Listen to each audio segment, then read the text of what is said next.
Hello everyone. So I've seen more people say that they would like to see more compilation videos, so I thought it'd be fun to do another one of like forest and nature stories. And this one actually has one of my favorite stories that I've ever done on the channel. I'm curious to see what you think it is. I'm pretty sure a lot of people know what it is because I've said it before when people ask me what my favorite story is, but yeah. I'm curious to see what all of you think, and if you have any suggestions for other themes for compilation videos, be sure to let me know. And with that said, enjoy the stories and have a good weekend.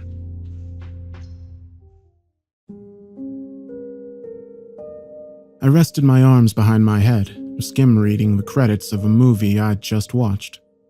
After seeing them through about halfway, I lifted myself from the sofa and walked to the kitchen, stretching my arms out above me. I opened the fridge door and found a full carton of juice, so I sat down on the kitchen counter by the window, cracked open the lid, and took several long, noisy gulps.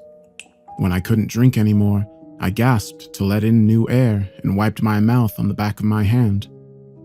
My evenings were uneventful around this time in summer. It was 9:15 p.m. on Saturday in July. School was out for the holidays, and my parents had gone to visit my aunt and uncle who lived by the coast. They would still be gone for 2 more weeks. I didn't dislike that place or my relatives, but we usually stayed there so long that I'd miss most of summer break, and I'd truthfully rather spend it with my friends in town. I was a good kid who knew how to wash clothes and use the oven and was, generally speaking, not an idiot, so they let me stay at the house so long as I kept it clean. As I sat, I looked out into the garden to check for anything scary in the dark. It was empty and black. I kind of wish we had a pet.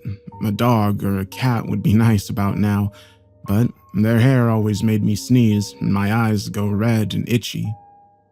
With that in mind, my dad had said no, even though I wouldn't mind it. 9:22 p.m.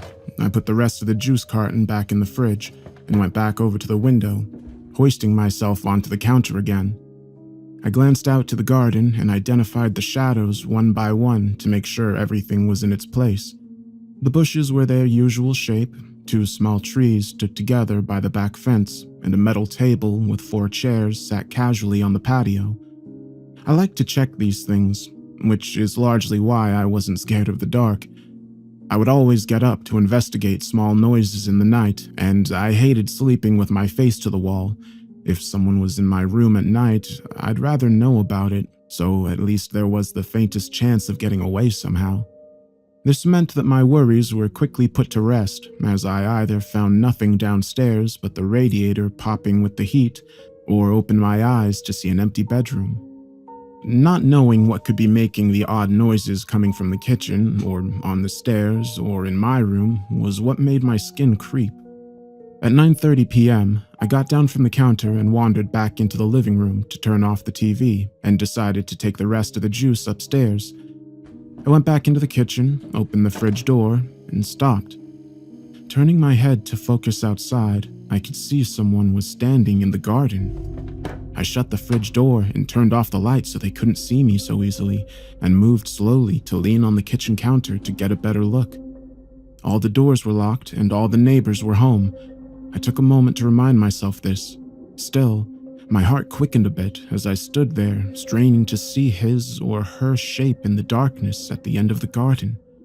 I had to keep glancing away to keep their fuzzy outline clear in my vision. They were standing very still and were a little thin, but that's all I could see. I couldn't tell anything else. Oh, I said aloud. It was the garden umbrella leaning up against the back fence. I forgot that we used it for barbecues. I smiled at myself, pleased that I didn't get too worked up, and went upstairs to my bedroom. I lay on the bed and propped my head up on a pillow, opening my laptop on my stomach to see if anybody was online. Apparently, Chris was bored too and saw my name pop up. Hey. Oh hey, how are you doing?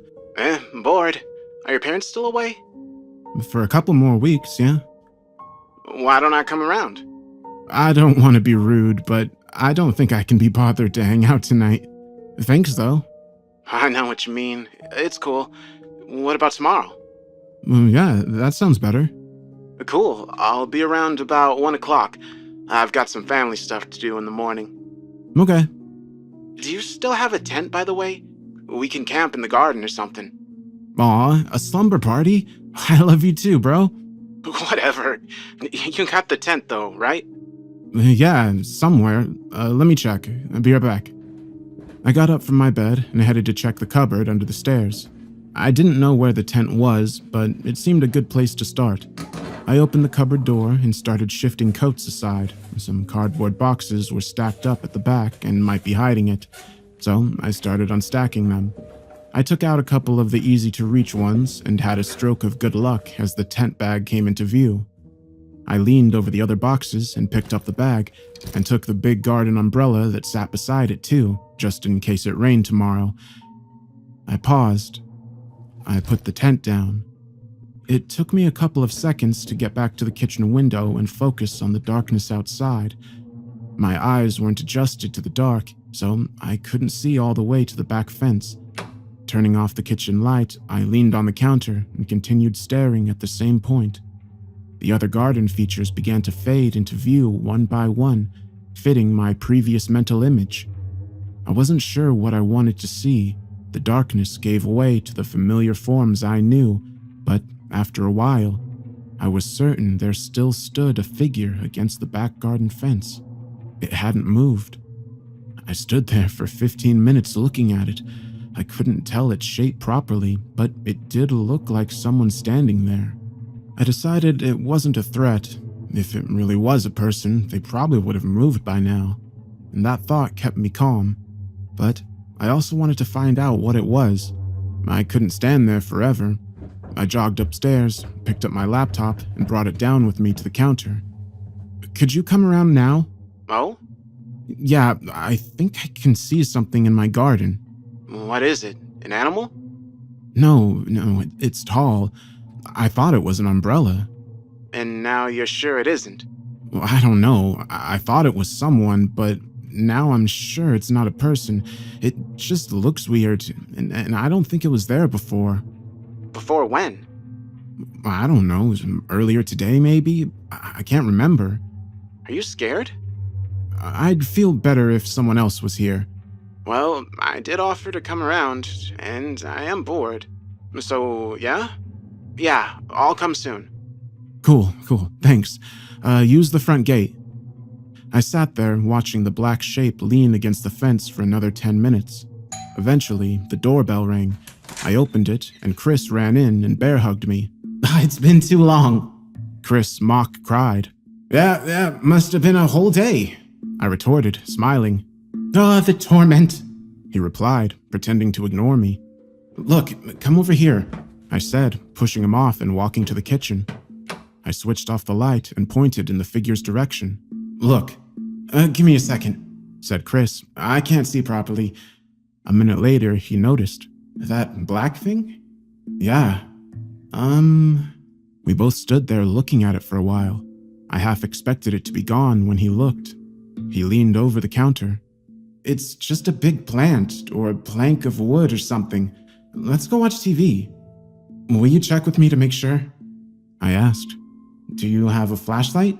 He replied. No, I admitted. Well, we could check if we keep the kitchen light on and open the back door a little, he offered. I thought for a second and agreed, but said we should stay right by the house. We walked around and opened the back door. Stepping onto the porch, I felt the air was heavy and warm that night. Chris walked behind me. We stood very close to the door, peering at the back fence. Should we? I had just started to speak when he quickly stepped into the house again, still looking at the fence. What? I asked, following him in. I turned and realized that the figure was gone. It was obvious from the light coming from the back door that the fence and the rest of the garden were just as they had always been. Where is it? Chris asked. If it was leaning against the fence, it probably fell over into the brush or something. I tried to convince us both. We stared out for a few seconds longer, then decided that we were too nervous to go check. I don't usually give in to my night terrors, but now they were just beginning to click into my head. Can you stay over for the night? I asked Chris. Yeah, sure. It didn't sound like he really wanted to. He kept his eyes on the fence. We both went inside and locked the door before going up to my room. I got out a sleeping bag for Chris and drew the curtains without looking outside into the garden again. We talked about stupid stuff for a couple of hours to take our minds off the garden and fell asleep. In the morning, I found Chris's sleeping bag empty. I called out to Chris and he said he was downstairs, so I threw on a t-shirt and went down. Sleep well? I asked.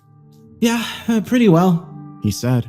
But I kept thinking about the garden and stuff. Hey, did you find that tent? Yeah, I answered, remembering that shape which I had forgotten about until now. Well, I was thinking about the camping thing and thought maybe we could bring the tent to my house. It would just make for a change, you know? I didn't have to ask him why. I wasn't too keen on staying in my garden after last night either. Wait, last night? Well, come to think of it, the sun was up, and I wanted to check the garden while it wasn't pitch black. I asked Chris, and he hesitantly agreed. We put on our trainers and stepped out into the garden. I don't know what we were so worried about. It was bright and colorful. The plants and bushes around the edges of the garden smelled good, and there was a bird in one of the small trees singing out for its mate somewhere. We walked to the back fence to find nothing out of place, and looked over the bushes in front of the paneling to check if anything lay behind them. We found nothing. I walked around the edge of the whole garden once more, while Chris tried whistling to the bird. It cocked its head from side to side, trying to figure him out. It was a warm day, perfect for camping that evening, I decided. We talked as we filled a couple of rucksacks with sleeping bags and some food from the kitchen. We didn't want to set up a fire, so we packed some tinned hot dogs, bread, a pack of tomatoes, and chocolate, as well as some bottles of water. There's a forest just next to my house, which is actually pretty good, Chris explained. Our garden backs onto the edge of it. I stayed in a tent there once with my dad for my first little camping trip when I was like 7. I remember I was so excited at the time, I thought we were really roughing it like some hardcore mountaineers. Chris laughed at himself. If we get too cold or need more food, we can just go to my house. My parents are out, so we'll have free run of the place anyway. Yours are away too? I questioned. It's their anniversary, so they're out for the night, he explained. They're staying in a hotel the next town over. They'll be back in the morning. Apparently, leaving your kids behind was in fashion this summer. At about noon, we left my house with 2 rucksacks, a sleeping bag for each of us, and a tent, and made our way to Chris's house. It was fairly close by, and a part of the same pleasant neighborhood. We talked and joked a lot, walking side by side, nodding to and greeting a couple of familiar neighbors as we went. It was a crazy nice day, and the sun was almost too much. It was hot on our necks, and the trees by the sidewalk seemed to glow green from underneath as the sunlight passed through the leaves. A sprinkler offered us some water as we walked by one house, and it felt good on my hot arms. I was already sweating by the time we got to Chris's place. We hadn't been walking for more than 20 minutes. We didn't go inside his house immediately because it was so hot. So we went straight to his garden and dumped our bags in the shade. He wasn't joking. The gate of his garden backed straight onto an impressive forest. Very tall, thin trees stood high above the house and continued as far as I could see.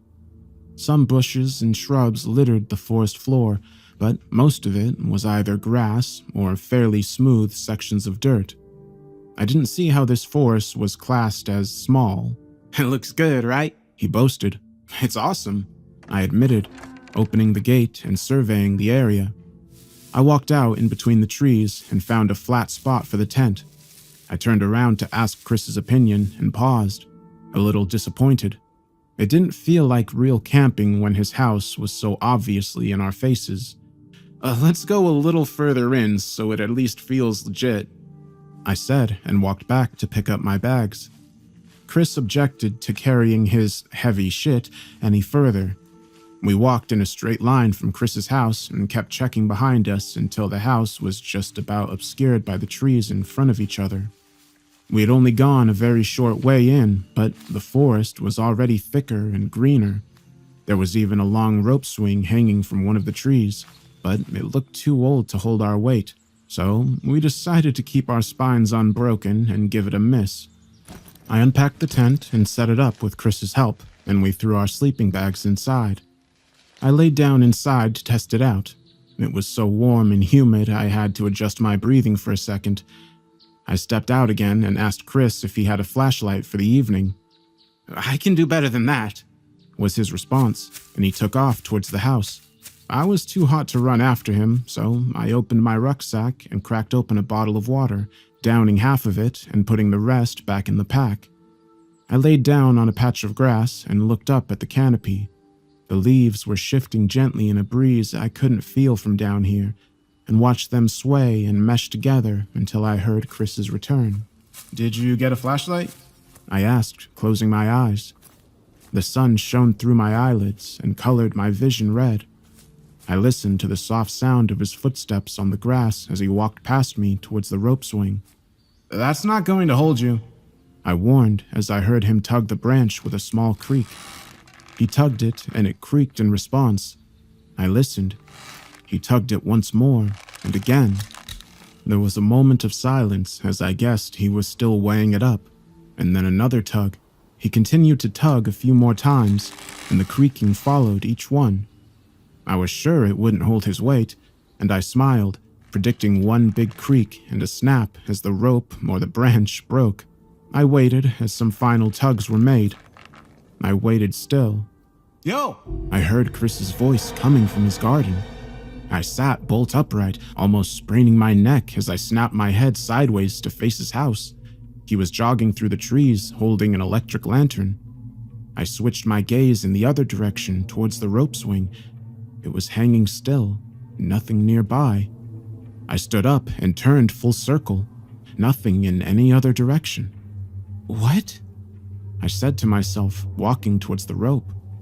I tugged it gently. It didn't creak. I pulled it harder. It didn't creak. My mouth went dry. I jumped up, grabbed a hold, and yanked it down. The branch bent a little as my feet touched the floor, and still it didn't make a noise. I kept hold of it as I stared up towards the branches, but eventually the rope gave way under my weight somewhere in the middle, and a soft thud fell on my ears as the thick rope fell in front of me. Chris was rattling the lantern as he came by. "I've never used this before. I got it for Christmas from my cousin. She buys some weird presents. Oh, I see the swing is dead. Let's have a proper burial in memory of all the joy it gave us." I didn't respond. I continued looking up at the branch with half a rope swing tied to it. "Hey, are you good?" Chris followed my gaze. "I thought you'd already come back." I said immediately. I wasn't the type to let things slide with an, "Oh, it's nothing." "What?" he replied. "Someone walked by me and was messing around with the rope swing. Who was it? I don't know. Are they still around? I don't know. I had my eyes closed and was lying right there." I pointed. "But then I heard you shout, so I looked around and there was nothing here. I heard them walk by my head." I felt a bit sick. Look, calm down a second," Chris began. "It's the middle of the day. We're 30 feet from my house, and even if it was a person, so what? It's just some public woods. Anyone can come through here." That made some sense, and he was right about it being public. But then where were they? I glanced around one more time. However, the trees quickly layered up, and I couldn't see far at all. I guessed it was possible for me to lose track of someone here in a short distance. "Okay," I said. "Man, I can stay alone in the house for weeks on end, but I can't handle a short walk through the woods on a summer day." "Well, that's why you brought some muscle," declared Chris, wielding the lantern above his head, and I laughed. We spent the day walking around the forest and returned to the tent to get some water when we were too hot. We talked about school and what our plans were for the future. We talked about dreams we'd had and ghosts and creatures that lurked in the dark. Neither of us was too scared of things like that, but they made for good camping stories. Chris told a particularly good one about a woman who lived in the woods. She had the head of a cat, and if you heard her raspy meow, that meant she was trying to find you. If she stopped meowing, it signified you were found, and she was quickly making her way towards you. It made my skin crawl a little, and we stopped telling stories soon after that. The light of day eventually faded, and it was getting hard to see, so we headed back to the tent for the night. The impressive heat during the day had killed our appetites, so we left the food for now and decided we'd eat it in the night if we got hungry. Chris hung the electric lantern at the front of the tent, flicking it on as he did so. It was surprisingly bright and spilled a yellow light onto the ground and onto the trees that faced us. The warm glow looked dramatic, but whatever was beyond the light was hidden in blackness. Our immediate area was clear, but after a few paces, the light seemed to stop dead. It looked weird. Chris ducked under the tent opening, and I followed him. The sleeping bags looked inviting as the heat from earlier had gone, and it was too cold for shirts and shorts. We got inside and took the lantern with us. "Can you hear meowing?" I said, my head tilted as I strained to hear. "Yeah, I can hear some bullshit too." Chris smiled and zipped up his sleeping bag. Damn, I thought I had him. Oh well. I zipped up my own bag and we laid there talking for a little while, and then the exhaustion of such a hot summer's night hit us and we fell asleep. I had a dream that we were walking to Chris's house again, but there were more trees than before, and it was getting dark very quickly. I blinked and suddenly it was night, with the forest sprawling in every direction. The rope swing hung in front of me. I turned around and Chris was gone. I heard a creak from behind me and a feeling come over me like I'd missed a step on the stairs. For some reason, I couldn't turn around. I started walking straight ahead, and the rope swing soon came into my view again. I was aware I was in a nightmare. The rope swing slowly lifted itself up into the trees, and I watched it disappear. I walked over and stood beneath where it had been, and there was a rustle above me. As I lifted my eyes to the canopy, a black figure with the head of a cat came hurtling downwards with its mouth open horrifically wide. One of its teeth touched my left eye, and I tore myself awake, gasping as I sat up in the tent. My back was damp with sweat, and Chris was asleep next to me. The lantern was still on, and I could see our backpacks at the end of the tent. I took a moment to breathe, and then let myself lay back down, my head thumping on the floor a little too hard. I winced and reached for the bottle of water to my side, downing a few mouthfuls. I couldn't fall asleep with the glow of the lantern on my eyelids, so I sat up and searched the tent for it. I quickly realized the light was coming from outside. "Chris?" I said, still confused from sleep. He mumbled something in reply. "Chris, where's the lantern?" Somewhere," he said slowly and sleepily before turning over. Looking around again, the light was obviously coming from outside. I weighed up the options. Either some murderer had snuck into our tent and done nothing but take our lantern outside, or we didn't actually bring it into the tent and I remembered incorrectly. That sounded more convincing, so I knelt by the tent door and unzipped it. From the opening, I looked around. It wasn't immediately obvious where the glow was coming from. Why couldn't I see it? I looked up. The lantern was resting 20 feet in the air, hanging in the dark. Goosebumps swept across my skin, and I zipped up the door before shaking Chris. "Chris, please wake up!" He heard the urgency in my voice and sat up. What's wrong?" Chris said, rubbing his eyes. "The lantern's hanging outside." "But I brought it in," he assured me. I felt sick as my reasoning broke. We both looked at the front of the tent. "We should go back to the house," I said, my resolve buckling. I was just a kid in the forest whose parents were away. "I'm not walking through the dark," he replied. Chris was now looking worried. "We've got a lantern." I stopped myself. We looked at the front of the tent again. We couldn't sit there forever. We were getting scared as we sat there doing nothing, so this was the plan. We weren't going to go back to sleep. We would get the lantern back somehow, leave everything here, and spend the night in Chris's house. I hated being the one to go first. I wanted to turn back, even just crouching by the tent entrance. Unzipping the fabric door, I looked around. Nothing. I peered over the tent behind us. Nothing in sight. Literally nothing. Everything was black outside of the light. I took a step out, and it was cold.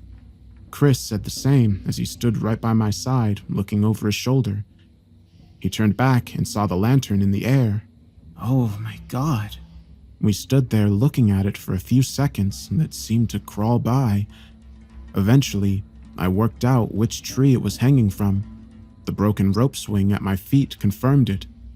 Way up, out of reach, the lantern hung above our heads, tied to the other end of the rope that still dangled from the darkness. I couldn't work it out. It was high up, too high for even a ladder. The trees were thin and bare besides the leaves that made up the canopy. There was nowhere to climb. Picking up the length of the rope that had snapped off earlier, I bundled it up and tied a knot and aimed it at the lantern. I took a step back and jumped, tossing it into the air. It caught the lantern on its side and sent it swinging. It threw shadows, rocking around us. I suddenly wished I hadn't hit it. The light made the shadows lean from side to side with the lantern. The horrible, unnatural swaying made me panic, and my eyes became wet as fear took a solid hold of me. I picked up the rope again and lobbed it desperately at the lantern. I missed, and the bundle of rope sailed off into the darkness. Helplessly, I turned to Chris, who had already grabbed his backpack. He spun around and threw it with a yelp, and it hit the lantern dead on. It fell and thudded to the floor with a crack, but the light was still on. I ran to pick it up. I turned to Chris and almost cried with relief. Okay, go, let's go, I urged, and he started jogging quickly towards his house as I followed. We half ran, half stumbled off into the dark, checking over our shoulders and working ourselves up as our thoughts were consumed by everything that may be waiting in the trees for us. I don't know how long we were moving, but it soon became apparent that Chris's house wasn't in this direction. For God's sake, where is it? Chris said, tension taking hold of his voice. We'll have to find the tent and try again. A couple of tears were forming at the corners of his eyes. They were probably on mine too, but my heart was thumping so hard I didn't notice. Okay. I took a breath and we turned around, heading in a straight line directly behind us. What if we didn't find the tent? I couldn't stop myself thinking that over and over as we retraced our steps. We walked for what seemed like twice as long before the light finally fell on the side of the tent. We ran up and stood close by its side, looking around to try to figure out which direction we should go. The silence was like the buildup of a nightmare, right before some horrible thing lurches out at you. The comparison made me gag, and I scrunched my eyes shut, the hair on my skin lifting. My temples were so hot it felt like my brain was thudding against the inside of my skull. I couldn't begin to guess where the house was. We could see about 10 feet from the lantern, and then pitch black. There were no clues. Every direction looked wrong. Chris took the lantern from me and walked in a small circle, straining his eyes to try and see. I stayed put. Chris, turn it off, I whispered to him hurriedly. What? He asked. I stepped quickly and quietly towards him, bringing my face to his. There's something in the tent. His gaze shifted past me towards the tent, and he stood there staring. We were standing on the left-hand side of the tent, and from this angle, I could just about see the unzipped door hanging open, but I remembered leaving it that way. So that wasn't what was making me clench my teeth together. A few feet away, my rucksack sat outside on the dry earth, with the food I had packed now neatly arranged trailing from it. Our sleeping bags were also nicely laid out end to end, making the line of belongings lead straight into the mouth of the tent. I took a careful step forward so the light could pass more easily through the fabric. It couldn't have been a trick of the light. Something big and dark was obviously crouched, with what I guessed was its front facing the door. I hated myself for not seeing it sooner. It didn't move at all, or seem to breathe. It just sat, waiting for us to investigate the display it had made. Turn it off, I whispered again. Chris continued staring, deaf to me. Chris! I pleaded in a whisper. A voice from nearby joined in. We both heard it, and the blood fell in our veins. It came from the tent. a slow, strained rasp of a voice that sounded like it was saying the word for the first time. The sound clicked across my skull and crept into my ears. The light flicked off with a click that was too loud. Chris grabbed my shoulder and I clenched my fist closed, painfully tight. We stood there in complete darkness. I didn't want to move and I didn't want to stay. My brain fought for control as my legs waited for a decision, rooted in place. We breathed shallow, quiet breaths, blackness pressing on our eyes like water. Sweat ran down my neck. I couldn't see the tent. Chris. Something said. Turn it off. My stomach flipped inside out as the thing in the tent played with my words. I quickly grabbed Chris's hand, yanking him in the opposite direction. I ran like I never had before, Chris's legs thudding alternately with mine. The sprint continued for about a minute. We lost ourselves as we ran through absolute darkness. I forgot where we were and I couldn't see what was in front of my face. I ran head-on into a tree and my forehead struck its side with a thickening, hollow knock. Sparks lit up inside my eyes as I choked back the pain. It hurt so much I couldn't breathe. Chris tried to pull me on, but I buckled to the floor on my knee and threw up. As I collapsed onto my back, my head went numb. Chris lifted me up. Please, don't stop! Please, please! He begged. I couldn't reply. Please keep going! I forced my legs to take my weight as I locked my knees upright, leaning on Chris. My body felt empty, and a little blood rolled down my forehead and onto my brow. I wiped it away as I tried to grasp the situation again, but the pain was too much. Wait, I can't! I begged. Just wait! Wait! We stood together in the inky woods, but we could have been anywhere. I couldn't see Chris as he huddled next to me. It didn't feel like darkness. It felt like someone had wrapped my head in a blanket. Neither of us said a word as we waited, but our breathing was loud, and I wondered from what distance it could be heard. Reality began to return to me, and the pain was now just about bearable. I straightened up, grasping at what was happening. The pins of fear sank into me a second time, and I started counting in my head. 1 minute passed without any sound in the world. The wind was dead, and the birds might be too. Another minute went by, and I continued counting. 3 minutes. We were still alone. Was it even looking for us? I reached for Chris's arm in the dark. He jumped when I touched it, but I steadied him with the other. He was still holding the lantern. Good. We had light on our side now, if only we could use it. I went over the events hurriedly in my mind. The lantern was hanging from a tree, and we got out of the tent and then couldn't find our way home. By the time we returned to the tent, something was in it. But then why did it take the lantern and do nothing while we slept? If it was sheer luck that we were alone when we were trying to get the lantern, I wondered just how small the possibility was of us getting a second chance. I stayed silent for a moment and then whispered as best I could. Chris, we need to turn on the lantern. We need to fucking get away from here. We can make a run for your house, but we need to see. No, please, we have to stay here. Chris tried to whisper too. We can wait for morning if you want to. You can't turn it on. I could hear in his voice that a sob was breaking through. Just keep quiet. You fucking have to, please. I parted my lips to try again, but as I did, I heard something. A very faint clicking sound from somewhere in the dark. It was almost audible, but it was there, an irregular, stuttering, clicking sound. It sounded like fingernails on a wooden table, and it was moving. It came from in front of us, I was sure of it. A steady filled my ears as we tried to gauge the distance. It was drawing closer. It stopped. I was glad for the first time in my life that I couldn't see what was waiting in the dark. Perhaps that meant we were also hidden.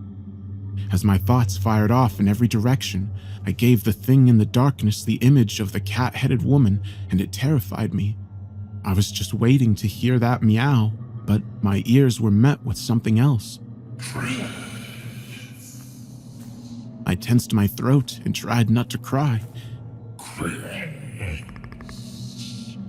And I cupped my hand over my mouth. The horrible, scraping dialogue sounded a few steps away. The words were said oddly, with no meaning behind them. They were just sounds that the thing had picked up and was now using to catch us out in the dark. Chris let go of my hand, and I heard his foot plant softly on the grass behind him as he prepared to run. "Don't you dare!" I tried to project into his mind. "Don't you make a sound."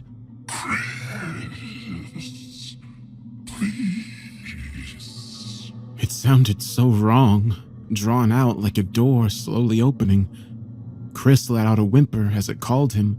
I froze and waited for something or anything to happen.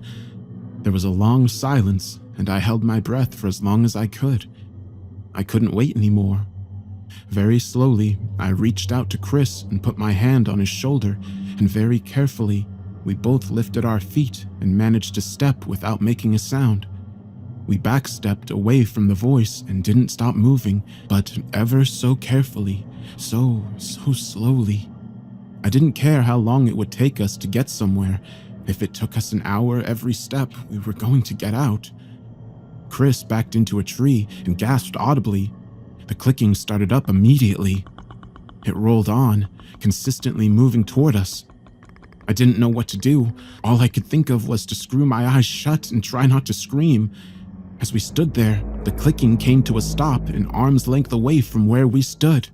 Chris, turn it on, please. Fear took over. Chris switched on the light and tore off in the other direction without looking behind him. I wheeled in place and held that lantern in my sight like nothing else existed. We didn't dare look at the thing, but we could hear it.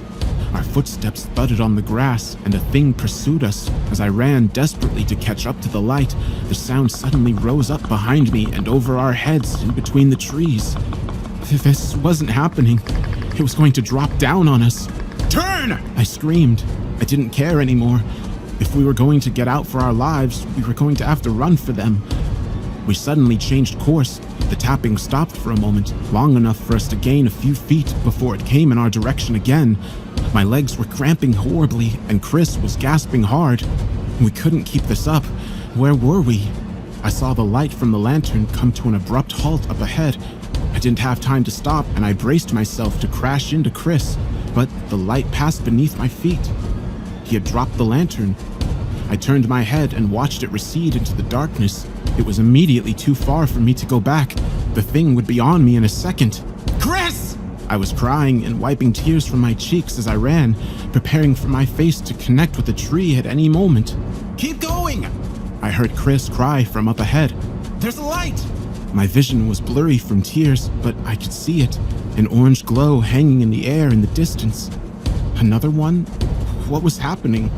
I wanted to scream at him to avoid it, but I realized it was a streetlight.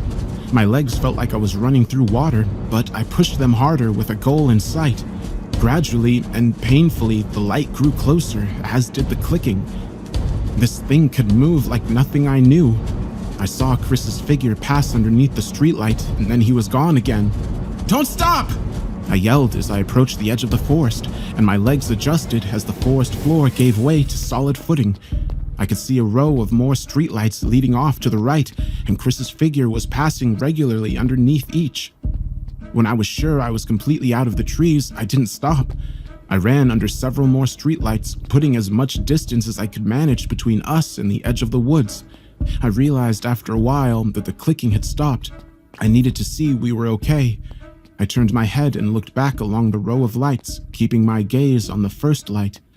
My pace slowed as the pain in my head and legs came back. There was silence once more, and the lights revealed an empty pathway. I jogged on and kept my eyes on the glow, expecting to see something at any minute, but it lit up nothing but concrete on the edge of the road. "Is it there?" The question pulsed in my mind over and over. As I turned my head to continue catching up to Chris, I caught sight of something pass under the first streetlight. An almighty shock went through me as my fears were confirmed. I let out a cry and picked up the pace once more. sprinting between the lights. The image was burned into my mind. I hardly caught a glimpse of the thing, but it was white and massive. It nearly brushed the streetlight as it went under it. It had a long, upright body full of kinks, like it had just unfolded itself, and that's all I was able to tell. It must have had a face and limbs, but I didn't have time to see. I didn't look again. The path gave way to more light, and soon I could see the glow of windows in some houses on either side of the road. I recognized where we were, close to my house by some miracle. A little further and we would be there. "My house!" I yelled, and Chris listened, turning left onto a side street and dashing down. With panic on my side, I reached the turn and looked down the road to see Chris jumping the fence into my garden. "Hurry up!" I heard him scream. Reaching the fence, I planted my hands on top, hoisting myself over and shredding my elbow in the process. My ankle stung as I thudded into the garden and sprinted towards the kitchen door. Chris stepped aside, gasping for air as I fumbled the keys into the lock and wrenched it sideways. We both flew into the kitchen and slammed the door behind us. I locked it from the inside and we both sprinted upstairs and into the bathroom, locking it behind us. What was that?" I managed to say in a panicked whisper, wondering if it would get in. Did you see it?" "No." Chris crouched under the window, letting tears roll. Shit, it was so tall, it was... I couldn't... Don't tell me." Chris cut me off. I mulled it over again and again as we sat there. Minutes slowly ticked by into hours. My head was fizzling all the while, and I could still hear its voice, that disgusting voice. My elbows and forearms were sticky with blood, and we both looked at the floor, the occasional sob coming from the two of us. Our hearts banged in our chests, and we spent the night that way. Light streamed in from the window, but we didn't unlock the bathroom door until noon. We crept downstairs. The kitchen door was still locked, and nothing was in the house. I looked out of the living room window. Another perfect day. No people walked by, but the sprinklers were on, and I could hear birds again. It helped to calm our nerves. "That tent can stay there," I said at last. "Yeah," Chris agreed. We stayed in the living room with the TV off all day. We didn't know what to do and talked about if we should call the police or something. The day crawled by as we tried to rake our thoughts together and think of what to do next. But all that went through my mind was what had just happened, not what we should be doing. By the time it was dark, at about 9 p.m., the phone rang. It was Chris's parents asking if I had seen him, as they were getting worried. They had just gotten back from out of town.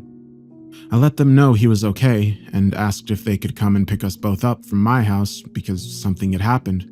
They wanted to know what, but I said we'd both tell them when they get here, and they said they'd be here soon.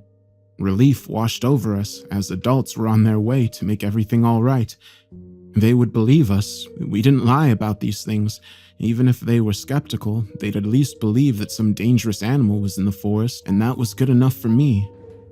I went to the kitchen to get some juice from the fridge and realized I hadn't had a drink all day. I could hear water dripping in the sink, so I turned the faucet tighter as I drank some juice. As I headed toward the living room, the water started to tap again. I flicked the light on and realized it wasn't coming from the sink, or anywhere in the room for that matter. It sounded like it was coming from further away. I looked out into the garden and could just about see a fuzzy, tall silhouette leaning up against the back fence in the dark. Actually, the tapping sounded more like clicking. The figure slowly moved away from the fence and clicked across the grass towards the house. Please.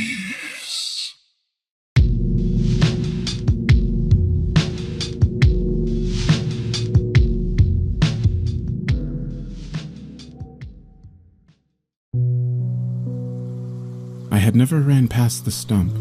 Never. The stump had been there for years, at the edge of where I turn around on my runs, right at the point where I knew I would have a hard time getting back without walking. Except for that day. Last spring, around noon on a Saturday, Gentle breeze, high 70s. The sun dipping behind clouds every few minutes. Perfect weather. Something about the daylight had always made me feel insecure. It was the night we were all supposed to be wary of, with its shadows and silence. When the bugs would stop making noises, that's when you were supposed to worry. That's when the hairs were supposed to rise, when everything felt wrong. Not during the day, though. Not when everything was supposed to be safe. That was never how I worked, though. I was always wary of the day growing up. My nightmares were during nap times, during the day when everyone else thought the world was safe. I grew up as a cautious type of kid. I was afraid of a lot of things. Being alone used to terrify me. I slept in my parents' bed until I was 4 or 5, and even after that, I felt uneasy sleeping alone. Most kids feel safe if they bundle up enough in their blankets, but that never worked for me. I always felt as if I were laying on an island surrounded by evil, and nothing I could do could protect me from it. Back in high school, running was easier. I could eat what I wanted and run whenever I felt like it. My run time was never really affected by my life choices.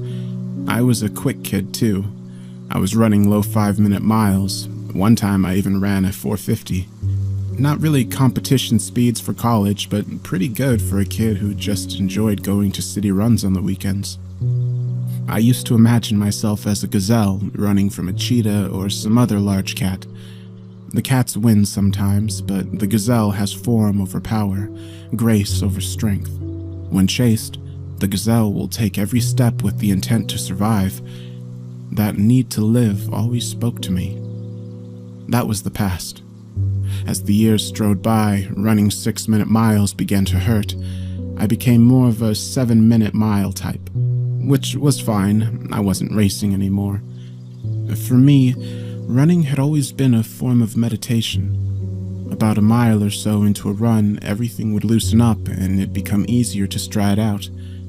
Mentally, I'd reach a point where the intense focus I needed to maintain pace simply melted away, and I became more of a spectator than a participant in the run. I would experience myself as just a part of the trail. On that Saturday, everything felt right. Everything was more than fine. It was the perfect day. I was approaching the stump and I felt amazing. The best I'd felt on a run in years. Years. I approached the stump and I hurtled over it like a track star. I heard a scratching sound, even though it felt like a clean jump, and I didn't feel like I scraped anything. I was so in the zone that I didn't turn around. Birds and other animals in the woods were common on my runs. I ended up running another mile into the forest. I had never been that deep in. I was probably about 5 miles from my house when I saw a bit of smoke in the distance. I knew that there were other trails in the woods, but the trail I was on was the nice one. The trail that the sun could touch almost all day. I looked down. My trail had quickly devolved. It wasn't as nice as it was before the stump. I saw the smoke getting closer. Then I saw a shape. It was a cottage. The smoke was coming from a random cottage deep in the woods. A building so run down the squirrels likely avoided it. Something about the way the house sat on its foundation made it seem to be twisted and, in a way, abnormal. The windows were uncharacteristically high, beginning almost at chest level. I started to jog in place, considering whether or not to keep moving forward or turn back. The curtains in the window had some sort of floral pattern. I didn't want to trespass. I never knew who the woods really belonged to out here. Suddenly, the curtain was thrown back and a figure was looking at me from behind the window, eyes wide, barely peering over the base of the windowsill. I turned and I ran toward home. It seemed so far. It took me a very long time to make it back to the woods I was familiar with. I just kept running, pumping my arms and moving my legs, breathing. Strong inhale, strong exhale, strong inhale, strong exhale. Focus. Equal breathing, equal breathing. That's when I saw the stump, except it didn't look the same, different from how I was used to seeing it. Granted, I had never approached the stump from that side before, but I knew I knew that there was something wrong. My chest tensed up just a little bit more. I slowed down to give some rest to my hips. There was some sort of lump on the tree stump that I had never seen. Some type of cancer? The closer I got, the less the lump looked like part of the tree. It looked like some sort of matted hair, clumped and moist. I had slowed down to almost a walk. I was just a few strides away from the stump when the moist lump opened its eyes. It was some type of animal, covered in a dark brown fur that almost camouflaged it against the stump's bark. It was only after the eyes opened that I realized both of the animal's long arms were draped over my side of the stump, the head concealed behind the opposite side. All I could see were the eyes peeking over, like the animal was hiding from me. "Hi, Alexander. Alexander the stranger, the runner, the Lone Ranger. Don't look surprised. You don't remember me. We used to be so close. You slept on top of the bed, and I slept below." Its way of speaking seemed to trail off on certain words in a weird, distracted tone. I looked at the arms of the animal, covered in hair, powerful looking. I couldn't bring myself to speak at first. I hesitated. Are you the devil?" "Oh, Alex. The devil is just a story. I'm very real. I'm you. I'm not you. I'm something different. Something blue. Something better." The animal started to tap the stump's bark with all of its fingers. I need to go. I want to go home." I was looking at the hands of the animal, at the claws. It was tapping its fingers against the bark. I noticed my breathing wasn't rapid. I wasn't out of breath at all from the run. Instead, I was barely breathing at all, like I kept forgetting to take another breath every few seconds. I turned my head to look back at the cottage quickly to see if anything was coming from that direction. Nothing was there. I quickly turned my head back to keep my eyes on the creature behind the stump. "Oh, now, Alex, don't worry about Mother. You'll never get to meet her, Alex. That's what I'm here for. You shouldn't have looked. You shouldn't have looked. Didn't you learn never to peek under the bed, Alex? Triple X, not the sex, not the sex. You aren't going where you want to. This isn't the trail home, the trail of tears, the trail of fears. We're going to do something else." Up until that point, the eyes had been wandering, contemplating what the next words would be. The animal seemed to enjoy the rhymes. Every rhyme would strike some sort of emotional chord with my childhood, the shows I watched, the things I would say growing up. Then the animal's eyes locked right into mine. "The things I'm going to do to you, Alex. Oh, you haven't lived until you've... The things I will do to your innards. The belly. Inside. I don't want to ruin the surprise, but oh, the things we are going to do." I heard it clack its teeth together a few times. I swallowed and reminded myself to breathe. I made myself say something. "Please, don't," was all that came out. I couldn't see its mouth, but I could imagine its smile. It was in the eyes. Everything about the animal was inhuman, except for the eyes, baby blue. They could have been my eyes. The eyes squinted a little in an expression dripping with intent. "Are you going to pee yourself? Are you going to piss?"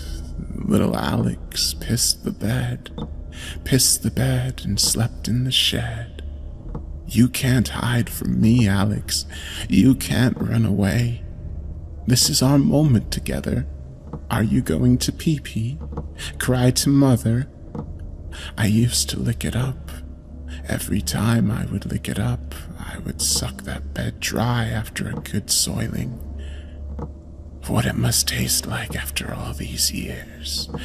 I've waited, Alex. I've waited to taste it from the source. Pure, unfiltered.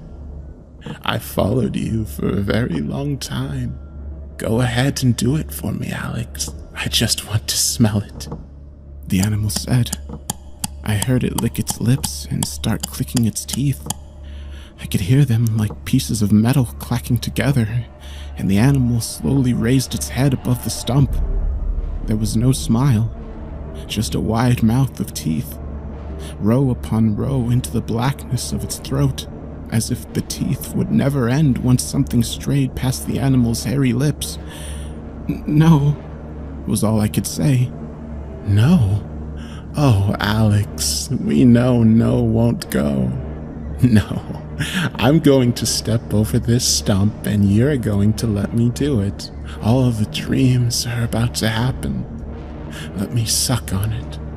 Your hand, your foot, your leg, your flesh. Just a nibble, just the tips. The animal began to laugh. Seeing the teeth, hearing the laughter, the depth of the animal's scratchy voice, like coals on a fire, my bladder let out everything.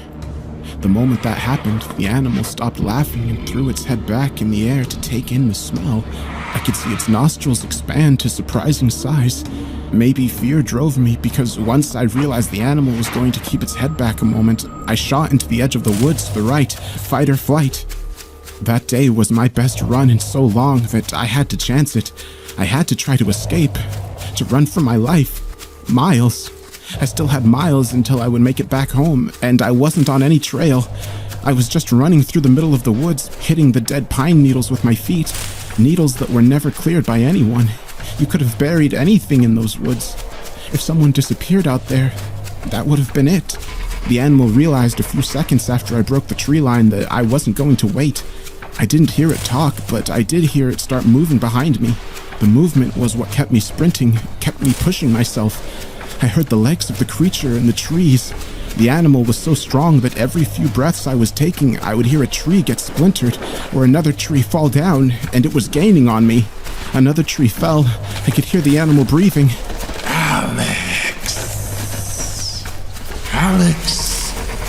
I couldn't turn around. I didn't want to. If it weren't for the lack of a trail, I would have closed my eyes, hidden deep inside myself, and hoped to wake up alive. The breathing was so close, almost right next to my ears. I didn't want to see the moment happen. I wanted to try to fight until the very end. And that's when I found another trail. Out of nowhere, it was going in the same direction as the main trail I'd always ran down. I didn't think of anything besides getting home and escaping.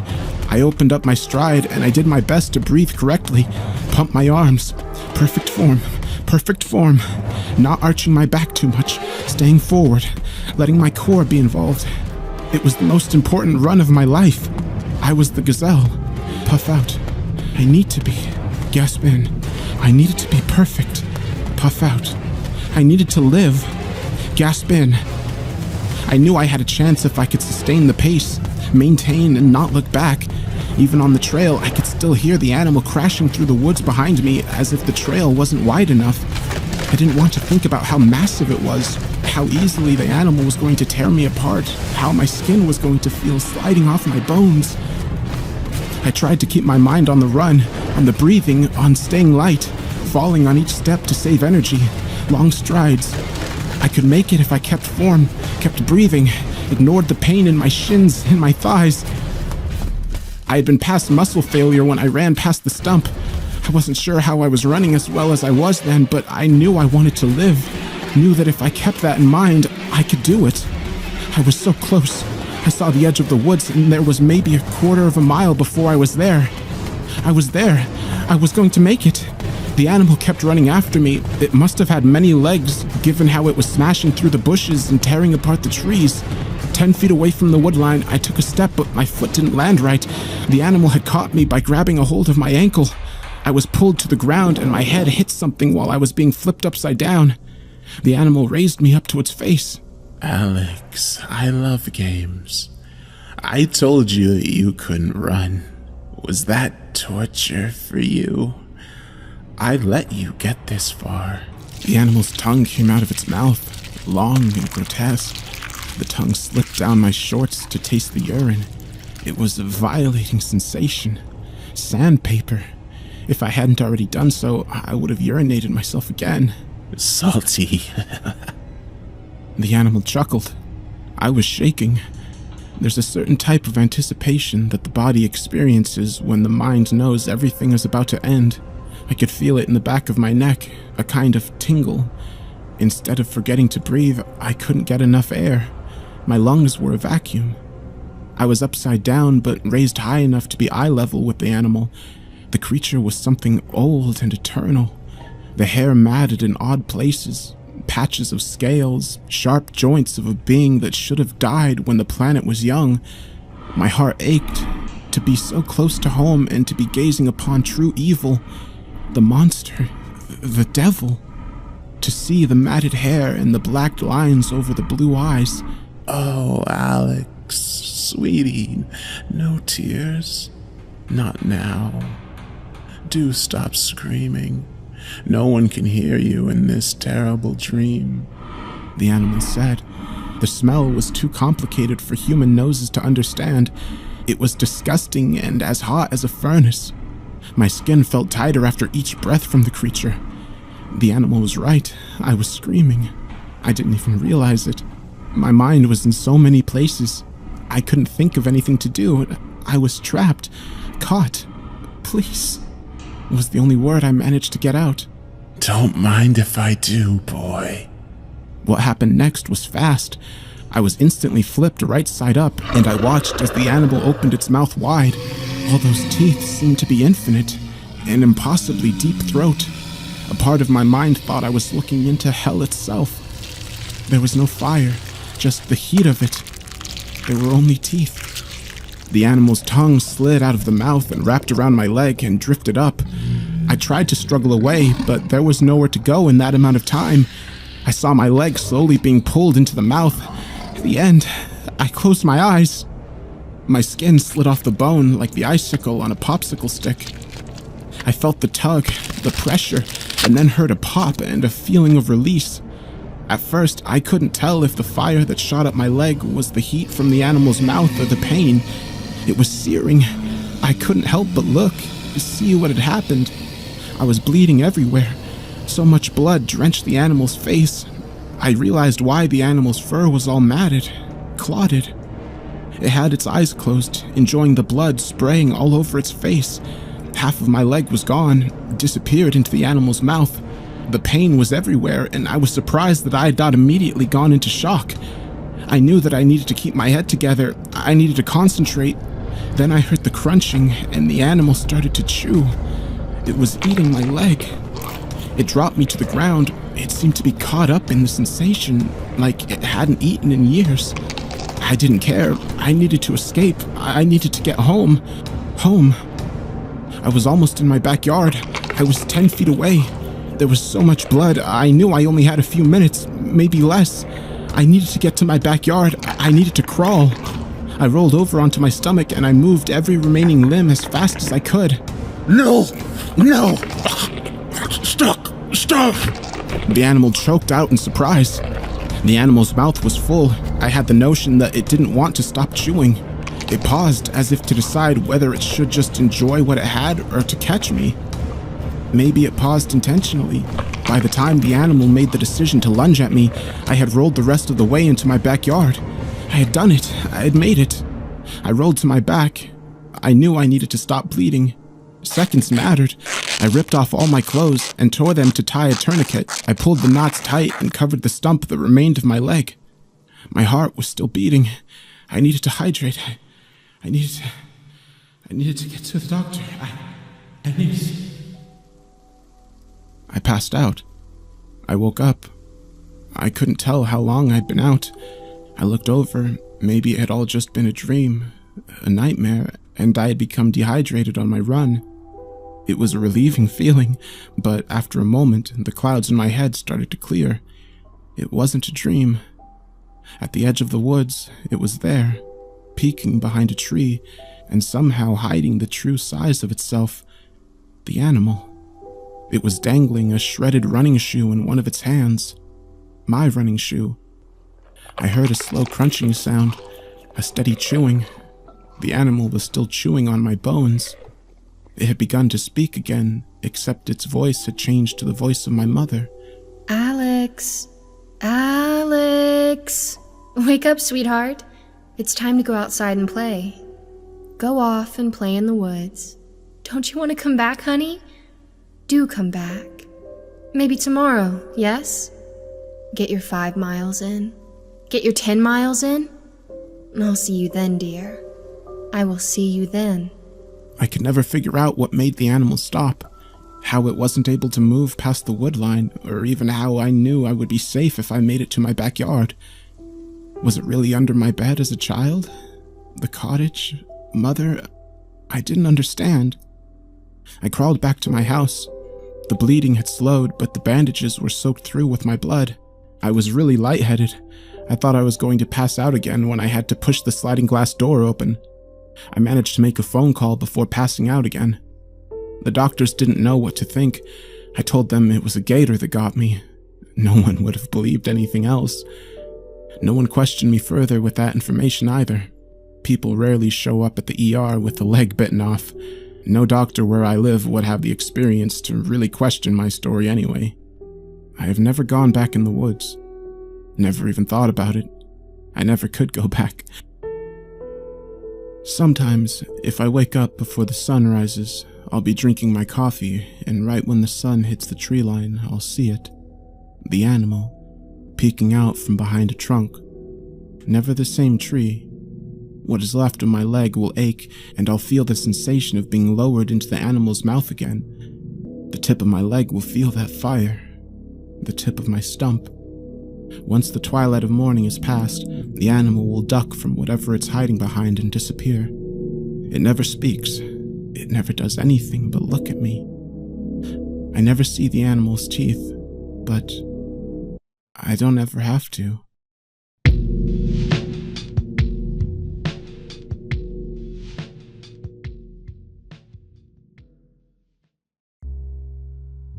My mother loved fairy tales. She taught me to love them too. I never outgrew them. If anything, the older I got, the more I needed them. In fairy tales, you find happy endings, lessons, morals, comfort and triumph and magic, but you will find no sadness. That's why I needed them, because I was sad and angry. I was sad and angry because my mother was dying, and there was nothing I could do but watch. I watched as every part of her withered, except her stomach. It grew hard and distended, almost engorged, as if she were pregnant. I guess she was, except the thing she carried wasn't life, but her death.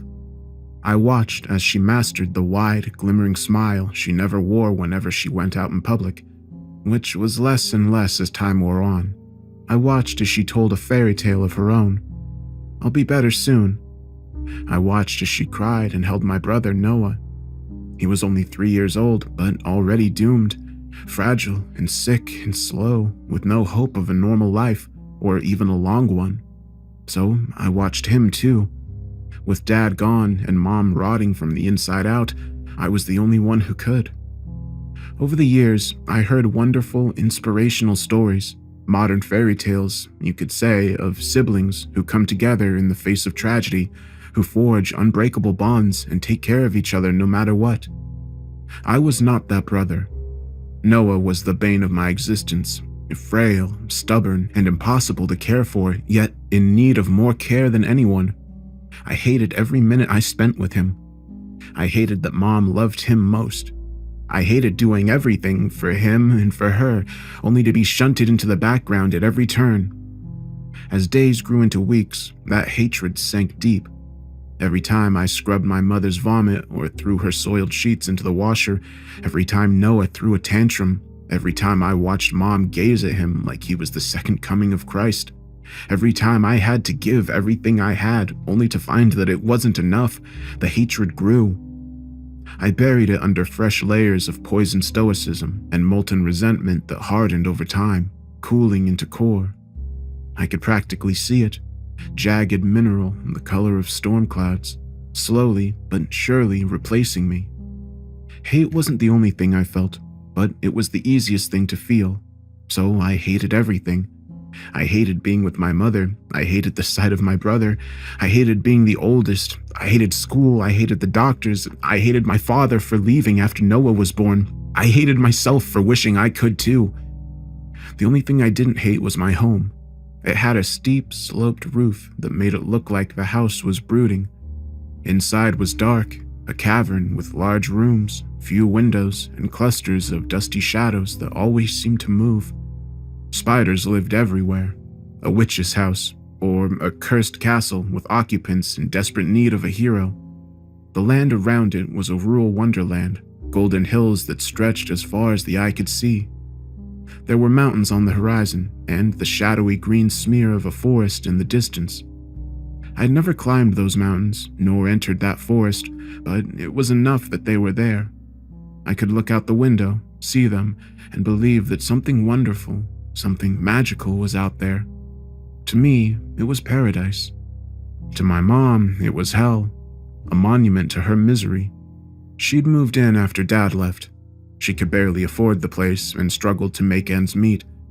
The stresses of insolvency, abandonment, and a desperately sick child nearly killed her. She lost too much weight.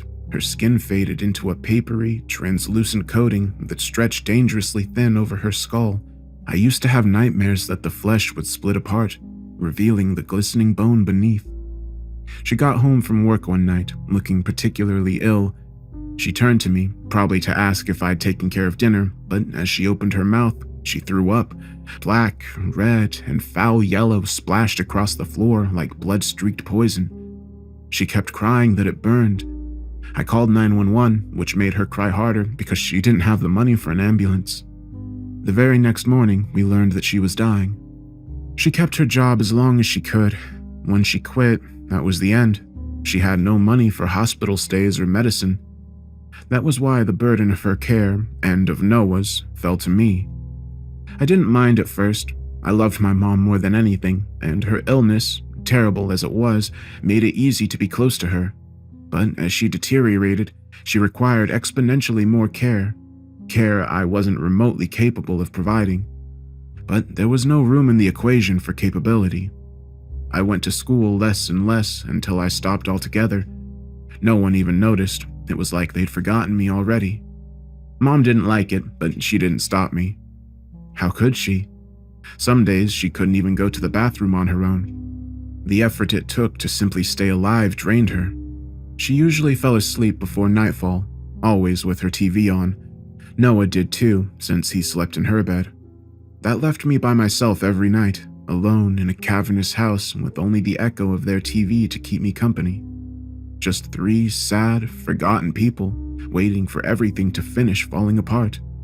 3 people in a cursed house, desperately waiting for a hero to rescue them. I was supposed to stay inside because the hills weren't safe after dark, but I spent most nights outside anyway. Oak trees dotted the hills, great tangles of mistletoe festoning the branches. Raccoons and deer passed through constantly. Crows roosted everywhere, even on the car, and cawed fiercely whenever I tried to shoo them away. Woodpeckers buried acorns in the walls of the house. Owls called out to each other. Bats swooped like scraps of living enchantment against the night sky, and coyotes slinked through the golden grass. Rafts of miner's lettuce exploding along our property line, so thick and soft you could sleep in it. Sometimes I did. On warm golden evenings, and sometimes on cold gray nights, I went to the miner's lettuce. Sometimes I read, usually I rested, drifting off to the song of night insects and the low, oceanic rush of wind through the leaves. These nights were the closest thing I had to a fairy tale. Although every last one of those days was awful in its own way, one unseasonably hot September afternoon was the worst. The day was rotten from the start. Mom insisted on making breakfast, which gave me a stirring of hope. Maybe this would be one of her good days. That hope was brutally crushed when it became apparent that she didn't have enough strength to hold the skillet. She dropped it, cracking several tiles and denting the skillet in the process. She cried while I scrambled eggs and wiped tears from my face. Noah decided it was my fault that Mom was sad, which made him angry. That rage built up until he launched himself at me as I served breakfast. I lost my grip and spilled half the eggs on the floor. An hour later, Mom threw up everywhere, blood and bile and small curls of undigested eggs. It smelled foul and sticky, clinging inside my nose, leaking down and coating my throat as I scrubbed away. Mom started to cry again as I cleaned up, which infuriated Noah anew. He didn't have the vocabulary to express himself, so he just kept screaming, Stop it! Stop it! Stop it! I pretended to ignore him, gritting my teeth so hard they ached. Suddenly, he lunged for me. I dodged, but he knocked over the bucket instead, sending a flood of bloody, sudsy water across the floor. I saw red. Mom, Noah, the furniture, the foul cascade of blood, bile, soap, and egg, all of it red, lined in golden autumn sunlight. Noah stomped in front of me and screamed, Stop it! I struck him. The crack was cataclysmic, the beginning of the end of the world.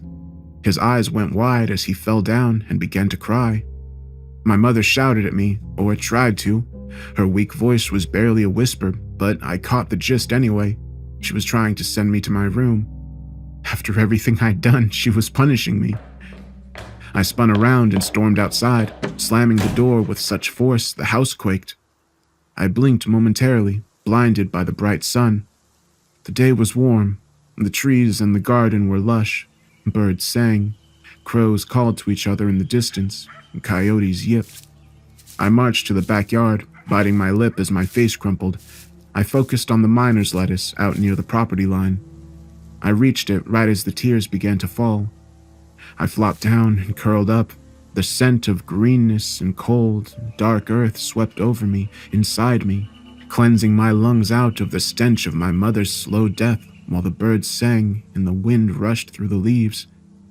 I dreamed of crows, coyotes, and a brooding castle in which a paper-skinned princess who looked like my mother leaned out the window, screaming words that transformed into ribbons of foamy, bile-laced blood. What are you doing? The princess evaporated. I opened my eyes and found myself with a Halloween mask half hidden in the miner's lettuce. It's awfully late for an afternoon nap. The mask asked.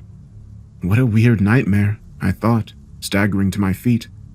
The crushed lettuce left wet, dewy streaks on my skin. It felt real, not like a dream at all. Who are you? The mask lurched forward, followed by a strange, horribly skinny body clothed in a mud-caked dress. It took a long, disorienting moment to realize the body was emerging from a burrow in the miner's lettuce. She drew herself up into a sitting position and crossed her arms. They looked wrong, those arms. Emaciated, draped in dry folds of wrinkled flesh the color of buttermilk. My name is Wendy. She smiled, and I realized her mask, a ravaged, moon-colored mess of scars, dark holes, and nets of wrinkles around bright, flat eyes like coins, was not a mask, but her face. When I spoke, my voice issued in a panicky rush. You can't be here. You're trespassing. No, you're trespassing. She rose to her feet in a single, boneless movement and picked her way through the miner's lettuce in a wormy, twitchy march that made my skin crawl. She halted several feet away. This is your property line. Everything behind it is yours. Everything on this side is not. I watched helplessly. This was no nightmare. This was real. And maybe it was a fairy tale, but not mine, because I was the oldest brother. In fairy tales, the oldest brother always fails, leaving the youngest behind to save the kingdom. And I, the stupid eldest, had just failed by trespassing in a monster's territory. I'm sorry, I whispered. She flounced towards me, dry hair ripping behind her. Something on her neck bounced in time with her steps, broken and strained, an old animal bone strung upon dirty twine. Why are you sorry? My brothers like sleeping here too. Brothers? This thing, this hideous, wintry monster with eyes like cloud-shrouded moons had brothers? Are your brothers here? Are they in your burrow too? Are they watching? Do you want to know where they are? Would this appease the monster? Would listening save my life? Yes. She looked up, the dying light reflected in her eyes. Her skin looked so sick, somehow thick and papery at once. I hid them in the trees. Then she stepped past me. I watched, frightened and confused, as she drifted through the golden grass and faded into the night. Once darkness swallowed her entirely, my paralysis broke and I bolted. By the time I reached the house, Noah and Mom were asleep. I ran to her room without thinking, jealousy and resentment forgotten. I just wanted my mom. She would keep me safe from the horrors in the hills. But how? Asked a mean, broken, and terribly small voice in the back of my mind. She can barely even stand. Why do you think she cries? Because she knows you can't protect her, and because she knows you know too. I stopped inches from her door, struggling as fear, jealousy, guilt, anger, and love fought for dominance. Anger won. I retreated to the living room and locked the doors. After a long time, I fell asleep, straight into another nightmare. The princess who looked like my mother lay bleeding in a field of miner's lettuce. A white mountain lion prowled, murky silver eyes cutting dim swaths through the darkness. Nearby, a half-eaten coyote with golden eyes whimpered as it bled to death. Wind roared through the leaves. Bats swooped overhead, nestling in pendulous clusters of mistletoe that pulsed like hearts. The mountain lion came closer. Green juice from the crushed miner's lettuce strained its snowy coat. I couldn't run. I tried to close my eyes, but I couldn't do that either. I watched, unable to move or even scream, until it crept past me, slinking toward the princess. My paralysis broke as tears dripped from the coyote's golden eyes. Please come back, It said in Wendy's voice. I woke up nauseous and drenched in sweat. It was morning, but barely. For reasons I didn't dare fathom, I went outside. It was windy and shockingly cold. The big patch of miner's lettuce looked dark and deep in the thin light, like a half-hidden lake. I took a deep breath and began to walk. When I reached the miner's lettuce, I stopped and scanned the patch as my heart pounded.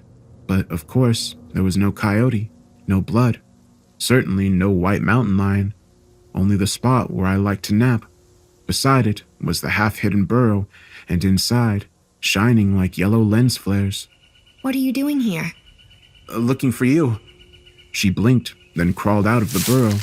Her bone necklace, caked with mud and stringy white roots, swung back and forth.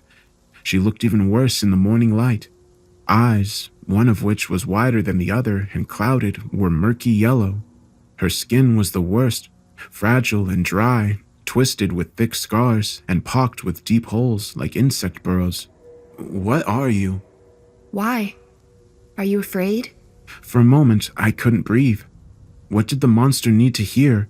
Affirmation of her magnificent fearsomeness or something else?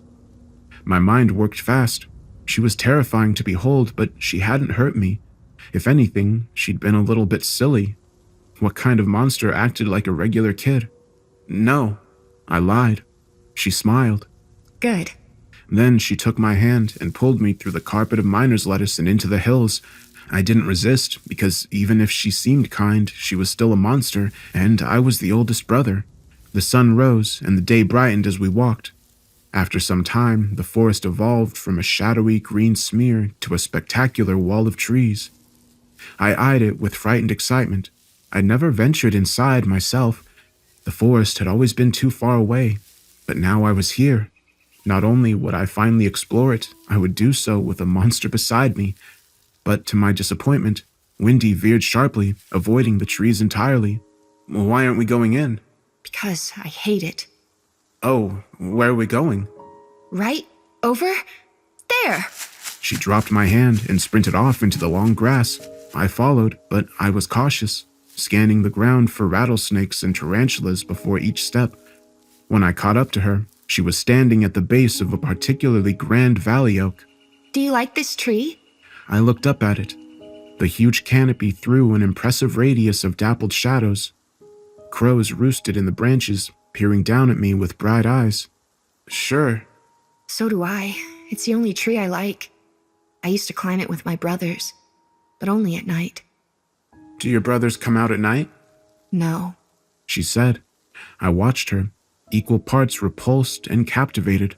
No, they're dead. The monster got them a long time ago. I couldn't muster an answer. I tell everyone who comes here about the monster. Not just you. I have to. I'm the only one who knows it's here. Everyone else forgot.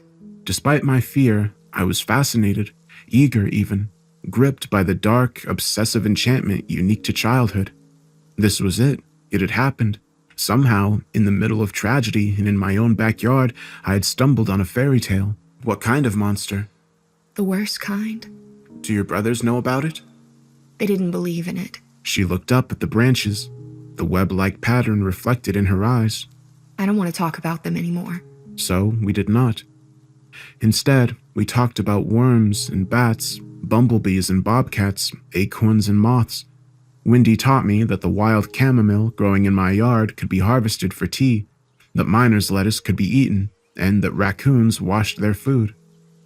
She said the crows had been in this valley since the world's first days, which was why they lived everywhere, settling trees the way people settle neighborhoods, and that the reason the coyotes loved long yellow grass was because it camouflaged their fur. Mom would love to hear this, I thought. And just like that, Wendy's spell was broken again. Reality came crashing down. I jumped up as images of my mother filled my head. I have to go. Wendy stood eagerly, turning her bone pendant between her fingers. Where? Home. Her face fell. Oh. You can come, I offered, even as my heart sank. She gave me a smile that made her skin crinkle like a dry leaf. Thank you, but I can't. Well, then I'll come see you tomorrow. Her smile slipped. Or tonight? She hitched it back up. Good. There's magic here. That thought buoyed me for the rest of the day. When Noah screamed at me, I just smiled. When Mom gave me anxious looks, I kissed the top of her head, impervious for once to the scent of spoilage that clung to her like bad perfume. Once they'd gone to bed, I slipped out the back door, heading for the miner's lettuce. Insects drifted in the dying light like scraps of gold. I didn't see Wendy anywhere. When I looked in the burrow, there was only darkness. Disappointment settled over me, surprisingly bitter. Then, 2 bony legs with cracked white skin fell in front of my face. I stumbled back, screaming overhead. Something burst out laughing. I looked up and saw Wendy dangling from a branch. She dropped to the ground, laughing so hard that her wrinkled face resembled a very happy and slightly rotten pumpkin. Before I knew it, I was laughing too. By the time we stopped, it was almost dark. As I stood, a bat swooped in front of my face. I wheeled back and fell again. This sent us both into another hysterical fit of laughter. This time, we laughed until long past dark. For the first time in years, I felt like a child, a hero on an adventure, a happy ending waiting on the horizon. Joy, not fear, permeated reality, and it was all because of Wendy. As we ventured into the nighttime hills, she continued the morning's lecture, instructing me on the habits of bats, how to calm a frightened deer, and how to handle rattlesnakes. As we skirted the forest, she looked at it wistfully. There used to be a beautiful pond there, deep in the trees. Well, it would have been beautiful if it weren't covered in scum. The moon was high when we once reached the enormous oak, standing like an alien sentinel in the dark. Come on, let's climb. My heart plummeted. The oak loomed over me, impossibly tall. Branches cut the night sky into starry fractals. I can't. I have something to show you. She disappeared up the trunk like a squirrel. It was the last thing I wanted to do, but if a hero can't conquer his fear, then he's no hero at all, so I followed. Finding a grip on the tree was hard. Shimmying up was even harder. The bark scraped my hands and knees, and I knocked my head against the branches. Wendy? Far overhead, the leaves rustled. I'm here! What's taking you so long? I kept climbing. She was waiting near the top, balancing on a precariously thin branch. Hurry! By me! I eyed the branch nervously, but there was nothing to do. I hauled myself up, grimly ignoring my throbbing, bloody hands, and settled beside her. She pointed to a branch thick with leaves and mistletoe. Look! I squinted, wondering what it was supposed to be. The leaves? They were thicker there, so thick they blocked the stars entirely. But so what? Did she really drag me all the way to the top to show me big leaves? I opened my mouth to ask her, but before I could speak, one of the leaves took flight. Bats. Their small bodies hung from the branches, swaying and quivering. They were everywhere. The old tree was a roost. Panic overtook me. My heart slammed against my ribs as I twisted and tried to climb down. Wendy caught my shoulder. Look! She held out her other hand, which looked as thin and delicate as the bats themselves. I watched, astonished, as 3 bats shivered open and swung, latching onto her fingers. They crawled along her arm with quick, twitchy movements. More followed. 1, 2, 3, 6, 10, 12. Wendy laughed merrily and tipped her hand against my shoulder. It tickles. Here, you try. The bats surged across her in a jerky flood and crawled onto me. I covered my eyes as the first of many tiny claws tugged my shirt. Velvet bellies and warm wings inched across my skin, one after the other. It did tickle. After a long time, I opened my eyes. Bats covered me from waist to shoulder, clinging tightly as a gust of wind moaned through the canopy. The branch swayed dangerously. I grasped the trunk in a panic. The bats took flight, rising in clouds. Moonlight shone through their membranous wings, throwing their bones into sharp relief. Something roiled in my chest and bubbled up my throat. I thought it was a scream, but when I opened my mouth, laughter exploded out. Wendy joined me as the bats swooped around us. Wind moaned through the branches. Leaves roared like the tide. In the distance, coyotes howled. Wendy threw her arms around me, and together we kept laughing. I visited Wendy every evening. Each night I discovered that I needed to sleep a little less. By November, I didn't need to sleep at all. And thank God, sleep would have forced me to miss out on our adventures. We climbed oak trees, crawled through the bracken with its tangles of thorns and late-season wildflowers, raced each other through the hills, and napped in the miner's lettuce. And then there were the animals.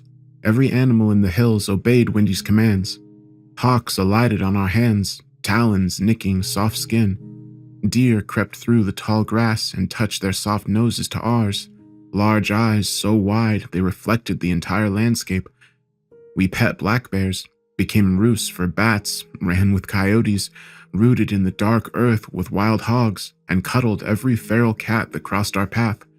In my memory, those days are warm and golden, and the nights are cold and clear, with blasts of icy wind that woke me in a way nothing has before or since. Like everything to do with Wendy, it made me feel alive. I was happy and utterly, completely myself, untethered to the quiet, bitter tragedy of my mother and brother. I had a magical wildness that transcended freedom itself, a state I could only enter when I was exploring hills, trees, and mountains with Wendy. The only place we did not explore was the forest. It seems insane in hindsight, but everything was insane, not just Wendy herself, although she was plenty insane on her own. The way wild animals came to us, tamer than dogs, or my metamorphosis into an odd lost boy who didn't need sleep. My mother's illness was insane too. That she had to be alive while rotting from the inside out wasn't just insane, it was monstrous. So was Noah's prognosis. The fact that I would be an orphan at 12, that my disabled brother and I would be placed into different foster homes, perhaps never to see each other again, was insane. And the reality that my mother would be dead before my 13th birthday, less than a year, less than half a year, was insane. The fact, the truth that nobody cared, that no one would remember us, that my mother, my brother, and I were already forgotten was the most insane thing of all. Compared to that, Wendy's forest didn't even register. On a frigid evening, when the sky was clear and bright and snow crowned the moonlight mountains, I prepared to go see Wendy as usual, but on my way out, I felt a tug on my coat. I looked down and saw Noah. "Go back to bed," I told him. He shook his head. Anger stirred, but quickly died. Noah would be an orphan too, at 4, not 12. He might not even remember Mom. What would be worse, To remember and ache for her until he died, or to forget her altogether? What if he forgot me? What if he ended up in a bad foster home? What if it ended up being hell? And what if he never remembered anything else? For the first time in weeks, a lump formed in my throat as reality came to roost, and with it, a bitter truth. If anyone needed a fairy tale, it wasn't me. It was Noah. "Okay," I said. "Let's get your coat." We went out into the frosty night. Dead bracken crunched under our feet. The moon shone, high and cold, drenching the darkness in a film of silver. Bats flew overhead, throwing thin, unsettling shadows. I knelt down by the burrow. Noah looked at me curiously, then followed suit. "Wendy?" I whispered. "Are you awake?" Silence. Then 2 golden lens flares blinked to life. "Oh!" Noah whispered. The light reflected off his face as he reached out to touch them. Then long fingers, thin, cracked, bright as the moon, slid out of the burrow and took his hand. Who is this? My brother. Inside the burrow, something curved and pale glinted under her lens flare eyes. A crescent. A smile. Noah froze as Wendy slid out and unfolded before him. His gaze tracked upward along her arm to her shoulder, finally settling on her face. His eyes widened, reflecting the nightscape. Then he spoke his first full sentence. "What is that?" "Noah!" I snapped. He shook his head and tried to pull back, but Wendy didn't let go. Noah. No! He wrenched away. I caught him, but he recoiled and twisted. He dug his nails into my hand and screamed. It echoed through the night, so maddeningly shrill the coyotes yipped in response. Then he bit me. His teeth felt sharp and electric, somehow rotten. I let go, and he ran. I chased him for what felt like hours, screaming at him to come back. That just spurred him on, small legs carrying him faster than even I could hope to run. He moved farther and farther ahead, a dark shape glossed in silver speeding towards the forest's edge. I watched, helpless, as he finally disappeared among the trees. The forest loomed before me, a monstrous tangle of shadow and starlight and thick, menacing darkness. I hesitated, craning my neck as I listened for Noah, but heard nothing. So I plunged in, because a hero who can't clean up his own messes is no hero at all. As soon as I ducked under the canopy, the world changed. Stars bled through the dying leaves, pale mist curled through the branches. A delicate sheen of silver covered the entire forest. I thought of my old nightmare, the pale cougar with silver eyes eating the coyote that spoke in Wendy's voice. I shivered and kept walking. I wondered vaguely where I might find Wendy's scum-blanketed pond. On the heels of that came thoughts of Wendy's monster. I wondered whether it had silver eyes like the cougar. Fear suddenly took root and exploded upward. I was too old to believe in monsters, but I was in a dark forest on an enchanted night. How could I believe in anything else? Leaves and twigs crunched underfoot. Patterns of broken moonlight danced over my skin. I sidestepped roots and rocks, silently reassuring myself. There are no monsters. They aren't real. There are no monsters. They aren't real. There are no monsters. I hopped over an upraised root, but instead of touching the ground, my foot went down and down and down, spilling me to the forest floor. Disintegrated leaves and fine silky dust exploded in a cold cloud. It tasted old and rich, a combination of oak, sage, filth, and dirty fur that melted into mud on my tongue. I sat up, gagging, and turned. Behind me, I saw an earthen ledge that formed a high, lopsided step snaked through with roots. I spat out the mud and stood up. There, in the trees behind the tree root stair, were eyes like milky starlight. There are no monsters. Something shifted. They aren't real. Something bony, broken, and long as a tree, a fallen, bug-infested tree exploding with rot. There are no monsters. They aren't real. But that thing was very real. I ran. Behind me, leaves cracked and twigs snapped under rapid footsteps. There are no monsters, no monsters, no monsters, no monsters. A low roar bored into my ribcage and thrummed, so shockingly powerful it paralyzed me.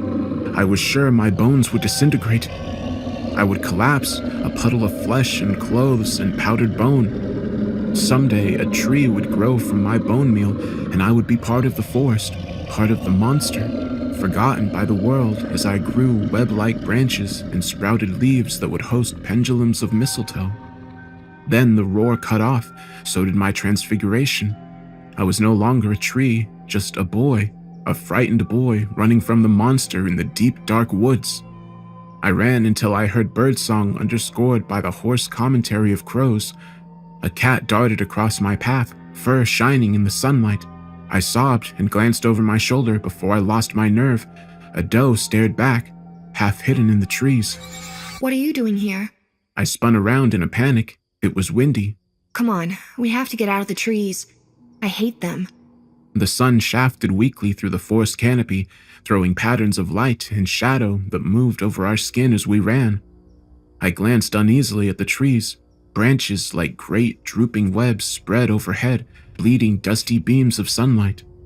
Finally, in the distance, I spied the shaded patch of miner's lettuce. On the hill beside it stood my house. When we crossed the tree line, reality crashed over the world, dismantling the dark spell of the forest and its silver-eyed monster. Before I could even draw a breath, Wendy turned on me. How could you go in there? I had to. Dread exploded as I remembered why I'd gone into the woods in the first place. What kind of hero abandons a sick little boy to the mercy of a monster? No hero at all. I turned back. As the shadows of the trees fell across me, I felt their pull, like fishing lines reeling me in. My brother! She grabbed me and spun around, slamming me to the ground with such force I could barely comprehend it. No!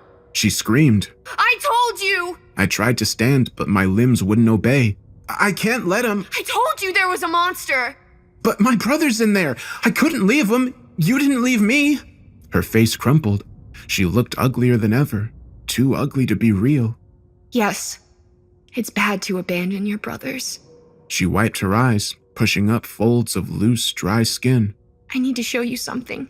But Noah... Is safe. I made sure. I always take care of my brothers. Then she got down on all fours and crawled into her burrow. I looked up at my house, then down at the burrow. Windy or home? Despite my fear and the marrow-deep exhaustion weighing me down, the choice was surprisingly easy. I dropped to my belly and slid in after her. The burrow was wet and cold, mud squished under my fingers. Pale roots dangled like the legs of ghostly spiders. A large earthworm glistened briefly before diving into the earth. Then, darkness engulfed me, and I saw nothing at all. I crawled blindly. The hiss of Wendy's bony form sliding ahead was the only thing that kept panic at bay. By the time I emerged into the sunlight, my bones ached with cold. Every inch of skin was numb, my clothes were muddy, and those thin, pale roots tangled around my fingers like waterlogged hair. I closed my eyes against the light. It felt painfully bright, but I knew it wasn't. I sensed the gloomy, muted quality of the sun and knew that we were back among the trees. I frowned. Why did Wendy, who hated the forest, have a home that spilled directly into its heart? Open your eyes. I did. Directly before me, perched an inch or two off the dark earth, was a discolored bulb shot through with cracks and two large, dark holes like eyes. Only when I noticed the jaw beneath, small, malformed, with less than a dozen teeth, did I understand what I was seeing. My head felt light, my chest pressurized as though a rapidly inflating balloon had replaced my heart. I looked around. There were so many. They carpeted the earth, sprouting from the dead leaves like obscene flowers. Small and large, pale and dark, some whole, some broken, some with smashed faces, some with little more than lopsided jaws or jagged skull caps. These are my brothers. No one remembers them, or the monster who killed them. The balloon in my chest inflated sharply, pressing painfully against my ribs and throat. Eyes like dirty silver pools filled my head. Monsters aren't real. This one is. It lives in the trees. You have to listen, or you'll end up like them. I'm not your brother. Her face was changing, fading. bleeding away like light bleeds from the evening sky. I couldn't look at her for long. When you forget a monster, you allow it to thrive, to take over. Why didn't you tell me you had a brother too? I shrugged defensively. Tell me about him. Of course she wanted to know about Noah. All anyone ever cared about was Noah. Why should Wendy be any different? He's sick. With what? Something he was born with. He won't live very long because his organs aren't growing right. He can't form memories very well. When my mom dies, he might not remember her. Tears stung my eyes. Suddenly, it was hard to breathe. Or me. He'll have to go to a special foster home, and I won't be able to come. He'll think we left him. Why does he have to go? Why can't he stay here with you and your mother? How amazing, I thought. How bitterly, selfishly amazing that I hadn't yet told Wendy of Noah or my mother. Everything came out of me. I could almost see it flooding the forest floor, an infected pool rising around the Garden of Skulls. It's like Mom and Noah existed for nothing. No one cares that they're here. No one will care when they're gone. No one will even remember them. They don't matter to anyone, and I can't change that. Nothing I do is enough. Wendy sat, motionless in my periphery. She looked terrifying in silhouette, absolutely, gut-wrenchingly, incomprehensibly horrifying, but when she spoke, she sounded gentle. So very gentle. Why didn't you tell me? Because I didn't want to think about it. You didn't want to remember. I shook my head and continued to cry. Silence followed, broken only by the wind and the steps of tiny animals picking through the dead leaves. Then Wendy spoke. I expected her to tell me about her brothers, but even though the skulls of 100 dead boys surrounded us, she told me about crows and red ants and condors, all of which ate dead things. Once the scavengers have their fill, the carcasses of dead animals rot into the soil, to be drawn up through the roots of jealous, hungry trees, and eaten. I remembered the dust in my mouth, how it had tasted of oak and rot.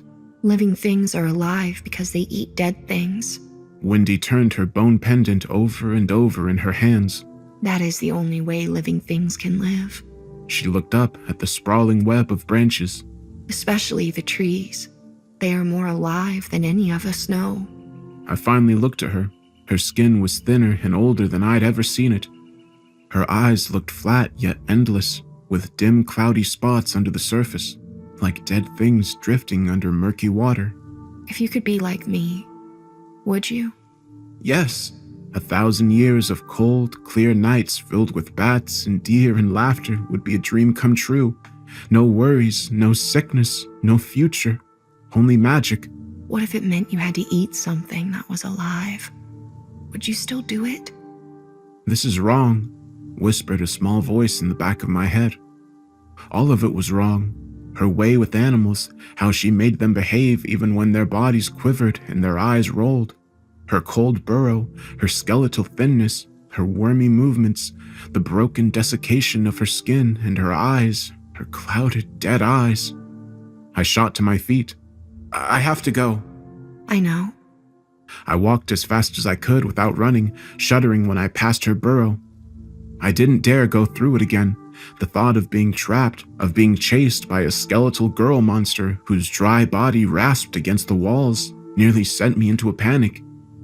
The forest surrounded me, all dusty green and golden gloom. I thought of monsters, warped inhuman bodies blending with the twisted branches, spidery hands stretching out of the shadows, molted skin camouflaged in the dappled light. I took a deep breath. There are no monsters. Wendy's cracked, dead face filled my mind's eye. They aren't real. The trees finally thinned. The bright sunlight grew brighter, and green glimmered through the trees. The miner's lettuce, the boundary between my world and Wendy's, and behind it, my house. I broke into a run and didn't stop until I burst through the door. Noah, who was napping on the love seat, didn't stir. What? She snarled. What were you thinking? Her words crushed me, so I crushed her. It would be good to get him out of here and away from you for a little while. He doesn't have to die just because you are. The words hung in the air, echoing, reverberating until they broke what was left of my world, like magic words spoken by a monster instead of the hero. I regretted them instantly, but it didn't help. Nothing I did or could do or would ever do could help. I looked at Noah. His hands were scrapped raw, his little palms looked flayed, coated in papery scabs and raw flesh. I thought of the forest, its hungry roots and jagged rocks, and withered. "Mom." Go. She looked 100 years old, papery skin stretched over a skull, eagerly anticipating the day it would escape her. Just go. I looked at my brother again, flopped bonelessly over the cushions. Only the rise and fall of his chest gave any indication that he was alive. Wendy's voice echoed in my ear. An image exploded in my head. My mother arranging freshly butchered pieces of my little brother on the kitchen table as she prepared to eat him, while his eyes, flat and discovered, with cloudy, pale things flickering in their depths, bored into me. I burst into tears. That night, for the first time in months, I slept. There's so much more to tell of Wendy, of what she was and what she did, but I'm so tired. Far too tired to remember any more monsters tonight. After I left Wendy in the forest, I slept for the first time in weeks. My dreams were filled of headless boys, crippled princesses with flesh so thin it split across their cheekbones, and a pale cougar eating a golden-eyed little girl whose blood flooded an entire field of miner's lettuce. The mountain lion snapped the child's bones in its blood-stained jaws with a rhythmic crack, crack, crack that jerked me out of the nightmare. The cracking sound followed me out of my dream, only it wasn't cracking of bones or of anything else. It was tapping. I shot up and faced my window. Sure enough, I saw a pale hand wrapping the glass, and behind it, a small, star-silvered silhouette. Anger overtook me. I stalked to the window and threw it open. "What do you want?" I hissed. The monster saw you. It's going to come for you and your brother. Our brother. My heart fell down to my feet. Fear bloomed in its place. To hide it, I snarled at her. "How do you know?" Her eyes looked dim yet terribly bright, like cloud-shrouded moons. I know everything the monster thinks. I know everything the monster thinks. The flower in my chest continued to bloom, thick black petals unfurling one by one. "No, you don't." I know because the monster is the forest. And I used to love the forest. More than anything. Even more than I loved my brothers. That's how I know. She reached for my hand. Her skin was cracked and dry and so terribly thin. Moonlight filtered through it, revealing the mummified musculature and delicate bones beneath. Come with me. I recoiled. "No." Her eyes blazed for an instant, pearlescent moon yellow flaring to gold. She then relaxed and folded her hands on the sill. All right. I'll stay with you instead. "I don't want you to," I almost spat. But what kind of hero would that make me? No hero at all, of course. Only a resentful brat who made his mother cry, who hated helping his family, who abandoned his baby brother to the beast in the deep, dark woods. Would I also chase away my best friend, my only companion, my fairy tale, for the crime of simply trying to help me? How foolish would that make me? I knew she wasn't human, so that made her something else. Maybe an elf or a fairy or a creature no one had ever even heard of. And what if she needed my help? What if she was cursed? For all I knew, she was some kind of princess. But no matter what she was, I loved her, didn't I? Yes. And I must have loved her for a reason. Surely my instincts weren't wrong. She was scary, but she was good. She had to be. "Okay, what do you want?" To tell you about my first brother. Curiosity surged. "What about him?" She smiled, frog-like mouth opening over small, fine teeth. The important things. She looked down. Spidery lashes shaded her moon-yellow eyes. He was littler than me. He loved cats. Petting cats and going fishing were his favorite things in the world. He got a fish hook stuck in his hand once, and it left a big, lumpy scar like an earthworm. But that didn't put him off fishing. He sure did love fishing. A single tear rolled down her cheek. I waited.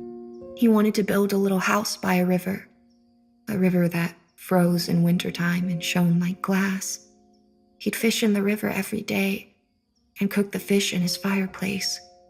The cats would eat first because he loved them so much. And he was going to plant an apple tree so he could pick the apples and teach wild deer to eat them out of his hand. What was his name? Wendy's eyes darkened. I don't remember. The moon rose behind her, obscured by the twisted branches of the valley oaks. Crickets and night insects sang, a peculiar orchestra that pulsed through the night. After a while, Wendy continued. My brother didn't believe in monsters. That's why it was so easy for the monster to catch him, because he didn't believe in it. He loved the monster and didn't believe anything he loved could be evil. Not when the monster hurt him. Not when it pulled his arms and legs off. Not even when it tore his head away. The monster pulled so hard that part of my brother's spine came out. I saw it. It looked like a root. I don't want to hear any more. The monster took my brother's arms and his legs and his body, but it left his head behind. So when the monster left, I took my brother's head out into the forest. The spine was sharp and slippery. It cut my hands. Stop. I got lost. It was nighttime. My brother's little cat followed me. It cried and cried, like a kitten who lost its mother. I cried with it while the owls watched. I was so scared they would swoop down and carry it away and pull its head off and eat it, like the monster did to my brother. I got lost, but finally found a pond. It's dried up now, but it wasn't back then. There was scum on it and no fish inside, but there was water. I dug a little hole on the shore and put my brother's head in it. I covered his spine root with dirt and leaves, but left his head above the ground. Then I scooped up the pond water and watered him. The scum got in his eyes. Stop! I stayed with him for days. So did his cat. I ate acorns and drank from the pond, and I watered his head every morning and evening. But he didn't grow back. He just rotted. His eyes turned gray and sank into his head. His hair fell out. His skin turned bad colors, then swelled and split and slowed away. I didn't want to live without him. So I went home and waited for the monster to kill me. But he didn't kill me. Instead, he gave me food. A delicious stew with thick brown gravy and corn and meat. I was so hungry I ate it all, except the last bite. I didn't eat the last bite, because when I scooped it up in my spoon and the gravy drained off, I saw it was a soggy piece of skin with a big lumpy scar on it, just like an earthworm. Shut up! I screamed. No, I have to tell you about the monster, because I can't fight him alone. She stepped away from the windowsill. Go to sleep now. She went away.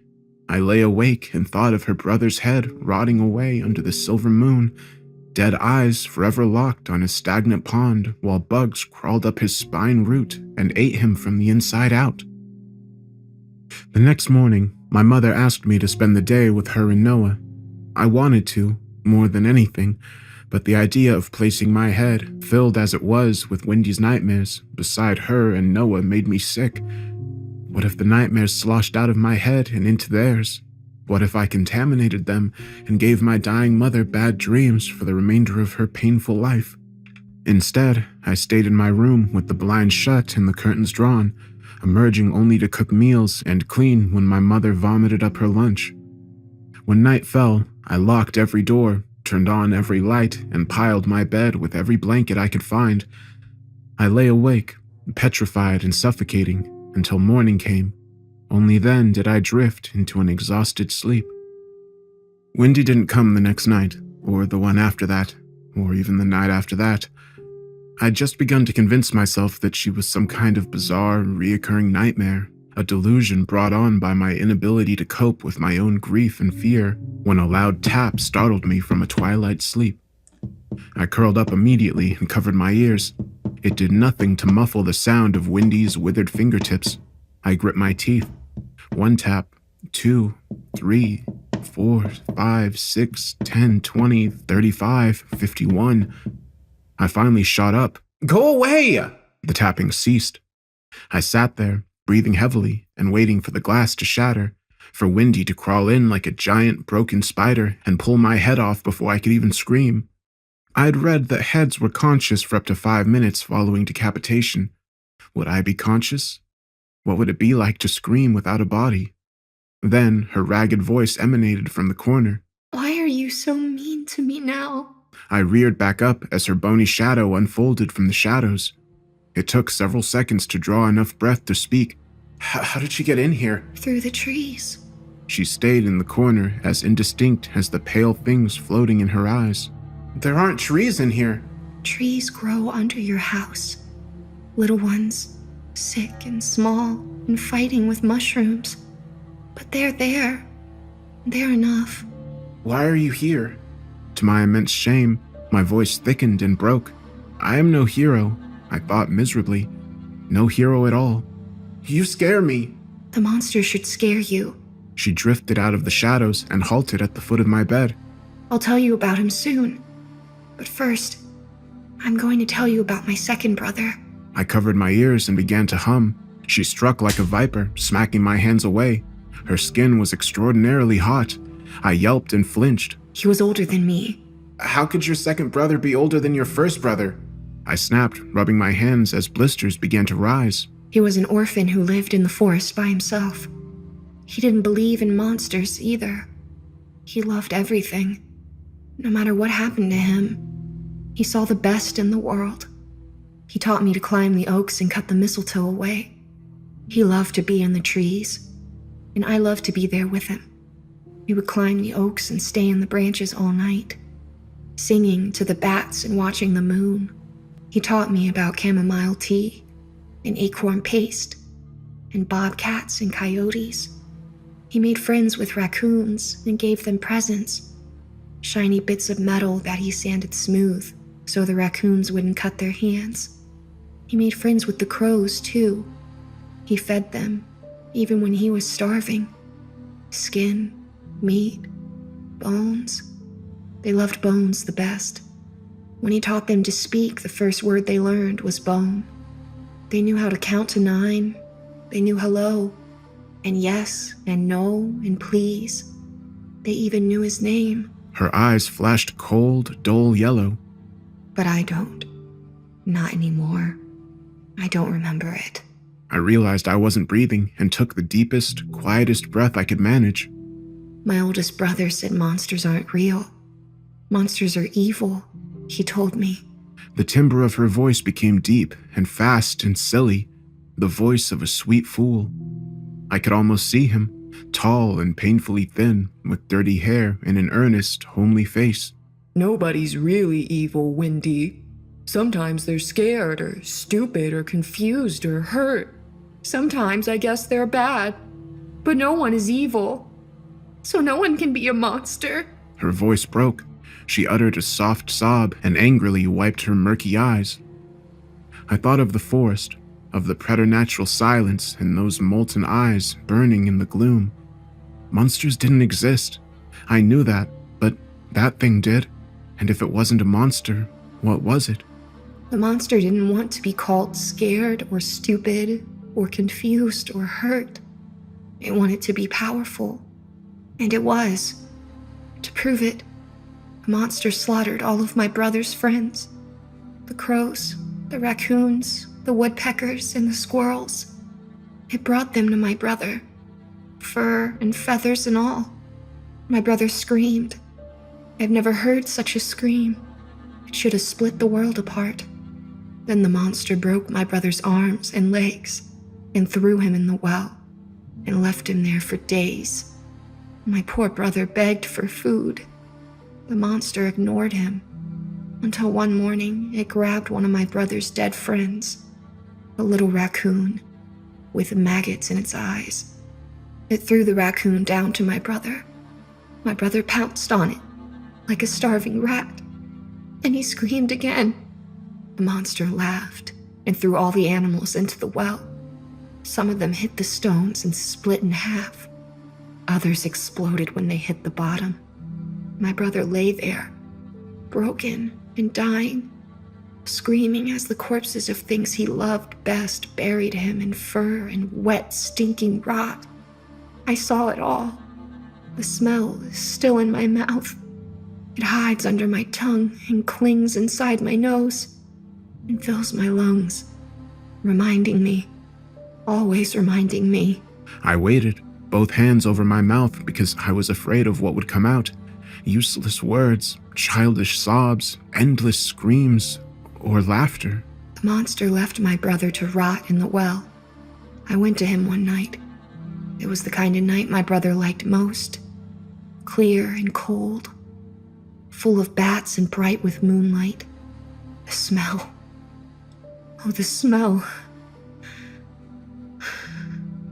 I wanted to go down and see him and all his friends. They were my friends too, and I loved them. But there was no way down into the well. So instead, I ran into the forest. Even though it was night and the petals were all furled, I picked every flower I could find. An armload. So many they kept slipping away and left a trail behind me. I carried the flowers back to the well and dropped them in. And even though it was night, even though they were picked and dead, they blossomed as they fell. In the morning, that old, dry well was overgrown. Vines and wildflowers exploded out like a fountain, covering every last stone. I loved those flowers so much. I sat by them often, especially on the cold, clear nights when bats swooped low. On those nights, I would look into the flowers and see eyes, the bright, curious eyes of raccoons, and the small, dark star eyes of crows. But even though I searched, I never saw the eyes of my brother. Where's the well? Under this house. I couldn't move. I couldn't breathe. Couldn't even think. I went to the well every night. When they started to build this house, I got scared. I thought of my brother and his friends, trapped in an old well under a house, in the dark, forever forgotten. So I ate them. All the vines, all the flowers, all the thorns, all their eyes. Then I crawled down into the well and pulled up the roots. There were so many. Some went deep. Some were shallow. Some were big. Some were small. Every last one of them looked like backbones. I meant to eat them, but I couldn't. Any more than I could have eaten my first brother's backbone. So I pulled them out of the well and carried them into the forest. The monster ruled the forest by then, so I could think of nothing else to do. I wandered the trees with the roots until I found a place I knew. The pond was dry, but the rest was the same. My first brother's head was there, attached to a stalk of polished bone. His eyes were fused shut, and his head had grown enormous. It was flat on one end, just like a pumpkin that's grown on its side. But he smiled when I knelt beside him. He smiled even wider as I dug 100 holes for the roots of my second brother and all of his friends. My first brother didn't say anything. He couldn't, because he was just ahead. But he smiled, because he remembered me. She covered her eyes. I don't even remember his name. I watched her helplessly. Each sob sent a pulse of overwhelming sorrow through my own body, waves of grief on a shore of flesh and bone. You were a good sister. I know it. No. Nothing I did was good enough. She turned away, pale form melting into the shadows. Wendy, don't go! Don't! A single soft sob emanated from the corner. Then all was silent. I lay awake for a long time, thinking of the forgotten well filled with bones of slaughtered animals, of the boy who screamed so loudly the world should have split apart. As I finally drifted off to sleep, I heard the echo of a terrible, heart-rending wail echoing from under my bedroom floor.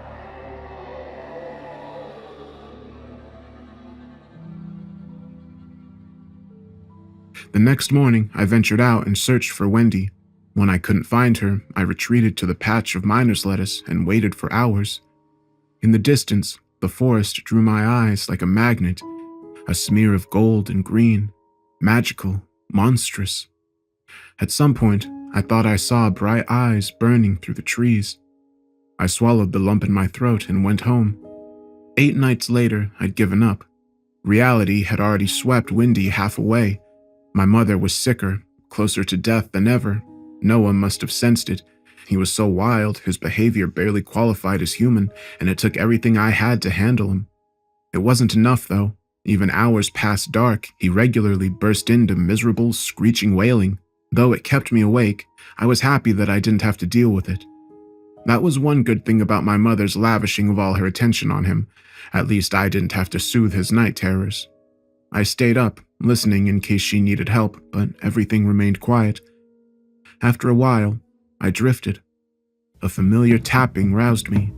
Before I was even awake, I rose and stumbled to the window. Frozen air gusted in, smelling of snow and dark earth. Wendy stood there, looking dead, deader than she had the day I saw the skulls of her brother, a shambling monument to old, dry rot. "Why are you here?" I asked. She slung a withered, spidery leg over the sill and climbed into my room. Her bone pendant swung back and forth, dirty and jagged as ever. "I've come to tell you about my third brother." Her sparse, dry hair caught the moonlight, blazing warm silver that glanced off her crumbling flesh and threw her ruined features into sharp relief. I could see the dim suggestion of bones within her desiccated limbs. It reminded me of the bats, how the moon had shone through their wings, making the bones look so beautiful and fine. He was the youngest of all, barely more than a baby. Sick, frail, and slow, just like your brother. Very slow, but smart enough to listen to me. She lurched forward with a series of soft clicks, the exposed bones of her feet tapping the floor. He never went into the forest. He never tempted the monster. He did exactly what I told him. My heart ached for this tiny, slow boy. Of course he had listened to Wendy, this ancient, shambling horror, whispering dire warnings of monsters and dead brothers, and eyes and flowers grown from carnage. What could a tiny boy do but listen? I saved him from the monster. She rasped. Dull yellow eyes glinted in her face. From my monster.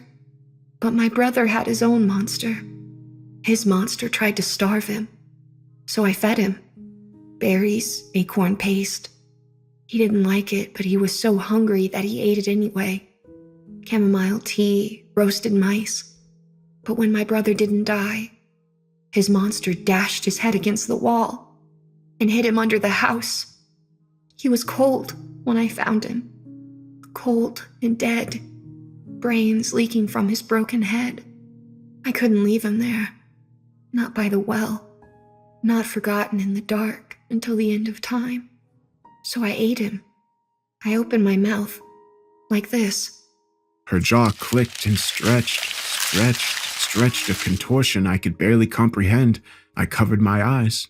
I ate his arms, his legs, his guts, his bones, but I didn't eat his head or his spine. I took those into the forest. I found the dried up pond. It was not a pond anymore, but a green pit filled with eyes and flowers. My first brother smiled at my approach. He was enormous by then, the size of a cottage, with a mouth like a cave. His head was so smashed, so flat, that one of his eyes had bumped into the other. They bulged now, displaced and scarred with old infections. Looking at them made me cry. How stupid I'd been. How very stupid. Planting him with such a small root. I would not make that mistake again.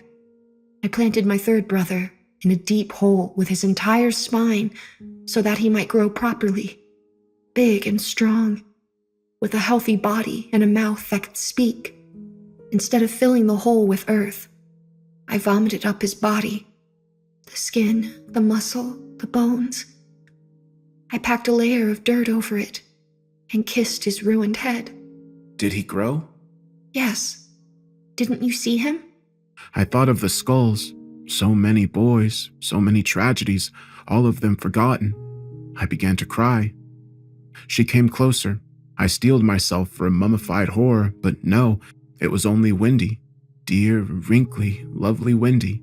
Do you want to meet them? My brothers? I felt like a deer trapped in the headlights of an onrushing monster truck. She took my hand. Her skin felt dry and scratchy and burning hot. Please. I know they'll love you. Real heroes do difficult things, terrifying things, and it's easy because in fairy tales, everything turns out right in the end. So I climbed out the window and followed Wendy into the night.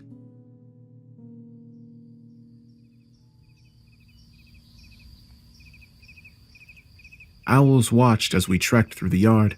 A bat dived and landed on my shoulder, squeaking affectionately before taking off again. Raccoons lumbered through the grass, dark eyes shining. Wendy and I reached the miner's lettuce, dropped to our bellies, and crawled through the burrow. It was even colder now. Delicate layers of ice covered the mud and crunched under my weight. The walls felt dangerously narrow around my shoulders. With a panicky pang, I realized I would soon be too big, too old for the burrow. Wendy's stiff, wrinkled dress rasped against the walls until it grew sodden with mud and half-melted frost when it began to squelch. I preferred it to the dry hiss because the dry hiss reminded me of long, rotten limbs unfolding in the winter forest. After a timeless span that could have been 10 minutes or 10 years, we emerged into the clearing of brothers. I crawled out with a relieved sigh. The night was cold, but warmer than the tunnel had been. I rubbed my eyes and looked around for Wendy. A great rumble sounded behind me. I spun around with a shriek, expecting to see silver eyes and the sleek white form of a cougar. It was a head, an incomprehensibly gigantic head squashed on one side. The eyes had merged into a great lumpy orb covered by thin flesh. An infection split the eyelid, revealing dim, murky light the color of lamplit pus. Its mouth, thin, frog-like, ugly, tragic, split apart, widening until it was the size of a cave.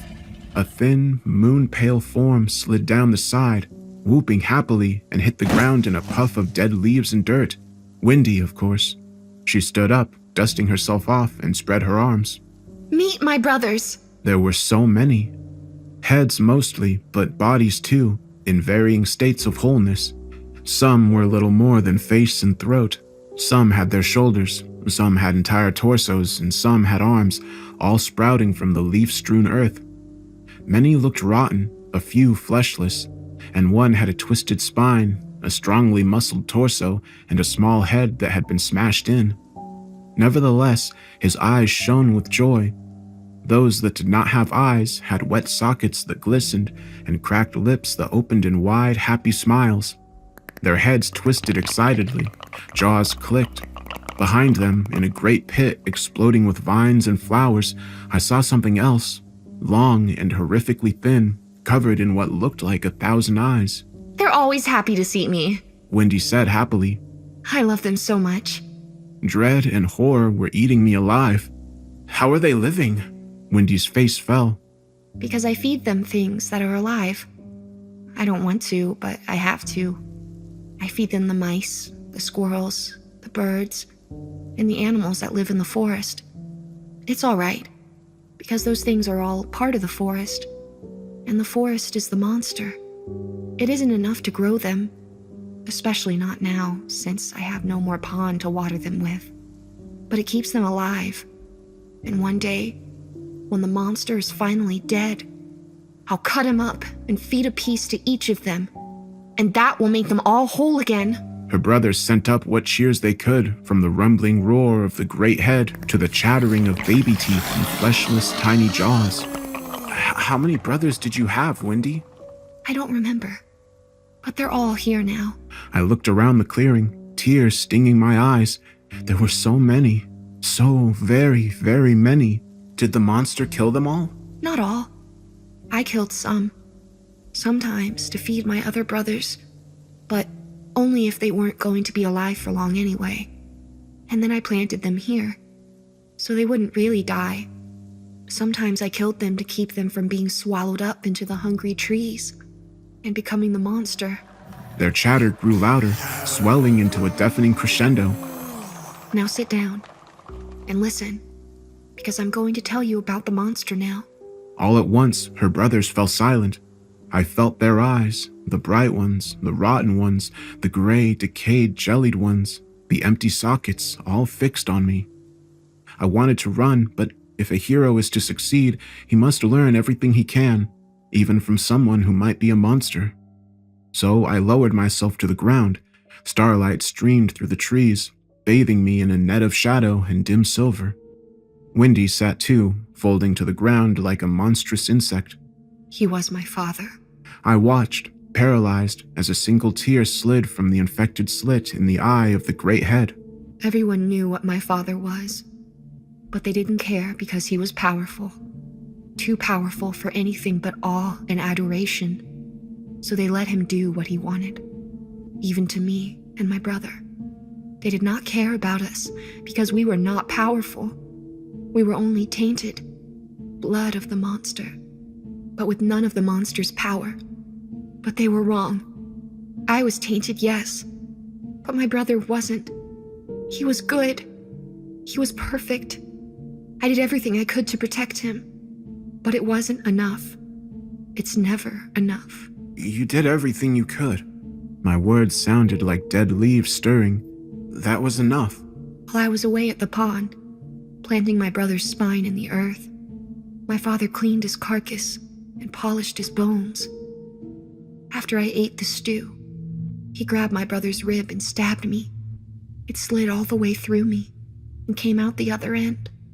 It hurt, but I didn't feel like I was dying, even as my blood spilled over me and flooded my lungs, drowning me. I didn't feel weak.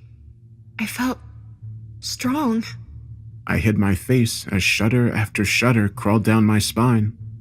I went to the pile of cleaned bones and found one of my brother's stripped fingers. It was smaller than I expected, and sharper. I put it through my father's eye. Then I dragged him into the forest, pulled the rib out of my chest, and put it in his other eye. Then I went home. I killed him. I said to everyone, I killed the monster. I told them of my brother, how I'd saved his life by planting his head in the earth. But instead of welcoming me, they cut my stomach. All my guts slid out, hot and reeking. They steamed in the night, under the cold moon.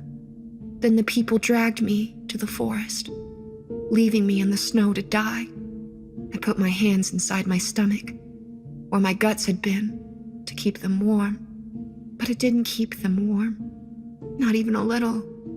I remember what it felt like when my fingers froze. When I tried to uncurl my hand, it cracked and broke. I lay there in the snow, frozen and gutted, staring at the stars. And I was angry. So very, very angry. Why did they do that to you? Because I was unclean, a desecrator of corpses, murderer of my own blood, a monster. To them, the people who had known my father, who had known what he was. I was the monster. I lay there, rotting all through winter, until I became pale, broken, bloodless. Tears coursed down my face. My heart ached. Even though they loved him enough to kill me for defeating him, they forgot him. Her murky eyes flared to blinding gold, and she began to cry. They forgot him and left him. His body stayed in the forest and fed the scavengers, building the bones and meat of their young. His hair lined burrows and filled nests. Flies fed on his rot and spawned. Maggots hatched in guts and his eyes. I know. I saw. I stood right there and watched it all. Crows took flight. Their startled cries filled the night, and their glossy wings blocked the cold stars. I watched his bones crumble into soil. I was so very, very satisfied that he had rotted. But that was because I didn't understand. I didn't understand that he hadn't rotted away. He had only changed. changed into something else, into everything else. Now the trees grow out of him. He gets to be in the trees. My trees! He's dead and forgotten and beautiful, with more power than he ever had in life. I am dead and hated and ugly, weaker than I've ever been. I'm forgotten, and so is he. Now I'm the only one who knows. I'm the only one who remembers. But I know now. He always kills my brothers. Soon I will have more heads to plant beside the pond. Tell someone. Make them burn the forest down. Tell everyone. No one will listen. No one will care. No one ever has. I have. I can't even fight him because I'm trapped. She spread her desiccated arms, as slender and delicate as the bones of bats. I'm cursed. He cursed me. I was never strong. Never. But every year I grow weaker. Every season there is less of me. Soon I will crumble and fade and be drawn up through the roots of the trees. He will eat me. I will die and he will live on. He will win. There it was. My redemption. My quest. My chance to be a hero. I won't let him. I'll fight him. Wendy's fingers spread, revealing a single eye, bright and deep and golden. We can fight him together. In that moment, it was the only thing I wanted, to live for untold centuries, ageless and immortal, years of golden days and cold, clear nights in which to befriend bats and raccoons and crows. No school, no sick mother, no Noah, no unbearable, soul-crushing fear of what would become of him.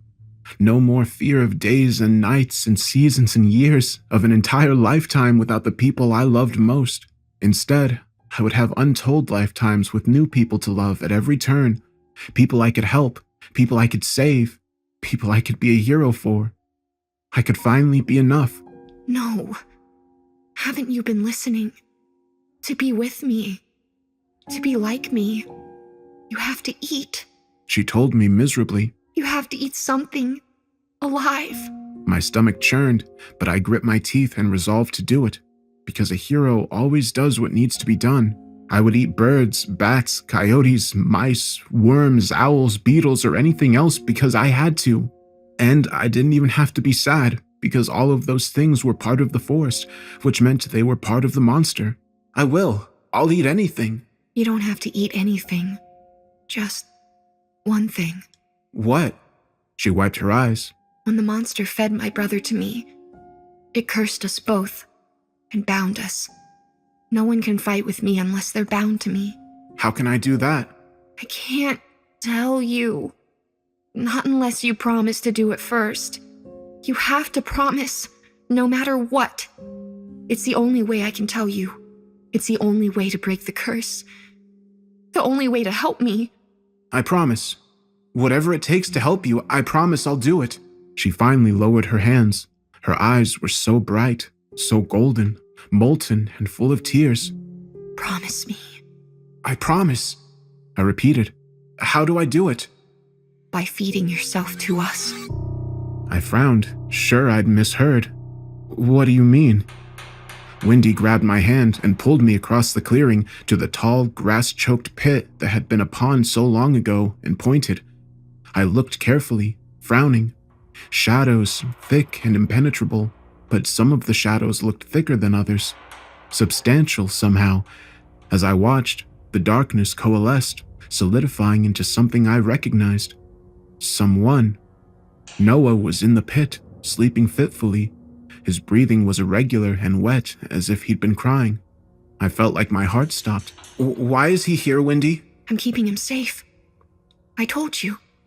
I always keep my brothers safe. No, I won't. You promised. My father will kill you anyway. He kills everything my brothers love best. I wish it could be you, but you don't want to fight. You want to run away. You want to forget your brother. My brothers don't forget each other. He won't forget you. Neither will I. I promise. Comprehension dawned. Tears flooded my eyes as all my jealousy, all my anger, all my resentment flooded my heart, scorching, all-consuming, a flood of golden lava burning me alive. I shook my head. She nodded, all silver moonlight and rich darkness and eyes like suns. You are my brother, and you are his brother. You alone can bind us. My eternity of moon-silvered nights and velvety bats, of gloom golden mornings and chattering crows, of dark burrows and oaks with canopies like giant spiderwebs, of people who needed me, people I could help, people I'd be enough for, fell away. Noah would have that life, that eternity of animals and trees and magic. Noah was my mother's favorite. Noah who got everything she could give, even though he did nothing, even though I did everything. Noah who was enough. I wasn't enough. I was the oldest, paving the way for the youngest. You look so angry. Wendy said sadly. So very, very angry. Just like me. She reached out and stroked my face. Her finger was papery and hot like ashes. It has to be this way. You'll still be the hero.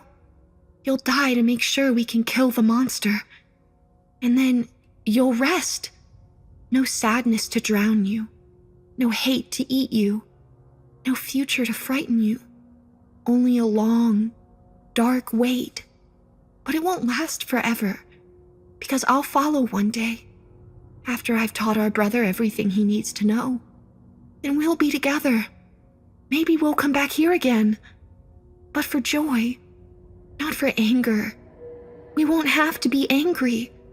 Because Noah will remember. No. I stepped back. Wendy slid forward, an undulating nightmare of rot and night. My father will kill you anyway. And then where will your brother be? When your mother dies, he'll linger in the house for days, crying and cuddling her wet, rotting body, pulling her eyes open each morning until they sink like wet jelly into her sockets, stuffing food into her yawing mouth until all the food is gone. Then he'll die too, alone, starved, frightened, without even the brains to comprehend that she's dead, wondering why you've left him. Is that what you want? Or do you want him to live? To see the moon rise and the sun rise more times than he could ever count? And years of snow and wind and sun?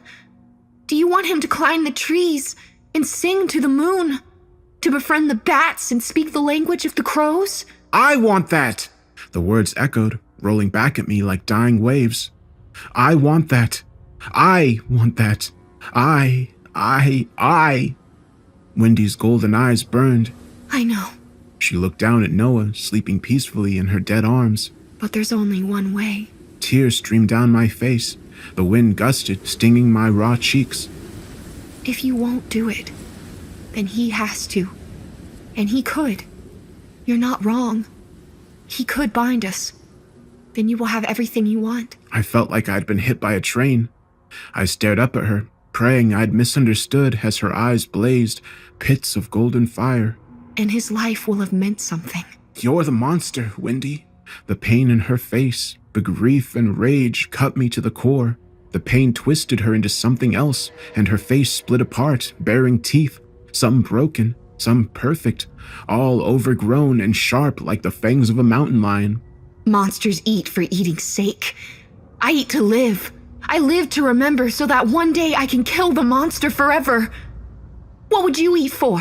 She shook her monstrous head, then spat. You would only eat to forget. What was she, really? This withered, horrific nightmare before me. A ghost? A demon? A trapped spirit so hell-bent on vengeance she drove herself insane? Was she a liar all along, or was she broken? Had her own hatred, her own misery warped her into something beyond comprehension? Had her father, her monster, bled into her over untold centuries, corrupting her, possessing her?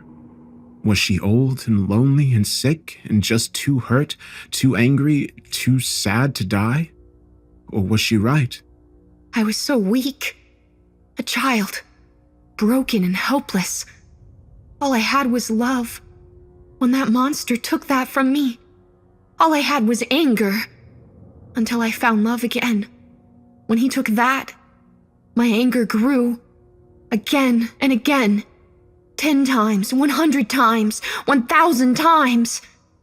No matter what I did for my brothers, no matter what I did to the monster, all my love and all my anger wasn't enough. It was never enough. I glanced at Noah, nestled in her arms. He was enough. He was always enough. I am trapped. And my brothers, all of them, are trapped. I am their keeper, in more ways than one. I tend them, yes, but I keep them here too. They're as trapped as me. Trapped by me, even. You will be trapped too. And you will have to trap yourself. But only until I'm free. When I am free, I will rest. Rest until I am strong again. Then I will burn the forest. I will salt the earth. I will slaughter the animals. I will drown their burrows. I will crush their nests, and I will tear every root out of the earth. And at the end of it all, I will find you and lead you into the hot summer sunlight. Together we will burn, and everything that's him will die. But I can only do that if I'm free. I can only be free if there's someone left behind to remember. This is how you will remember. You promised. You promised me. I didn't promise to eat my baby brother. Then he will eat you! One of you must eat with me! She screamed. I thought of bones, of cursed human heads grown to the size of houses, scarred and infected and unable to speak. I thought of broken babies, dashed to death by cruel parents. I thought of sad, sweet orphans, cast down dry wells to die and rot. I thought of rotting mothers and forgotten brothers, of monsters that could be fought and monsters that always won. And I thought of flesh and hair and burrows and bones, bones in the wells, bones in the ground, bones in eyes. I met Wendy's gaze. I promised I'd do whatever it took to help you. Her golden eyes narrowed. Her face was white and warped, a mummified horror of human and lion. Yes, you did. Okay, I'll keep my promise. She held my brother out. He whimpered and curled. I looked at him. My heart ached for him, for her brothers, for my mother, and for me. My mind raced. Everything ached. Everything would always ache. This was not fair. Nothing was fair. Nothing was ever enough, and this would be no different. I looked up at Wendy and raised my hands. Before she could tip my brother into my arms, I ripped the pendant from her dry, bony neck and plunged it into her eye. It bulged, then exploded, spewing boiling yellow ichor all over my face. The pain was exquisite, overwhelming, volcanic. The smell of burnt fat and drying meat filled my nostrils. Wendy's eyes darkened as golden blood slid down her crumbling face. Somewhere, far away from the pain and the terror and the now, my baby brother began to cry. Wendy folded down to the earth. Shadows exploded out of her, each one full of 1,000 blinking eyes, round and bright, small and dark, wide and light, rich gold and bright hot silver. The darkness roiled, receded, then turned pale and snapped back into the form of a dead, wrinkled girl. Wendy seized once, just once. A dim yellow glimmer flickered in her sockets like faraway stars. She said, "Don't forget." Then her eyes went out. I woke up in the morning, frost tacked to the ground, and it was so cold my bones ached. I tried to fall asleep again, but Noah was crying. Thin, screamy wails that echoed as though from a distance. I grimaced, then sat up. I saw him wandering through the yellow grass. My heart jolted. I shot up and stumbled back, falling. Wendy lay there, empty and pale, and so very, very dead. Her bone pendant jutted from her socket. I touched her stiff, dry hair nervously. Gone, forgotten, along with her brothers and the monster who had destroyed them. I stared at her for a long time as the sun crept high and Noah continued to cry. Noah, facing a life without his family, left in a broken system and lost, forgotten. I wondered about myself. As the sun strengthened and filled Wendy's dry, empty eye sockets with light again, I realized I didn't know myself. I knew about myself. I knew I was hurt, angry, prone to resentment, and drowned in fear. I knew I would become angrier and sadder and meaner as the years wore on. I would become less and less and less until I didn't even remember the meaning of enough, until the desire to be enough, to be a hero, was forgotten. I wondered about my mother, Mom, who cried for hours each day because nothing she did would be enough to protect Noah, and because she was too sick to be a mother, forced to exist as a living corpse, rotting away her last days while her doomed toddler giggled beside her. One of millions, just another poor, careworn, dying mother, forgotten by everyone but her child, who would be forgotten too. I wondered about Wendy, what she was, what she'd want, if what she'd wanted was good or right, or if it mattered at all. And I wondered about her curse, her binding. If brother could bind sister and father, or sister and brother, could sister bind brother and brother? And could brother bind mother and son? I spent the morning chasing Noah. It was hard. My burned, blistered face terrified him, but I managed to catch him and take him to the house. My mother wasn't awake yet, so I sang him to sleep and left him on the sofa. Then I returned to Wendy in her patch of miner's lettuce and pulled her limbs off. It was easy. They were dry and light, like termite-eaten planks left in the sun. I wrenched her head off and snapped her papery torso into pieces. She smelled foul and rich and terribly old, like oak and sage and dirty fur and rot and bones left to dry in the sun. I made a stew of her. All our pots were small, so I could only use her fingers. I'd broken her apart for nothing. My eyes stung. Tears dripped into the pot before I could wipe them away. Wendy's stew was foul, a gray sludge that reeked of ash, bad meat, and roadkill. Noah screamed and flailed when he tasted it, but when I pretended it was good, "Oh, it's so delicious. It's healthy. It'll make you big and strong, Noah. It'll make Mom happy," he acquiesced. Though he gagged and choked, he drank it all and didn't throw it up. Then, momentarily grateful the pot was so small, I took a cleaver and, with an earth-shattering scream, chopped 2 of my fingers off. The pain was awful, almost too great for me to comprehend, but compared to the wildfire burning of Wendy's eyes, it was nothing. My head was clear as I bandaged the stumps, then proceeded to make a stew of myself. I made Noah drink half. He ate it gratefully, I suppose because it was far less disgusting than Wendy's stew, then carried the remainder to my mother's room. I had no idea how to make her eat it. I'd have to force her. She'd think I was insane. She'd think I hated her. But that was all right, because even though she didn't know it, this would save her. This would finally be enough. She would have her eternity of crows and bats, of battling monsters and befriending feral cats. She would protect my brother until the end of time.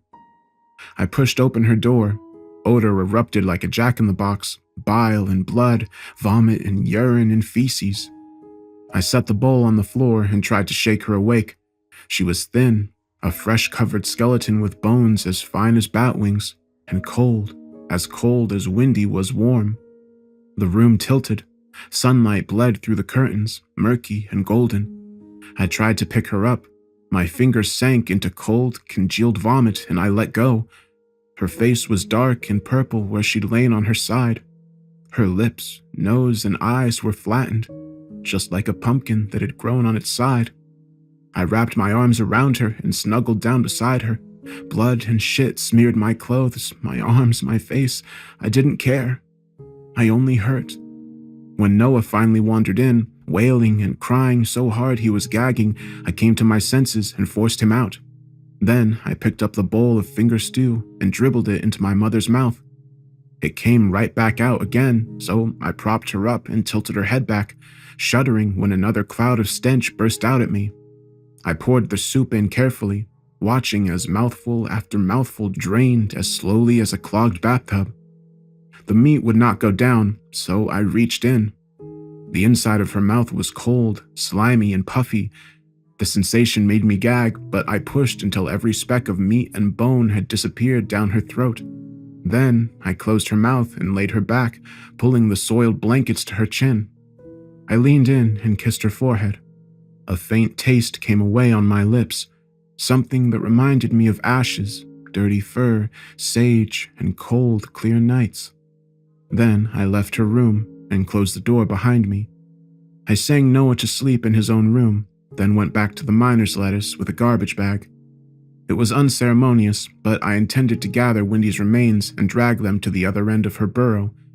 I wanted to lay her to rest with her brothers, and if she rotted, if her bones crumbled, if the hungry trees took her up through the roots, so be it. If she became part of the forest, perhaps she could finally take her trees back from the monster. But when I got there, she was gone. Terror and joy writhed in my chest. I dropped to my knees and peered into her burrow, praying to see her yellow lens flare eyes, but her burrow was empty. It was madness, but I crawled in anyway. The walls felt smaller than ever, and I knew in my heart that this was the last time I would ever pass through it. After an eternity in the dead, claustrophobic dark, I found the clearing. I drew a sharp breath and dragged myself out. Something glistened on my periphery. A skull, of course. Old, discolored, heartbreakingly small, supported by a single vertebrae protruding from the ground. Grass and wildflowers grew around it. Next to it was a jagged, gleaming stake. Not a stake, a spinal column, topped by a broken skull. Fragile, shattered, leaving only a jaw and the right cheekbone. Beyond it, spreading through the glade, were too many skulls to count, but no heads, and certainly no bodies. Why have you come back? I shot up with a scream, expecting to see eyes, which would be worse, silver eyes or gold. I saw neither. Before me was another monster I'd already seen, tall and horrifically thin, with enormous glossy wings like a crow. Feathers and fur coated his narrow body, black feathers, thick golden fur, and among them, glistening through the strands, eyes. Too many eyes to count. "Is Wendy here?" I asked. Our sister is with you, isn't she? No. Behind me, something rumbled. I spun around. It was the giant head, but it wasn't smiling anymore. Its mouth, thin, frog-like, ugly, tragic, split apart and began to cry silently. The world shuddered. When it became silent again, the spinal column had transformed into the twisted torso of a man. Attached was the head of a baby. The back was smashed in. Blood and brain glimmered at the edges. He looked at me dimly, distrustfully, fearfully. My lip trembled. She wanted to eat me. Did she? No, I ate her. We ate her. The great lopsided head opened its mouth in another silent wail. All of her? I shook my head. Then our sister is in the trees. The feathered monstrosity said. Will the monster eat her? It looked at me with its countless eyes, the round, curious eyes of raccoons, the bright black orbs of ground squirrels, the dark star eyes of crows. Our sister will eat you if she finds you. No, she won't. She loves me. Yes, but she is angry. So very, very angry. And she should be. For an instant, I saw something out of the corner of my eye, elongated and twisted, with teeth exploding from a long, broken jaw and papery flesh the color of buttermilk. She knows you're here. Yet another multitude of eyes blinked open, gleaming among the fur and feathers. Run. Instead, I began to cry. I sat down, covered my eyes with my free hand, only dimly aware of the raw blisters under my fingers, and waited, and waited, and waited. When I opened my eyes, her brothers were gone. All that remained were skulls, with the thicket of flowers in the center. I knew that Wendy was too angry to kill me, too angry to plant me in her field of brothers, too angry to keep me with her forever. Though I waited the whole night, the skulls did not come alive again. I left as dawn filtered through the trees, bathing the clearing in dim, shadowed gold. I walked through the forest, making as much noise as I could, trying to attract the monster with silver eyes, but it didn't come for me. When I got home, Noah was gone. I understood, somehow, that he had been deemed suitable for the field of brothers. Of course he was. He was the youngest. He was enough. He was always enough. I ran back to the burrow, so sad and so very, very angry. Angry enough to demand my place beside my brother, no matter the cost. If Windy killed me for it, that would be fine. My blood would water the ground and help our brothers grow. But the burrow was gone. I curled up in the miner's lettuce and cried. I hoped that a bat or a crow or a raccoon or perhaps a sad little cat would join me. None did. No one ever did. I returned to the house, sobbing and screaming so loudly the earth should have broken apart, because I was no hero. I was only the oldest brother, arrogant and selfish and unforgivably foolish.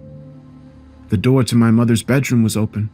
I thought of Noah, crawling into bed with her and trying to wake her and feed her just as I had, and wept harder. I would crawl into bed with her, I decided. Crawl in and hug her, just as Windy said Noah would do, and hold her until her eyes turned to jelly and her skin turned to foul liquid that drenched the bed. Maybe I would die too. When I entered, her bed was empty. I checked the floor again, with fear jumping in my guts. Under the bed and inside her closet, nothing but clothes that were far too big for her now, and makeup she would never wear again. When I went to Noah's room, half expecting to see that Noah had dragged her there, that he wasn't in Windy's field of brothers after all, just holding our mother in his room and crying, but neither of them were there either. Seized with an instinct I did not understand or analyze, I bolted through the house and out of the back door. I scanned the yard, its sparse trees, its familiar rocks, and its rolling slopes, all the way down to the miner's lettuce. There, in the deep golden twilight, half hidden among the growing shadows, was my mother. Next to her was Noah, tiny as ever and rubbing his eyes. Relief flooded me, so overwhelming I nearly sank to my knees, but I couldn't. If I did, I would never get up in time to catch them, so I kept going, dipping so low I almost fell and lumbered toward them. It was like running in a dream. No matter how hard I tried, each step took an eternity. Then something long and thin unfolded in the miner's lettuce, rising in a single boneless movement. A terribly skinny girl with buttermilk skin and dry, stiff hair. My mother and Noah looked at her, then up the slope at me. Their eyes had changed. They were bright and strange now, shining in the falling dark like golden lens flares. I took another shambling step forward, but Windy turned to face me and shook her head. Then she took my mother by the hand and led her away, out of the miner's lettuce and into the rolling hills beyond, to their first cold, clear night of eternity. I stayed behind because I was the oldest brother, because my purpose was to pave the way, and because this was not my fairy tale. Many years later, long after I'd grown, I returned to the house. It had fallen into disrepair and was up for auction for the third time. My squat, brooding castle now had a ruined roof haphazardly patched by cascades of dead leaves and abandoned bird nests, and holes in the walls large enough to accommodate small cars. Inside, cascades of dead leaves covered the floor. Crows lived in the kitchen, and a family of raccoons had taken up residence in my old room. The window in my mother's room was shattered. Dirty glass glittered on the floor, shining dully like stars on a misty night. There was no furniture, only a faded spray of graffiti across one wall. Noah's room was empty and smelled like smoke. I wandered outside as twilight bled over the hills. The miner's lettuce was there, green and lush as always. The burrow was not, but I didn't expect it to be. I sat down in the place it had been. The touch of the cool, damp grass was so beautifully familiar that I cried. Even though it was windy and painfully cold, I fell asleep to the oceanic rush of the wind through the dying leaves. I woke long after nightfall on a cold, clear night with blasts of icy wind that shook the trees. When I opened my eyes, I found myself staring at a deep, dark hole, Windy's burrow. My breath caught, and I pulled myself into a sitting position. There was no mistaking it. Rich darkness, broken only by the ghostly whiteness of pale roots. Its entrance half hidden in the miner's lettuce. It was smaller than I remembered, half my size, maybe even less. A bat dived low, wings brushing my face as I darted past. I reeled back, heart pounding. When I straightened up, something blinked to life in the burrow. Pale yellow lens flares the color of summer moonlight. Something pale and small drifted out. A tiny, delicate hand, so thin the moonlight poured through it, illuminating the fine bones and dried tissue within. Smaller than Wendy's had ever been, so much smaller. I took it, though it looked cold and dead. It burned as though with fever. Underneath the lens flare eyes, something glimmered dimly, a crescent of small teeth exposed in a smile. The hand let go and withdrew into the burrow. The eyes blinked once, twice, and were gone.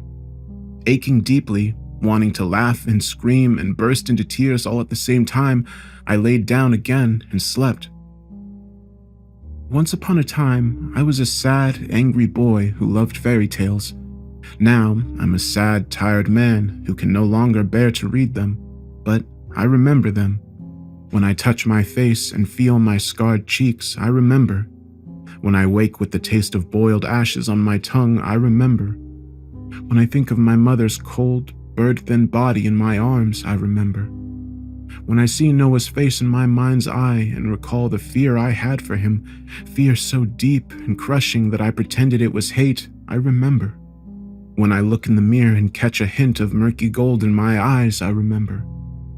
When I dream of those trees and crows and raccoons and bats and a smiling little boy and his yellow-eyed mother on cold, clear nights when bats swoop low and the moon bathes the hills in warm silver, I remember. And I smile.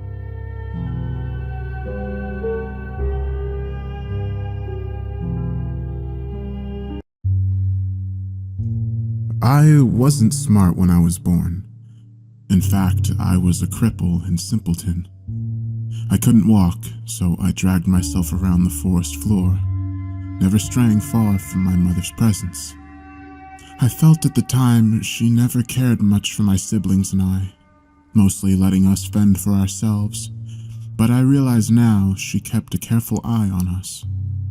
She was cold, distant, and dumb like me, but she knew how to watch for large animals and other potential threats as my brothers and sisters and I slowly figured out how to feed ourselves. It seems cruel in retrospect, and many of my siblings died young. Life was hard crawling in the dirt of the forest floor, treating anything remotely edible as a banquet to be cherished. As I slowly grew, she eventually disappeared, leaving me and my two remaining brothers alone at a very young age.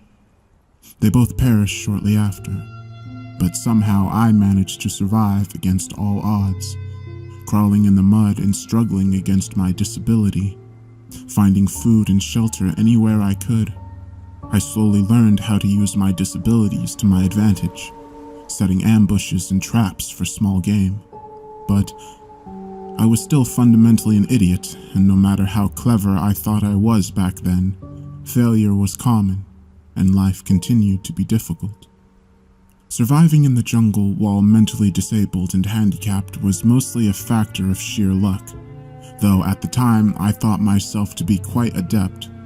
I never stayed in one place for long, and I moved very slowly but carefully.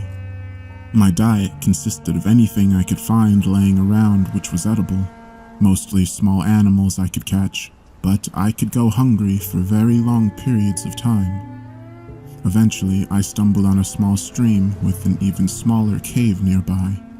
I made it my home for a while. It wasn't much, but it was hidden well, and provided some sense of security.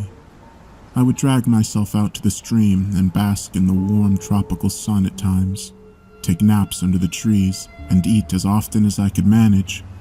Those were my simple pleasures in life back then. Predators were always a threat, and being crippled, running was not an option, so I learned to hide. I learned to read my environment. I learned when to be loud and when to be quiet. And against all odds, I somehow survived. Once again, in retrospect, I mistook luck for cleverness. And that would have been my entire life, up until I starved, or finally ran out of luck. But that is where my story really begins, where it should have ended. I was crawling along the forest floor searching for something, anything to eat. It had been many days and I had a furious hunger. All I knew how to do was hobble around, crawling and dragging myself through the jungle, looking for scraps or small animals I could ambush on the ground. I had just pulled myself through a small bush when I saw it. The jaguar was low to the ground in a pouncing position. On any other day, I might have become its meal then and there, but it was focused on something else. I remained absolutely still, barely even breathing, hoping not to draw its attention. It crouched down even further, clearly preparing to strike, its eyes focused like only a hunter's can be. I dared a quick glance at its target, and what I saw was the most unusual bird. Giant and dangerous in its own right, bright and colorful, and nearly the size of the jaguar itself. It was a rainbow of feathers with a crown of plumage on its head. Of course, at the time, I didn't realize how unusual this creature was. All I knew was that this jaguar was going to try and take down the giant avian at any moment. And it did. Tried to, at least. The bird took off the moment the jaguar leapt and it soared into the canopy, the cat pursuing. I remained still for some time to see if it would return, but eventually eased out into the small clearing. There wasn't much of interest, so I wiggled up the small hill the bird had been resting on, only to find when I reached the top that it was in fact a giant bird's nest, and to my delight, resting inside were 3 very large eggs of unusual color. Of course, I ate them all right then and there and dragged myself back to my usual resting spot. Sleeping with a full belly was always its own reward. But that's when things started to change. Over the next few days, I started to notice things I hadn't been aware of before. Small things at first. Observations about my surroundings that I hadn't noticed before. The world looked a bit more colorful than it did. Shapes a little more defined. I was able to pay attention to more things at once. As days turned to weeks, I started realizing I could make plans that were more sophisticated than just waiting silently for something to run by so I could grab it, or looking for scraps laying around. I started to devise clever traps, using rocks and other features of my environment to help me catch my food, choosing my resting locations and places where bushes and leaves would ensure I could hear predators on the ground. I was still a cripple, but I was growing smarter. I also began to grow bigger, a lot bigger. I had been an underfed runt most of my life, but in the span of several months, I had become a veritable giant, well-nourished now and nearly 6 feet, all muscle. I still had to crawl around, but I could do so with a speed and vigor I'd never known. I felt optimistic and elated, yet I had no idea what was still to come. As months turned to years, I was able to walk for the first time in my life. Few predators could stand before me now. As I stood nearly 12 feet tall, a titan of the forest with a strength to match, I strolled carelessly through the trees, eating what I wished, when I wished, where I wished. I built my first house out of stone and fallen trees. I was the king of the jungle, and I climbed my first tree. I'll never forget it. Hundreds of feet up in the forest canopy. I finally reached the sunlight atop the tallest tree I could find and looked out upon my domain. Endless green as far as the eye could see in every direction. A playground which had once threatened to consume me, but which was now mine to explore freely. And so I did. I began to travel more. I discovered rivers, waterfalls, groves, huge cave systems, and giant sinkholes and lakes, and so many new types of plants and animals I'd never seen. Frogs and birds, cats and spiders, animals which ate plants and plants which ate animals. Over time, I took a special love of watching the tree monkeys, and they were the only other animal which seemed to express an intelligence like my own. Which is why when I found a small one which had been injured, I carefully collected it and took it with me. I nursed it back to health, fed it, earned its trust, and it became my little companion. There were no names back then, but none were needed. For the first time in my life, I felt genuine love for this one specific creature, my first friend. I had to take great care, as my growing never seemed to cease. By my memory and estimates, I may have been nearly 30 feet tall by then, and this little monkey was barely a fly in comparison, but the joy he brought me as we traveled together, as he gathered tiny fruits for me, and as he slept peacefully next to me, made me realize how lonely I had been all those decades wandering the forest all by myself, always just watching, but never feeling like more than an observer anymore. When he finally died peacefully of old age, I was, of course, heartbroken.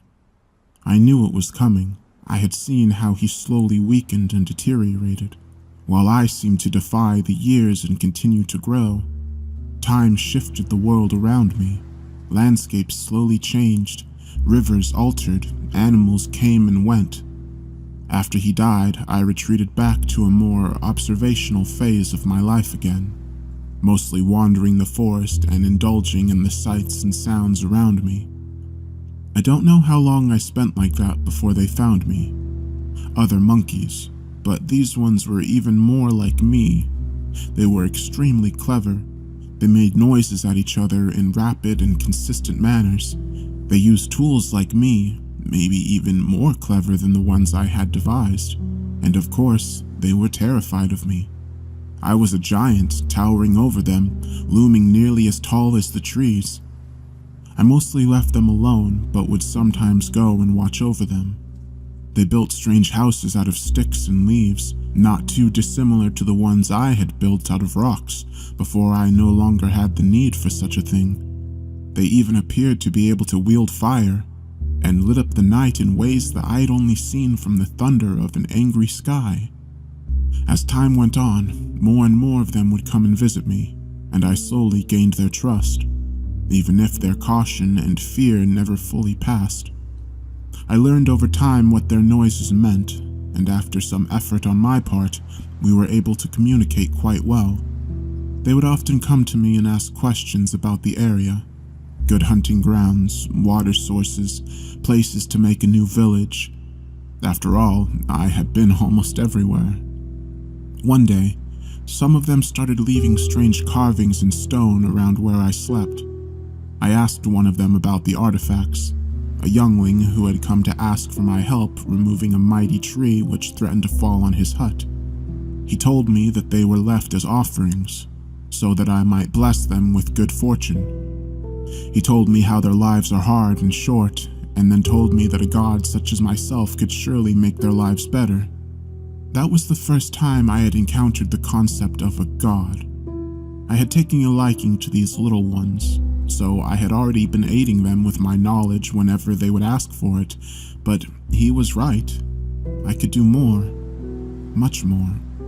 I remember the look of terror on many of the little people's faces as I towered over their village. Perhaps they were expecting some wrath or a perceived slight. I can't know, but I quickly made it clear that I was there to help by removing the offending tree and setting it out of harm's way. Our relationship expanded quickly over the next few years, and they devised great and clever projects which took advantage of my size and relative strength. In those years, we accomplished in days what would have taken them decades on their own, were it even possible at all. We even replaced the village huts with a more durable collective structure, stones stacked so tall that they dwarfed the trees around them. The giant pile of boulders was carefully stacked to create living space to spare. A crude pyramid of sorts, I would later come to realize. Things went well for a while, and I took a very active role in the lives of my new friends. It reminded me of my old monkey friend from so long ago, except this time there were many, and I could speak to them and share my thoughts and feelings. It was an exhilarating time for me, and we accomplished much. We dug trenches to allow water to reach areas where they could cultivate crops. We studied the stars together and speculated on the mysteries of the forest and the world. I watched friends be born, age, die, only for new friends to appear. After many years, though, the number of friends grew and grew and grew. Eventually, there were so many that they began to fight each other over what seemed to be the infinite bounty of the forest. Their noises changed, and I could no longer understand all of them anymore, only the ones I remained near. They began to ask me for help or blessings hunting other people, fighting other villages. I always refused. The tipping point came when the village I attempted to sacrifice a young girl in my name in order to gain my support in an upcoming raid. I had tried to tolerate them and understand them, but their pettiness had boiled over and I was exacerbated. There were too many people, too many villages, too many conflicts, too much sadness. It felt like I was crawling through the mud again, a dumb cripple, unsure what to do or where to go, and with little means to accomplish anything. I realized the moment they placed the little girl on the altar that I had forgotten what it meant to be helpless. So I accepted their sacrifice. I took the girl and I left the village and never returned. I went as far as I could away from that place, and I did my best to take care of that little girl. She was small and frightened at first, but grew to trust me over time. We traveled south until we reached a great cliff with a waterfall, far away from the little people. I built her a little house of stones at the top of the cliff right next to the waterfall, with a spectacular view of the forest below. I didn't even think to ask her name until she took the initiative to tell me. Much later. Names have no meaning in the forest, but I discovered it was Saknit, an old and beautiful name I will never forget. We were together for a long time. She grew up, and once again, more little people discovered us. Once again, they would come and ask for advice at first, and once again their requests would grow to be increasingly more and more demanding. Untrusting of the little people now, I would often withdraw or refuse to speak to them. Often I could not understand their noises anymore, but Sakni would take over and represent me in my stead when the weight of it all became too much. She even put feathers on her head like me in order to gain some trust and status from the visitors so they would eventually come to understand that I trusted her. After a time, it almost became expected that she was the one you would speak to when you came to me, which I was fine with. She never once misrepresented me. We were both children of a similar fortune, abandoned by fate and then entrusted with something special we could use to help others, and I knew she could be trustworthy. I slowly came to understand that she was good at what she did. I watched her mend divides, forge alliances, and eventually end a war. I was a simple person of the forest, but she was a politician, and she knew how to use my name and power to change the little people, to make them better. I loved her, more than I even loved that little monkey. She was kind, gentle, but intelligent and uncompromising. She taught me things I'd never heard of, things she learned from our visitors. We had no needs, so knowledge was paid for with knowledge.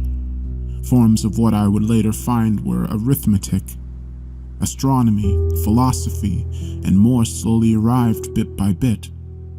It gave me a new window into the world around me, one I had never given its due consideration, despite being more ancient than many of the trees. It always amazed me that these little people were so creative and intelligent, and it was her. She was the one who, in the end, inspired me to put my faith in them again. I started to take a more active role once more, but being mostly stuck in one place, I studied and philosophized and tried to make myself useful to the little people in ways that I could. I slurped up knowledge and offered it back to any who asked. I was too big to move so freely around the woods now without laying waste to it, but the little people seemed more than happy to come to me. Sakni even gave me a name. While the little people had called me many things before, this was the first one I truly took to heart. And in those years, my heart grew nearly as fast as I did. When she died, I was once again heartbroken. It was a tragic accident, nearly 140 feet now, I was so massive it was hard to even move through the woods anymore without trampling everything in my path. I tended to just remain in one spot near the top of the waterfall as a result, and spent most of my time asleep or staring out over the vast and beautiful jungle, framed by the mountains hundreds of miles below. I don't know why she had come so close to me while I was sleeping that night, or what cruelty of fate caused me to roll over, but when I woke, I found I had accidentally crushed her to death. I could barely even recognize her. I had seen the little people cry before, but that was the first time I myself had ever truly wept. I hadn't even realized I was capable of it. I retreated deep into the forest after that, avoiding everything. Everyone was so small and I was so dangerously large. I just wanted to go hide in a cave somewhere and never come out, but even finding such a large cave now would seem nearly impossible. As was so often the case in my life, I did not know how much time passed. Probably ages, but eventually the little people found me again, as they always did. But this time it was different.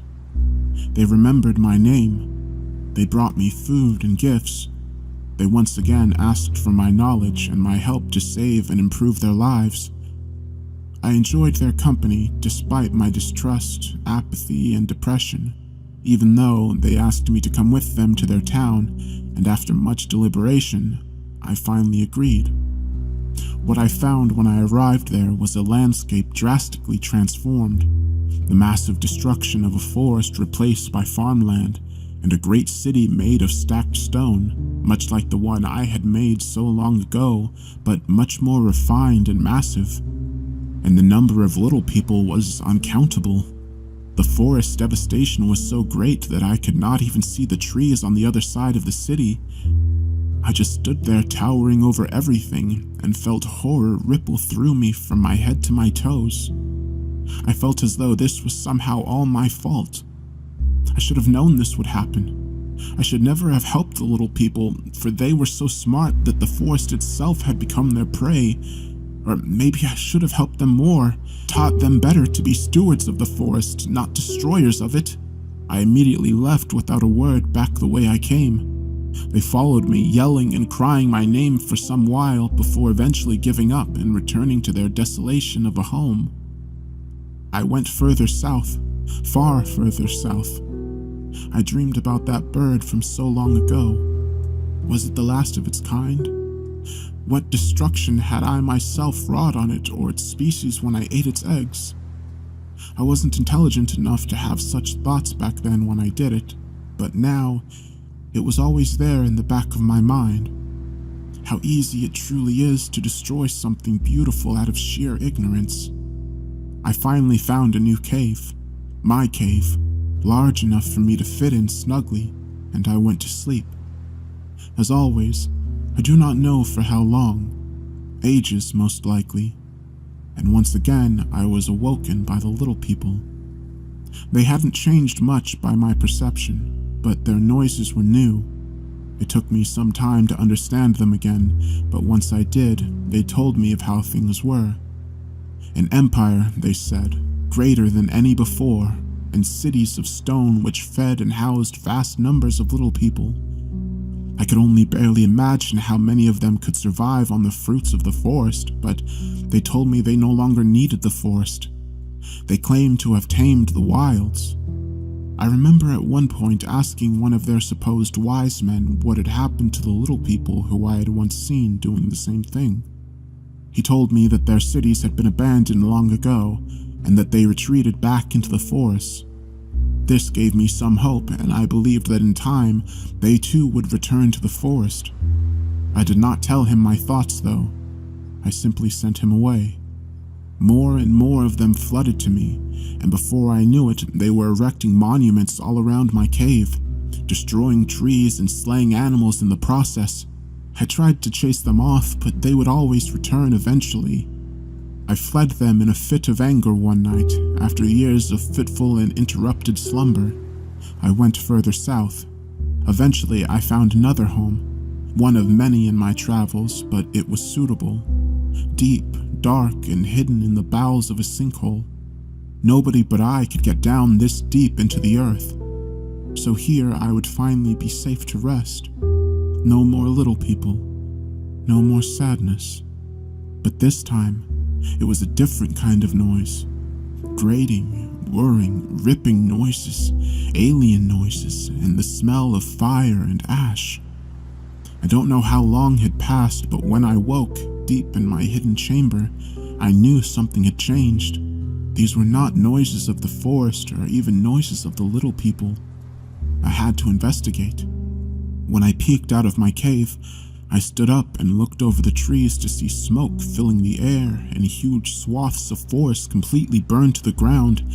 I went to see what was happening and observed the little people burning and chopping and tearing at the trees with strange tools I'd never seen before. Noisy tools, violent tools.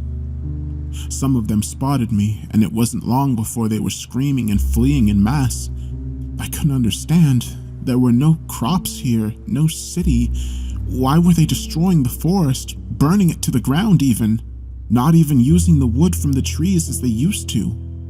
I walked through the devastation and saw it stretched out seemingly forever. In the distance, I saw strange buildings, very different from the stone and thatch ones I was familiar with. The vast herds of unusual animals I had never encountered before. The forests had turned to grassland at the hands of the little people. I stood and watched over the area for a few years, frightening off those who dared trespass. I wandered around and patrolled, destroying the infrastructure the little people used to attack the forests wherever I found it. I took care never to hurt any of them, and it wasn't hard as they always fled in my presence. I became cold-hearted though, and felt the little people were a plague, a disease I had allowed to fester. Once again, I believed this was my fault, that it was something I could have prevented. Time continued to pass. Many suns, many seasons, many years. I remember one day I saw a strange bird fly overhead. I now know that it was an aeroplane, but at the time it reminded me of the bird from when I was just a young cripple. Giant, majestic, beautiful.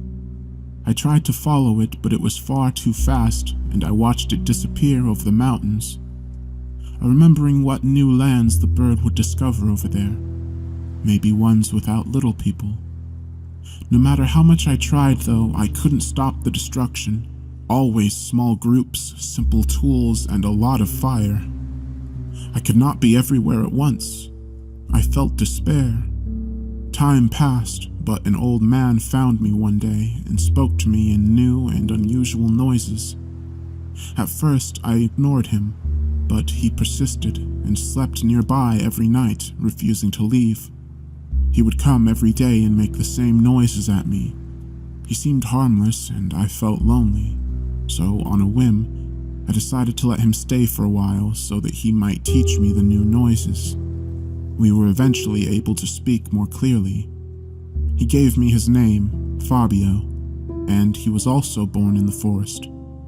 He told me many strange, wonderful, and terrible things.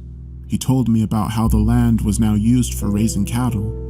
He told me about how the silver bird was in fact a machine created by little people. He told me what he knew about science, about history, about society, that there were entire nations of little people all over the world, that the little people had conquered it all. I came to feel he was like me, for he seemed saddened by it. He said there was nobody left who understood the old ways, living in the garden and only taking what you require.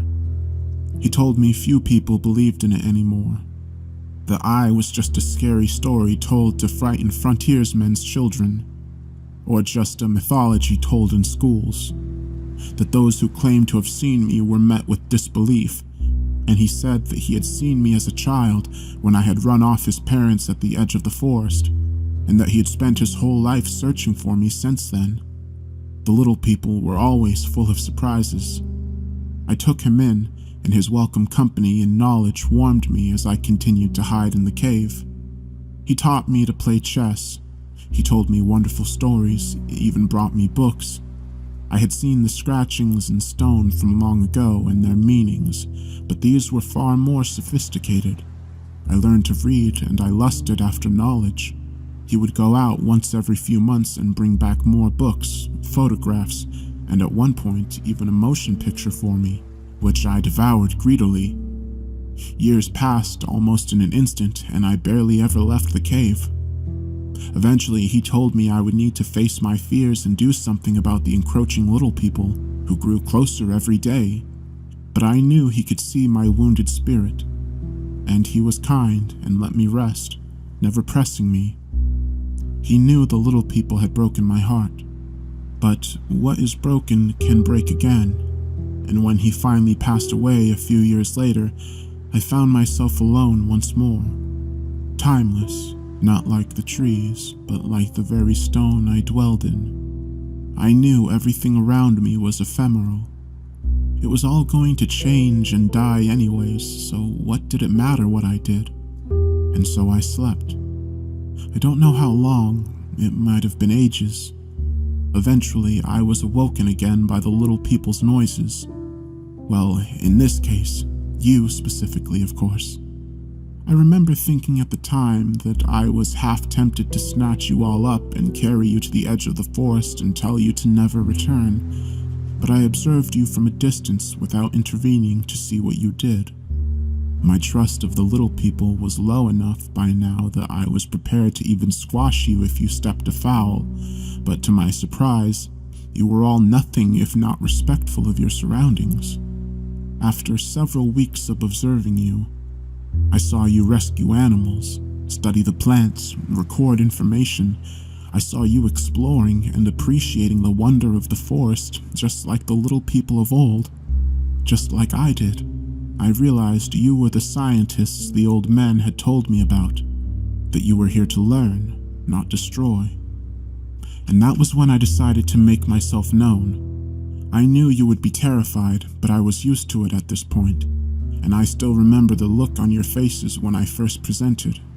But when I managed to convince you I was harmless, your innate scientific curiosity took over, I can only assume. The same curiosity which drives me. I believe you are like the other little people I once knew, kind, loving, and well-intentioned. And that is why I trust you with my story. I hope you are able to share it and help me. For while I was once called a god, I am just as helpless as a baby snake crawling, crippled in the mud on the forest floor.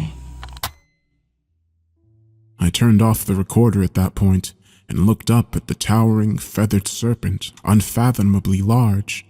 I told him that was the last thing I needed and that I would return to see him again as soon as I could. He nodded in understanding, but watched with a sorrow in his eyes as we slowly made our way into the woods, leaving the cave we had been exploring for weeks behind. My colleagues and I had expected to discover an immense, undiscovered network with possibly uncatalogued species. We had not expected to discover this particular, uncatalogued species. As I transfer this log of his recording, we are setting up camp less than a day from the airstrip where we will be picked up. I don't know if anyone will believe me or if they will think I photoshopped our pictures, but the rest of the team agrees we need to tread lightly, lest we bring him unwanted attention. But I have to do something. I still remember the first words he spoke to me, after all those days of terror and uncertainty, not knowing if we had discovered a monster, not knowing if we were going to die, but the monster turned out to be anything but. I will never forget what he said the first time he spoke to us. I have been watching you. Do not fear. I have been here a long time. The world is changing and I am crawling in the mud again. I was once a little forest snake, but I was given the name Quetzalcoatl long ago by someone I loved very much. Now, once again, I am as helpless as a little snake. I need you. Every day my home gets smaller and the little people grow. Every year I must hide deeper to avoid their shiny birds and stinging smoke. I may look big to you, but I am just a simple creature crawling in the mud. Please, help me save my home.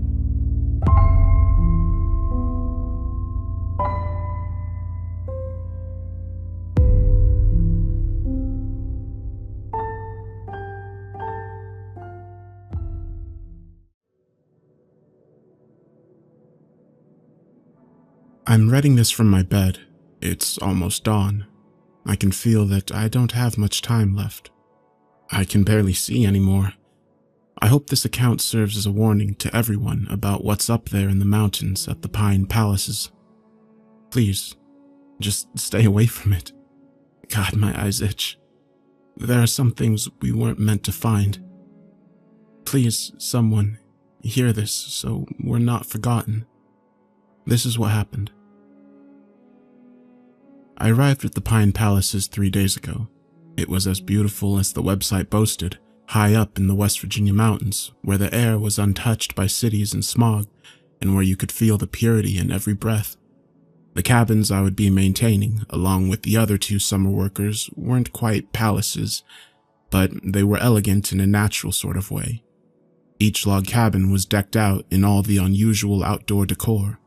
Animal heads hung silently on the walls, polished exposed wood filled the interiors with a delightful smell, and a fireplace sat ready to burn the neatly stacked pile of wood that rested beside it. There were 8 cabins in total, 6 for guests, and 1 for the owner of the retreat, Ken, who lived there year-round. They formed a semicircle along the perimeter of tall trees, where space had been made for a giant fire pit in the center. Half a mile down the dirt road, there was a lake that Ken rented out paddle boats for the guests to use. I had asked him upon arrival if employees could use them free of charge, and he had winked and told me if he likes his workers. Behind the cabins, down a path that led into the woods about 400 feet from the clearing, was where our maintenance supplies were kept. Rakes, leaf blowers, a couple of axes, a chainsaw, the usual upkeep wares. I remember on the first day when Ken showed us the old shed, one of my fellow workers, Carter, had asked why he kept the supplies so far back. Ken had chuckled and told us that we'd understand once we got married and went on vacation with our families. He slung his arm around my shoulder and said he had never seen people fight worse than up here where most modern amenities were unavailable. Wouldn't put it past one of them to take the chainsaw to their significant other, he had said, throwing Penny a wink. Penny, the last piece to our trinity of workers, looked at Carter and then at me, her face unsure and a little nervous. Oh, don't you worry, Ken had said. I've never really had trouble up here. Not real trouble, anyway. Most folks are good, honest people, just looking to get away from all the nonsense. They come up here to roast their marshmallows, eat their dogs, and listen to the sweet sound of that peaceful silence. After that, we all went back to the cabins, and Ken began instructing us on our daily duties for the summer, and we prepared the site for the arrival of our first wave of visitors the next day. 3 days later, I found that I enjoyed being up in the mountains more than I had anticipated. The quiet days, the chirps, squeaks, the groans of nature, the warm yellow sun, and the explosion of bright crystal stars that light the night. Carter, Penny, and myself all got along very well. In fact, it felt weird that we had only known each other for 3 days. We were all outgoing, inspired, and we all wanted something a little different to fill our time between semesters. We wanted to go back to college in the fall and have unique experiences and adventures to tell our friends. And then there was Ken. Ken had been running this place for 28 years. His dad built it, and when he passed away, Ken took over. He was proud of it. You could tell by the way he worked, the way he moved, and the way he talked to the guests. He was about 60, but had the mentality of a man in his young 20s. He was energetic, kind, and made everyone feel welcome. He insisted all the visitors call him Grandpa Ken, and if anyone wanted, at sundown he'd tell stories about the history of the mountains and lands around us. It was charming, and I found myself looking forward to that time of the day. That was all before I found that well. I pulled the paddle boat behind Ken's cabin and wiped the sweat off my face with a dirty hand. "That's the last of them," I said to Carter. "Everyone is in for the day. Penny should be done stacking the wood for tonight's fire. Do you want to see if she wants to go for a swim?" Carter, tall and thin, sporting glasses and blonde hair that he was always pushing away from his lenses, nodded. "Yeah, that sounds good. Oh, I feel like I'm gonna melt. It's hot as hay fever today, isn't it?" I snorted. "Got that right. You can go check out with Ken. Let him know that we're finished for the day. Make sure he doesn't need anything. I'll go help Penny put the tools away." I brushed my hands on my jeans and walked around the front of the cabin.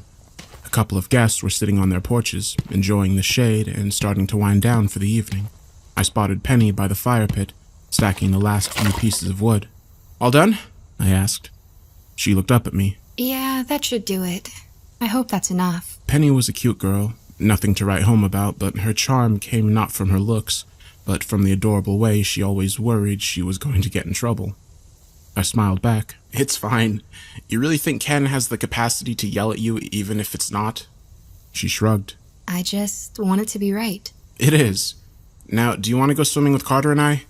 He's letting Ken know right now." She lit up. Oh, that sounds fantastic. Can you put the axe back in the shed while I go suit up? "Sure thing," I said, bending and picking it up. Thanks. I'll meet you back here. She said and scampered off to our cabin to change. I slung the axe over my shoulder and made my way to the path that led into the woods, nodding my hellos to the guests I passed. The woods were quiet today, a low hum of wildlife getting lost in the gentle sway of trees that danced back and forth in the sunlight. My boots kicked up dry dirt as I walked, and I wondered when it had last rained. As I was about to round the final bend to the shed, something caught my eye. About 30 or 40 steps to my left, off the path, I spotted something coming out of the ground. Curiosity took over, and I began to make my way towards it. I wondered why I hadn't noticed it in my previous trips back here, but I had been more concerned on sticking to the path and not getting myself lost. As I walked closer, I saw that it was a well, its stone sides rising up out of the ground in the center of a big clearing. I broke through the tree line and stopped dead in my tracks. A heaviness came over me. A thick unease bubbled in my stomach. Something was making my skin crawl, and I felt goosebumps form on my arms. I licked my suddenly dry lips and swallowed hard. A warning light was going off in my mind, and my unease turned to panic nausea. Suddenly, I didn't even want to look at the well. I turned my eyes away and stood there, unable to move. I tried to tell myself to snap out of it, but the unbearable avalanche of horror that filled me when I tried to look at the well wouldn't allow it. I needed to leave. I felt my hands shaking at my sides, and I realized that I had dropped the axe. I couldn't even will myself to pick it up. "Why are you being such a baby?" I asked myself, still not moving. As soon as the thought crossed my mind, I knew the answer. Because something was down there. I ran. The terror turned to a feeling of haunting danger, and I fled. I crashed back down the path and back to the cabins, my disruption causing a few of the visitors to look my way curiously. I looked at them and offered a weak smile. Shaking my head and feeling slightly stupid now, I went to find Penny and Carter. The terror was fading quickly now that I was back around people, and I was starting to feel ridiculous about the whole incident. My breath steadied and my heart rate slowed. I shook my head, rolling my eyes. "Get a grip, man." I found Carter and Penny, and we all strolled down to the lake and went swimming, the cool water washing the dirt and sweat off us. I decided not to say anything to either of them about the well, but made a mental note to ask Ken what the deal was after his nighttime stories. Sleep tight, folks, and thank you kindly for listening, Ken said as the guests offered him a genuine round of applause. We were all sitting around a roaring fire, and Ken was just finishing telling us about how this place was built. For such a mundane story, Ken had filled it with practiced flair and charm that only old men seemed to be gifted with when telling a tale. As the visitors thanked Ken and lifted sleeping children over their shoulders to bed, I approached Ken. "Hey, can I ask you something real quick?" Ken, still sitting at his bench in the front of the fire, patted the space next to him. "Well, sure thing, kiddo. Have a seat." He pulled out a cigar and cut the tip off, striking a match against the wood bench. I took my place, watching as the last of the guests retreated to their cabins for the evening. Carter and Penny looked at us inquisitively and came over, curious as to what I was going to ask. I took a deep breath. "What's the deal with the well back by the supply shed?" Ken froze, his match hovering inches from the tip of his unlit cigar. After a second, he lit it and took a couple deep puffs from it before answering. "What do you mean, son?" Carter and Penny had taken a seat on the bench next to us, and Carter piped up. What well? There's a well back there? "Yeah, it's in a clearing a little off the path," I said, pointing in the direction it was in. Ken turned his head and looked directly at me. "Don't go near there. Do you understand me?" The seriousness in his voice shook me. His grandpa persona was gone, and his eyes were cold black rock. I mean it, son. Ain't nothing good back there. So just steer clear of it. What's wrong with it? Penny asked. Ken took another drag, obviously uncomfortable with the conversation, before answering. It's dangerous. There's something wrong with it. I don't know what it is, but I know for a fact that, well, people ain't supposed to be around it. There's something unnatural about it. Best you all just keep your distance. Carter leaned forward, his eyes lighting up. Oh, is it haunted or something? I could hear the excitement in his voice. Ken shook his head. No, I didn't say that. Ain't no such thing as ghosts, kid, if you ask me. But there's other forces of nature that humankind just ain't meant to find. I swallowed hard, remembering the terror from earlier. Ken, is something down there? Ken was silent for a moment, the crack of the fire popping sparks around us. Then he whispered. Yes. What is it? Carter pressed. Have you ever looked down there? Ken shook his head. Truth be told, can't bring myself to go near it. Suddenly his head whipped around and he was looking hard at me again. You didn't look down it, did you? I shook my head. No, honestly, I got spooked just being around it. That's why I asked. It seemed so jarring compared to the peace these mountains hold. Ken let out a sigh, but Carter wasn't done asking questions. How do you know something's down there, then? Ken tapped his cigar and a hearty piece of ash floated to the ground. I had a horse back when I first took over the camp. He started, then looked at Penny and cleared his throat. Look, I don't want to go scaring Penny. Just take my word on this and stay away. Ain't no good can come of that place. I want to hear. Penny said. I didn't blame her. Something about the sober tone in Ken's voice begged for explanation. Well, I suppose you're adults, Ken said, staring into the fire. But let me warn you, what I'm about to tell you is rather unsettling. With a giant sigh, he continued, summoning the old memories. Back when I took over this place, I had a horse. I named her Cherry. Beautiful creature. For the first couple of weeks, it was just Cherry and me. I was working hard on fixing the place up and getting it ready for the first guests again. During the peaceful evenings, I would ride Cherry all through these mountains, he said, sweeping his hand across the dark horizon.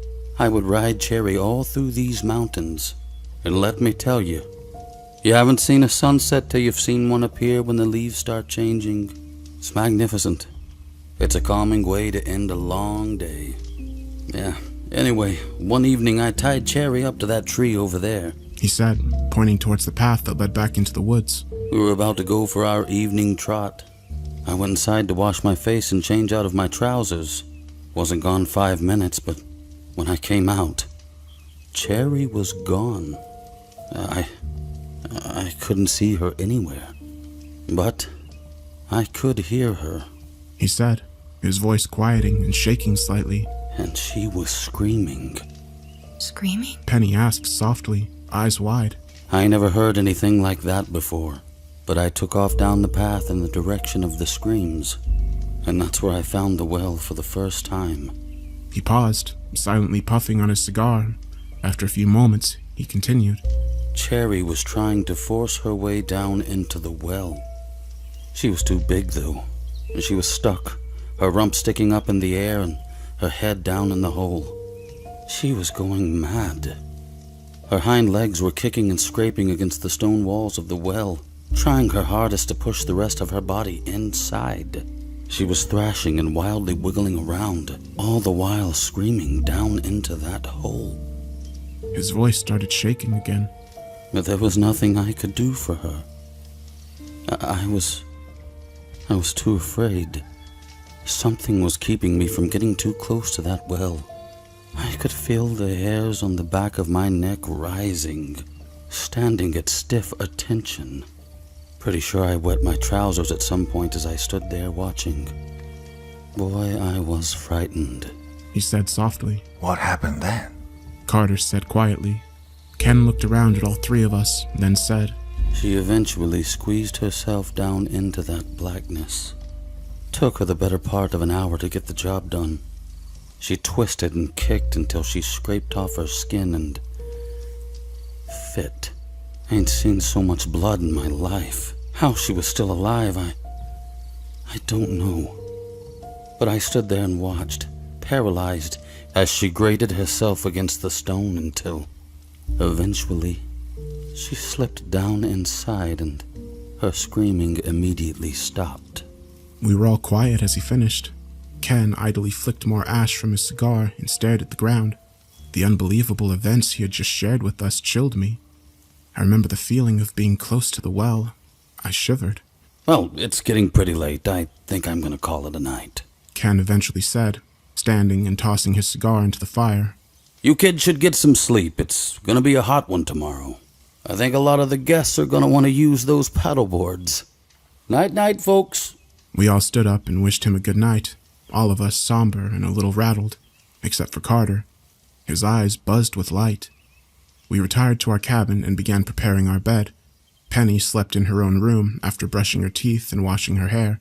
She bid us good night. Before she closed the door, I asked, "You okay, Pen?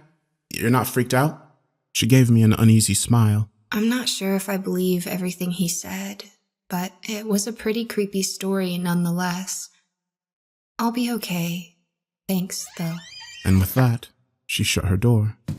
I went to the room Carter and I shared, stripped down to my boxers, and laid on my bed. Carter followed and turned the lights off. We were silent for a while when I heard him sit up. Dude, let's go check it out. I sat up as well, slightly alarmed. "What? No way, man. You heard Ken. We should stay away from it." Oh, come on. He pleaded. It'll be spooky. Do you know how great it'll be to tell Penny in the morning that we went and looked down the well? I snorted. "Carter, you didn't see it. You weren't there. It creeped me out. No way I'm going back at night. Now, just lay down and go to sleep. Please, just drop it." After a moment, I heard him sigh and lay back down. Relieved, I closed my eyes and stared at the ceiling. Sleep did not come quickly. I don't know what time it was when my eyes snapped open, but something was wrong. I jerked into a sitting position and let my tired eyes adjust. Carter was gone. Shit, you idiot. What the hell?" I said, standing and grabbing my clothes. I didn't take Carter as an adventurous person. Never mind a brave one. What was he thinking? If he was where I thought he was, then I needed to tell Ken immediately. I had been by the well. I knew the story held truth, and I knew there was something dangerous about it. I thought about waking Penny, but decided against it. I stomped into my boots and flung the door open. The night was calm, a fat white moon dripping its vanilla rays down to meet me. The camp was still, and sleep coated the air. I marched down the stairs and turned towards Ken's cabin when something caught my eye towards the tree line. Carter was walking towards me. He spotted me and gave me a sly smile. Well. Change your mind. The big fire in the middle of the camp from earlier was almost out, but there was just enough flame that I could make out his features as he approached me. "What the hell are you doing?" I asked, my voice a harsh whisper. Sorry, man. He said, putting his hand in his pockets and shrugging. I just had to see it for myself. It took me forever to find it. I paused, cautious. You saw the well?"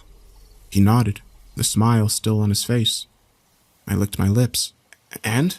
He slapped me on the shoulder. Can's full of crap, I'm afraid. It's just a stupid well.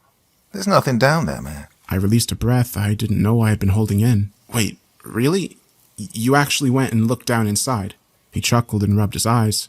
Yep. No ghosts or monsters, I'm afraid. Just Ken jerking us around. Well, it was a good story. I'll give him that. I shook my head. "Well, I guess I'm just a big baby then. Let's tell Penny in the morning. I think she was a little freaked out." He laughed. All right. I'm totally busting on Ken, too, for trying to freak us out. Come on, let's go to bed. As we turned back towards our cabin, the dying fire splashed the last of its light on Carter's face, and I noticed that his eyes were incredibly bloodshot. He rubbed them again, and we went back inside and slept till morning. The next day was blistering hot. As predicted, most of the guests wanted to take the paddle boats out onto the lake. Ken, back to his grandpa routine, helped the three of us make sure they were accommodated and happy. He asked if we would take shifts staying down by the water to keep an eye on things. Penny said she'd take the first shift, and so Carter and I stayed behind, and saw to the daily chores. We had ended up not telling her. After a quick talk in our room that morning, we agreed that it was better if she didn't know because of her constant paranoia of getting in trouble, and if she was frightened by Ken's story, she didn't know it as she went about her morning. Carter was cheerful despite the heat and helped me prepare the wood for the evening's fire. His eyes were still terribly bloodshot, and when I asked him about it, he shrugged it off. Probably caught me a case of double pink eye. Yeah, just my luck. God, they itch like crazy. You think Ken has something for him? Eye drops, maybe. He might. It looks bad, man, I said, dragging another log to the chopping block. He scrubbed at them. Let's finish this first, shall we? Today was cleaning day, and after we finished the wood, Carter went to relieve Penny. He ended up not speaking to Ken about his eyes, despite my protests. He said maybe a swim would clear them up, and I told him not to touch anyone if he was going to keep itching them. About a half hour after Carter left, Penny came strolling up the hill looking hot. She wiped sweat from her forehead. You would never know I was in the water 10 minutes ago. It is stifling today, isn't it? I nodded. Yeah, I'm looking forward to my shift at the lake. Did you see Carter? Yeah. What's wrong with his eyes? He thinks it's pink eye. She shivered. Gross. Poor guy. She scanned the campsite. So, what do we have left? We're cleaning the cabins today, right? Midweek scrub for the guests? I stretched my arms over my head. Yeah, sounds like fun, doesn't it? Ken told me this morning we don't have to go overboard. The deep clean is on Sunday in between arrivals. Just tidy up, make sure the bathrooms are clean, get rid of trash, all that. All right, let's get to it then, she said, and we both went to gather supplies for our afternoon of upkeep. Time went quickly with the two of us chatting and cleaning. The work quickly muted to the sound of good conversation and laughs. She was a nice girl, and I found myself growing slightly fond of her. We hadn't gotten much time to talk one-on-one, and I found her to be quite the pleasant person.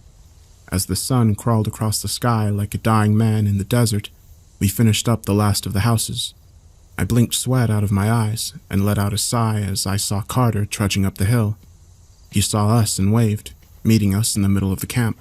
His eyes were still bloodshot, but they looked much better than they had that morning. Save any lives? Penny asked with a smirk. Any hot moms rescued? Carter threw his head back and laughed. Afraid not. No, just a bunch of whiny kids and drunk dads. You guys finished cleaning? Yep, all that's left is to rake the grounds. I'm gonna go change and head down for a dip. To keep an eye on everyone. We all laughed and split ways. Carter and Penny going to retrieve the rakes, and myself down to the lake. The water was cold and wonderful. As the sun slowly dipped into a rainbow of colors, I spent the remainder of the day swimming and having casual conversation with the guests. I couldn't think of a more pleasant way to end the day. The story that night was about Ken's vision for the campground. He told the guests about all the improvements he wanted to make and how he wanted to redo the cabins. He involved the visitors, asking for their feedback and accepting their comments graciously. Most of the people had nothing but good things to say, all of them thanking the four of us for being such wonderful hosts and how they couldn't wait to come back next year and see the place. After the conversation dulled to a murmur and the moon rose high, everyone thanked us again and began to turn in for the night. After everyone was inside, Ken informed us that he was tired and he was going to turn in as well. We all wished him good night and went back to our cabin. Feeling exhausted myself from the heat and the day's activities, I told Ken and Penny I was going to bed. They both agreed with me and went to our rooms for the night. "How's your eyes?" I asked Carter, already in my bed with my eyes closed. He turned off the light next to my bed and crawled under his sheets. Still itch like crazy, but I don't think they're as pink as they were this morning. Maybe tomorrow it'll be better. I muttered my agreement and felt the day disappear into slumber. I awoke with my heart racing. I was bathed in a thick sheen of sweat and my throat was dry. Something wasn't right. My breath rattled past my cracked lips and into the dead air. I tried to sit up, but I crashed back down into my bed. Something was restraining me. What the hell? I wriggled around and found my wrists and ankles were tied to the bedpost. Confused and terrified, I fought with them for a few vain seconds before finally giving up. I raised my head to look over at Carter's bed. He wasn't in it. "Carter?" I said aloud. "Carter, where are you?" Silence, and then... Shh. The The noise came from his side of the room, but I didn't see him. Heart still pounding, I stretched my fingers out to try to flick the lamp on next to my bed. My fingertips brushed the switch, and I pulled my head back as the ropes binding me cut into my skin. "Carter, what the hell's going on? Where are you?" I said, my voice cracking in panic. Silence. Then again. Shh. I didn't know if he was playing some kind of joke on me, and I didn't want to start screaming to wake up all the guests if that was the case, so I stretched my hand out again, fighting the pain that was burning into my wrist from the rope. Just a little bit. There. I turned the lamp on, and the yellow light pushed the shadows back. At first, I didn't see Carter, but movement caught my eye. He was laying under his bed, looking directly at me. He was smiling, and in horror, I saw that his eyes were nothing more than two bloody, pulpy orbs, rubbed so raw that he had cut into them with his fingernails and tore them out. They won't stop itching, he said to me, still smiling, and then he was up. Like lightning, he scurried out from under the bed and was on top of me. I struggled and was about to scream when he shoved a piece of cloth into my mouth hard. I gagged as his fingers pushed the torn sheet deeper, his thighs holding my body still with an iron clasp. Just keep it down, buddy, he said, his breath dry and smelling of bile. His bloody mush sockets stared down at me, and I turned my face away, the gore making me lightheaded. He sat up on me. Is it gross? It is, isn't it? Here, let me do something about that. He reached beside me and ripped apart the sheet I was sleeping under. He tied it around his eyes and the back of his head, the blood soaking through and appearing to give him two phantom red eyes. There, he said calmly. That's better. I can see better like this anyway. I was hoping you wouldn't wake up, but I decided I needed to tie you up in case you decided to go looking for me again. I whipped my head around and tried to buck him off me, terror and confusion slamming into me with every word he said. He held on and gripped my body tighter with his legs, pressing down on my chest with his hands. Stop that, he said firmly. You're safe. I'm not gonna hurt you. I just need you to stay here, okay? He lightly slapped my cheek. Stay. He was about to get off me when he paused, smiled to himself, and leaned back down towards me, whispering into my ear. But there's something you should know. Do you want to know what it is? You do, don't you? I bit down on the cloth in my mouth and nodded. He licked his lips. I'm gonna cut Penny's fucking head off. My eyes widened and I screamed into my gag, thrashing wildly. He chuckled softly and held me still, waiting patiently till I wore myself out, panting hard around the cloth. I looked up at him, his smile full of teeth, the glistening red outlines of his mutilated eyes bleeding through the linen. The well. The thought crashed into my chaotic mind like a truck. It was the well. He had seen something down there. Somehow it had changed him. Suddenly, Carter raised his fists and brought them smashing down into my face, knocking me into darkness. I woke again, face swelling and painful. My vision swam, and the room was dark again. I was still gagged, and I could feel my breath becoming labored as my nose was clotted with blood. I was going to suffocate if I didn't get this rag out of my mouth. Slowly, in a daze, I worked my tongue and teeth over it until I could finally spit it out. Gasping in deep, grateful breaths, I struggled against the ropes that held me. After a few frustrating moments, I finally loosened them enough to get a hand free. A few more minutes of tearing, and I was completely out of my bindings. Penny. Oh no, Penny! I dashed to her room and kicked the door open. Empty. I felt my heart bubble into my chest, and I stood there trembling. Oh no, no, no, no. Please, please, please. My eyes filled with tears, and I crashed out of the cabin. Get Ken, now! The night was thick, the air clawing at my skin with humidity. The moon stared down at me, uncaring and indifferent. The fire had gone out in the middle of the camp, and as I was about to charge Ken's cabin down at the end of the lot, I heard something. Screaming. It was Penny. I stood, frozen and immobile. It was coming from the woods. I knew where she had been taken. Biting my lip, my face screwed up in mental agony, I looked at Ken's cabin and then bolted towards the woods, towards the well. She might have seconds to live. If she was still alive, I needed to get to her and stop Carter. Please, God, let her still be okay. Please, please, God. I crashed down the path, bare feet scraping against the stones and branches, my toes slamming into rock and wood. I didn't care. I didn't think about it. I flew as fast as my legs would take me, heart beating faster with every step. There! I reached the curve in the path and turned left into the woods. Crashing through the underbrush, I held my hands out in front of me, pushing aside the low-hanging branches and leaves that reached toward my face. Panting, I broke into the clearing and froze. Carter had Penny bent over the opening of the well. He was standing behind her, with his fist gripping her hair, pulling her head back to expose her throat. The muscles in his arms strained as he worked a knife into her pale flesh, slowly slicing into her back and forth, deeper and deeper. He paused and looked up, seeing me. Oh, hey. "Penny!" I screamed in the moonlight. Her eyes slowly rolled over to meet mine. Agony. "Jesus fucking Christ! Penny, hang on!" I screamed, tears rolling down my face. Carter ignored my outburst, taking the time to wipe sweat from his face and tightening the cloth around his eyes. You know, this is a lot harder than you'd think. "Carter, stop! It's Penny! You're killing her!" I screamed. He stared at me silently, the blood-stained sheet around his eyes looking black. Finally, he motioned at me with his bloody knife, one hand still gripping Penny's hair. Come stop me then. I swallowed and was about to charge him when I realized I couldn't. My knees had turned to water and all the strength in my body had drained. The force seemed to press in on me. My breath came out in little gasps and I was terrified. I felt my bladder release and warmth spread down my legs.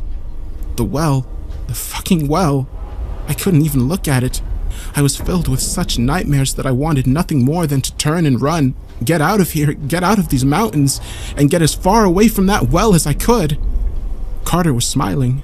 You can't, can you? You're terrified. He tapped the top of the well with his knife. Come on. Come over here. Look down there. His smile grew. Look down in the well. "Please," I mumbled, vision blurring with tears and snot bubbling out of my nose. "Please, stop this." Carter shook his head slowly. No.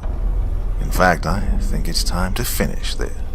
He raised his knife again and brought it back to Penny's throat. She was slumped over now, but just as he was about to resume cutting, her eyes met mine and she muttered a single word. Run!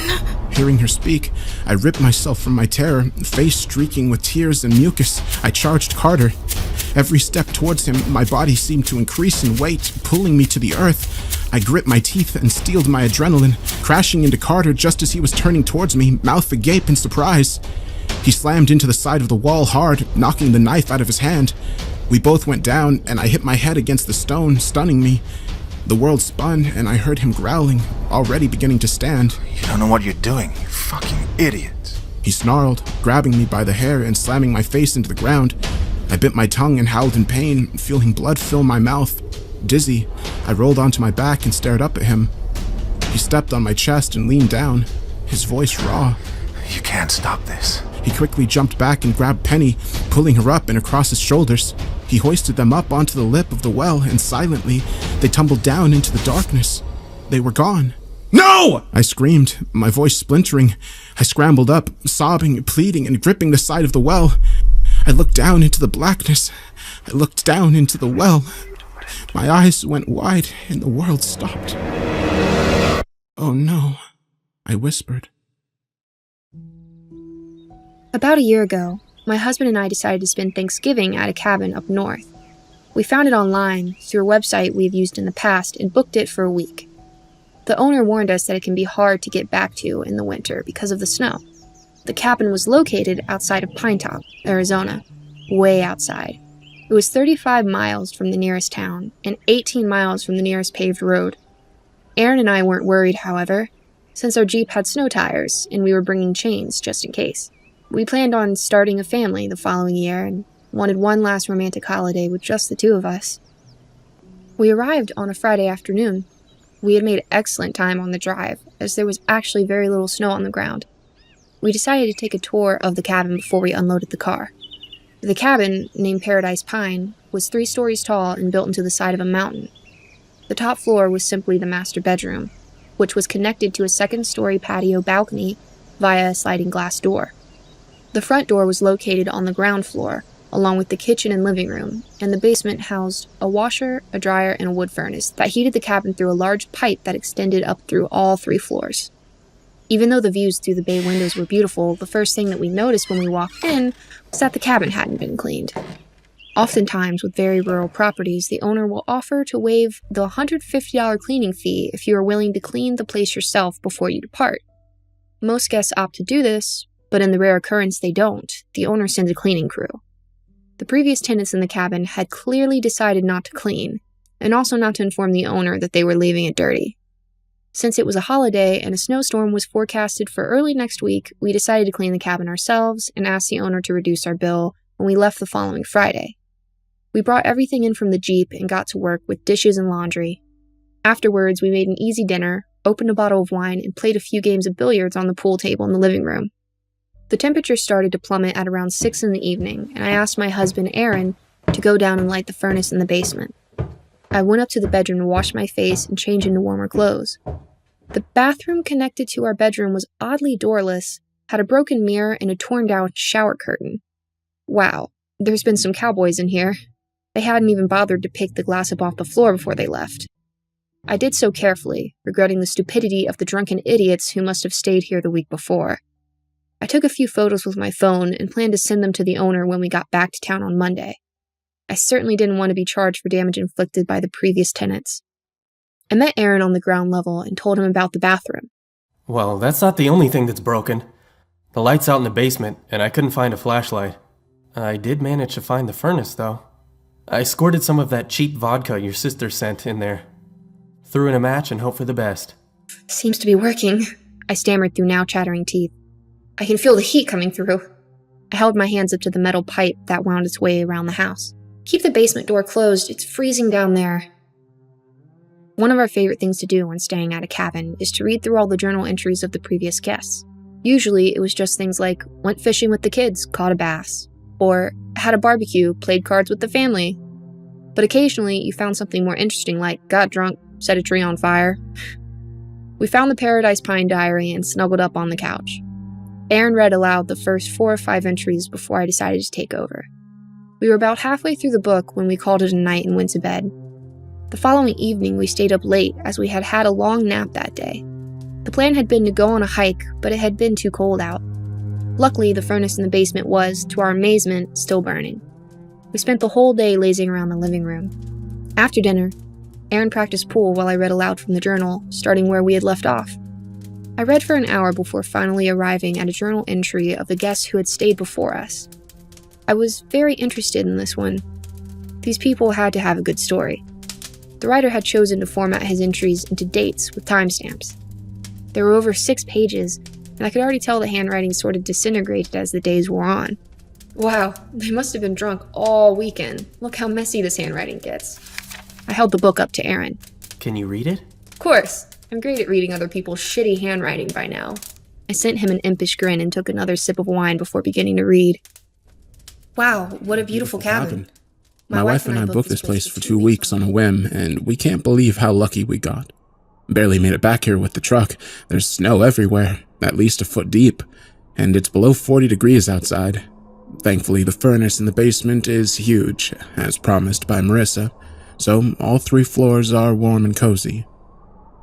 Monday, November 5th, 11:30 a.m.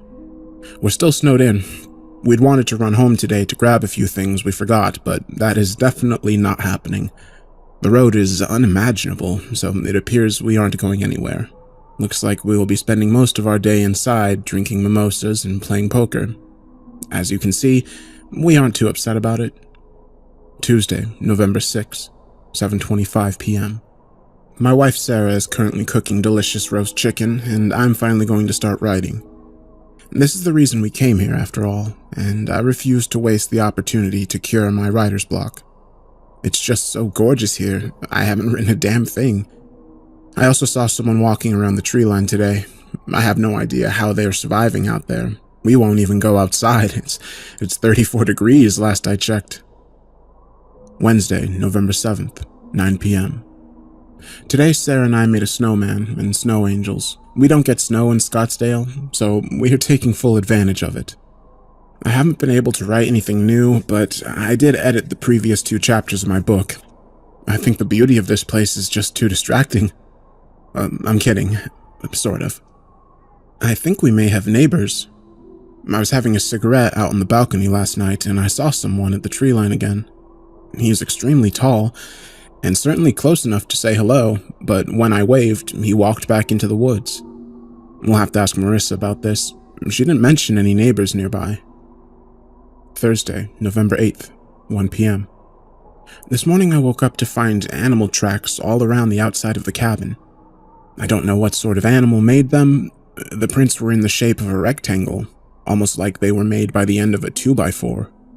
By the time Sarah got up at 11, the snow had mostly melted, but you could still kind of see them. I think last night's snow is the last we will get while we're here. The sky is looking pretty clear. Sarah thinks I am succumbing to cabin fever, so today we're going for a hike since it's so beautiful out. Friday, November 9th, 7 a.m. Last night, someone tried to get into the house. I woke up at about 1 in the morning to the sound of banging on the front door. It's not knocking, banging. I went downstairs and grabbed a pool stick. I asked who it was and the banging stopped. I waited a few minutes and then opened the door, but there was nothing there. I started back up the stairs to wake up Sarah, as she is a heavy sleeper. The banging sounded again, more urgently this time, and from the other side of the room, on the wall next to the bookshelf. It stopped after a long minute, and I sat down on the steps and waited all night for them to try something. Nothing happened after that. Friday, November 9th, 2 p.m. I told Sarah what happened and she wants to leave. I'm not really convinced, but Sarah scares easily. I will admit that I am a bit on edge. I tried to start the car this morning, but nothing happened. I'm not a car guy, and I have no idea what to do. We can't hike out. There's no signal out here, and we can't find a house phone. We talked about it and decided we're just going to have to wait it out here. I know people have this cabin rented out on the 16th, so we'll just have to wait the week for them. I did find a wood axe, which I'm keeping in the bedroom, just in case they come back to harass us. I think it's probably a homeless person living in the woods. There were tracks around the house again this morning, and I'm no longer convinced they're from an animal. And we'll see if they come back. Saturday, 5 a.m. Last night the knocking was back, but it was something knocking on the sliding door to our bedroom, from the second-story patio. I don't know how it climbed up there. It knocked on the window gently, almost coaxingly. A thin curtain covers the sliding glass door, so I couldn't see what it was. The knocking finally stopped, and a full minute later, it started again, becoming the loud, insistent banging of the night before. I reached over Sarah and grabbed the axe, bounding out of bed as she screamed. By the time I got to the sliding door, the banging had stopped. I threw back the curtain, but there was no one on the patio. In the moonlight, I saw it walking away from the cabin, back towards the tree line. Sarah stumbled over to the window, and I showed her the retreating figure. She covered her face and cried. What we saw terrified us both. It's not a human. It's tall, it's maybe 10 feet, and skinny. It looks like a black stick figure, impossibly thin. It has no hands or feet, just stumps, and no face. It's just a black oval with no features. The contrast was horrifying. This tall, black stick man walking through the snow that reached the tree line and disappeared. I spent the next hour trying to calm Sarah down. She said we need to leave. I think she's right. When we were finally calm enough to lie in bed again, the silence was deafening. I felt myself slowly start to drift off. It was out of this silence that the knocking came again, this time on our bedroom door. I jumped out of bed and grabbed the axe again. Sarah backed into the corner and screamed. By the time I threw open the door, the knocking had stopped. There was nothing there, but the front door was wide open. It can get inside the cabin. I don't know what it wants. Saturday, 5 p.m. I'm terrified. My wife is terrified.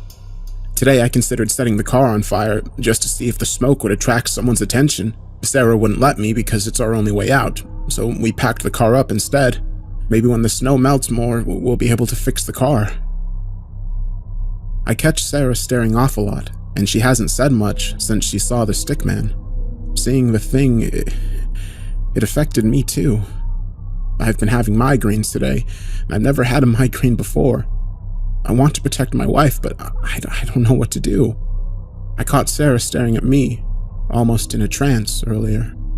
I asked her what was wrong, and she said, "It eats us." She seemed to snap out of it pretty quick after that, and asked me why I was staring at her. She doesn't remember saying it, and we can't figure out what it means. This thing is messing with our heads. Sunday, 10 a.m. Last night I stayed up all night. It's lightly snowing. All was quiet. Sunday, 7 p.m. I found footprints this afternoon on the upstairs balcony, the same rectangle ones the stick man makes. He was outside our window again. I brushed them away before Sarah could see. It stopped snowing an hour ago, and it's twilight now. I can see him in the tree line. I saw him turn around and walk back into the woods. His profile is as thin as a piece of paper. The stick man came back, though. I think we're going to die here. Monday, November 12th, 9 a.m. Last night I went out on the balcony at around 8 for a cigarette. I heard a noise behind me and turned to see the stick man on the roof, 5 feet above me. I ran back inside to grab the axe and screamed at Sarah to arm herself. I turned around to run back outside and heard the stick man running above me on the roof in the same direction. When I got outside, the thing was gone. I saw it running off into the trees again, but it was different. It was taller. I think there's more than one. When I got back inside, Sarah had locked herself in the upstairs bathroom. She was hysterical and kept saying she was going to die here. I tried to give her the pool stick, but she wouldn't open the door for anything. I sat on the bed and waited. At some point, Sarah must have fallen asleep because all was quiet. It was then that I first heard it walking around in the kitchen. I backed away from the bedroom door, courage suddenly failing me. It was in the house. I waited for more sounds from the kitchen, but none came. After a few minutes, I finally heard a thump. It was on the stairs. It was climbing the stairs. Slowly, but loudly. I banged the bedroom door from my side and told it to leave us alone. Sarah was screaming again, sobbing.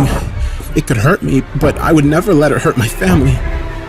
It stopped when it got to the top step. I could feel it on the other side of the door. It didn't make a noise. I tried to think of a strategy that would give me the upper hand if it attacked.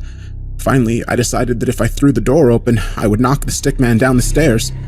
On the count of 3, I turned the handle and kicked the door. It swung open freely, and I saw the black stick man still down on the landing of the stairs, facing me. It was more than 10 feet tall. I was paralyzed with horror for several long seconds when it started running up the stairs at me without warning. I stumbled back into the room as fast as I could as I realized that death at the hands of the stick man was more than death, worse than death. It ate you. It kept you. It stopped at the top step and dipped its head through the door, taking 2 steps into the room. It was just a tall black shadow, almost more than a dense absence of light than a solid black. Realizing the axe was still in my hand, I moved between the stick man and the bathroom door. I raised the axe to attack, and at that moment the stick man screamed. It was unlike anything that I'd ever heard before. I wanted to hold my hands over my ears as I felt an ebbing thunder in my brain. I heard the mirror shatter in the bathroom from the sound. I thought of Sarah. With the last ounce of my strength, I ran at the thing, axe high, and brought it down on the creature's chest, over and over again for what felt like forever, but it was probably no time at all. It threw me aside, and I heard my wife scream. The last thing I remember before I passed out. When I opened my eyes again, it was mid-morning. My wife was gone. The bathroom door was gone, and the axe was gone. I looked for Sarah all morning. I walked deep into the woods. I searched for miles. I'm going to sleep for a few minutes, and then go back out into the woods to find her. I hope I meet the stick man. If Sarah is dead, I want to be dead too. I think that's what it wanted all along. Monday, November 12th, 6 p.m. It's getting dark and harder to search the woods. In my mind, all I hear is her voice. It eats us. Over and over and over again. What has it done to her? I couldn't save her. After everything, I couldn't save her. When I first realized I had forgotten to take my medication, the snowstorm stopped us from leaving.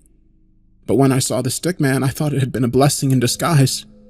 I needed to be clear-minded and alert to protect my family, and I couldn't do that if I was on haloperidol. But it didn't matter in the end anyway. I couldn't save her. The car started on the first try this morning. It's letting me leave. I'm going to drive around the other side of the mountain and walk back towards the cabin. Maybe I'll find the stream. Maybe I'll find Sarah. It would be useless to stay another day. The stickman is gone. I know in my heart. And it's below freezing and the furnace is burned out. The firewood is gone. If I find her, I'll come back and write in this book. My only friend now. Aaron had stopped playing pool long ago, and the wine hadn't been touched since I started reading. We stared at each other as the last line echoed around the cabin. We both seemed to wake from our paralyzed state at the same time. "This is fake, right?" I asked as I stood up. I didn't need the glass of wine anymore. I needed the bottle. I don't know, Linz. I don't think so. The guy said he was a writer. I insisted. He probably just wanted to write a scary story for other guests, although he really crossed the line into downright disturbing. I took a sip of wine and turned around to see Aaron eyeing the stairs warily. "You can't be serious, Aaron. It's creepy as shit, I agree. But come on." Almost like he didn't hear me, Aaron started ascending the stairs. I don't know what he wanted to see up there, but I put the wine down and followed suit. By the time I got to the bedroom, Aaron was sliding the glass door open. I followed him out onto the balcony. You could see the tree line from the patio very clearly. I searched the woods for any movement but saw nothing. I turned to say something to Aaron and found him studying the roof. He threw a wild look at me and walked back inside. I followed him in. Aaron paced around the room. "What?" I was starting to get annoyed. It's all just like in the story.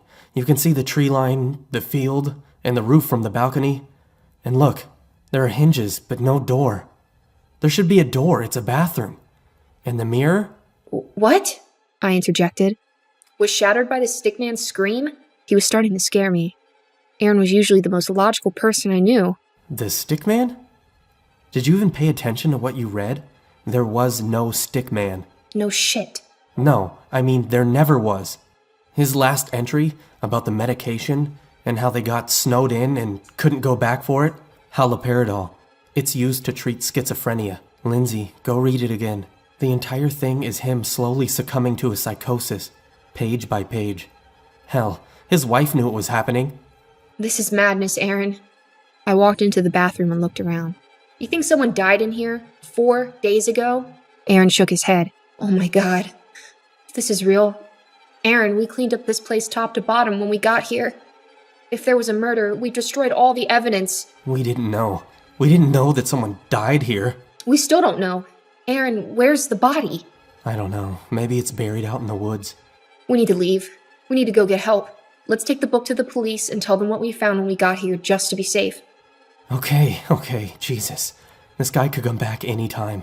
Let's get out of here. We had just started down the stairs when another thought occurred to me.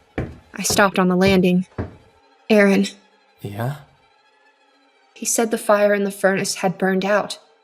Did you put firewood in it when you lit it? No, it was almost pitch black. I couldn't see any firewood. But we've been burning that furnace for almost a day. I could see the implication slowly dawning over Aaron's face. "What have we been burning, Aaron?" He ran for the basement door, and I followed. When he opened the door, I can't describe to you what came up from below. It was hot, pungent, heavy air. I stood on the top step as Aaron descended into the basement. I took a deep breath and followed him down. I stood on the bottom stair, refusing to go any further. It was still very dark, but for the light coming down the stairs and a soft orange glow in the back of the room. Aaron knelt in front of the stove door. He looked over to me and I nodded. Aaron slowly turned the handle and pulled open the furnace door. The fire lit his face, and after a moment, the horror expressed there told me everything I needed to know. They found Jason Harding less than a month later. He had hung himself out in the woods, 50 yards from the cabin. In fact, he had been hanging there when we pulled up on Sunday, the 18th of November. I've often wondered if he hung himself because he wanted to be with his wife, or if he hung himself because he realized what he had done. I hoped it was the latter because I hated him so much. Not for his mental illness, not for his crime, but for what he did to us. Sarah Harding had burned in that furnace for a day, and for a day we had breathed in every atom of her body.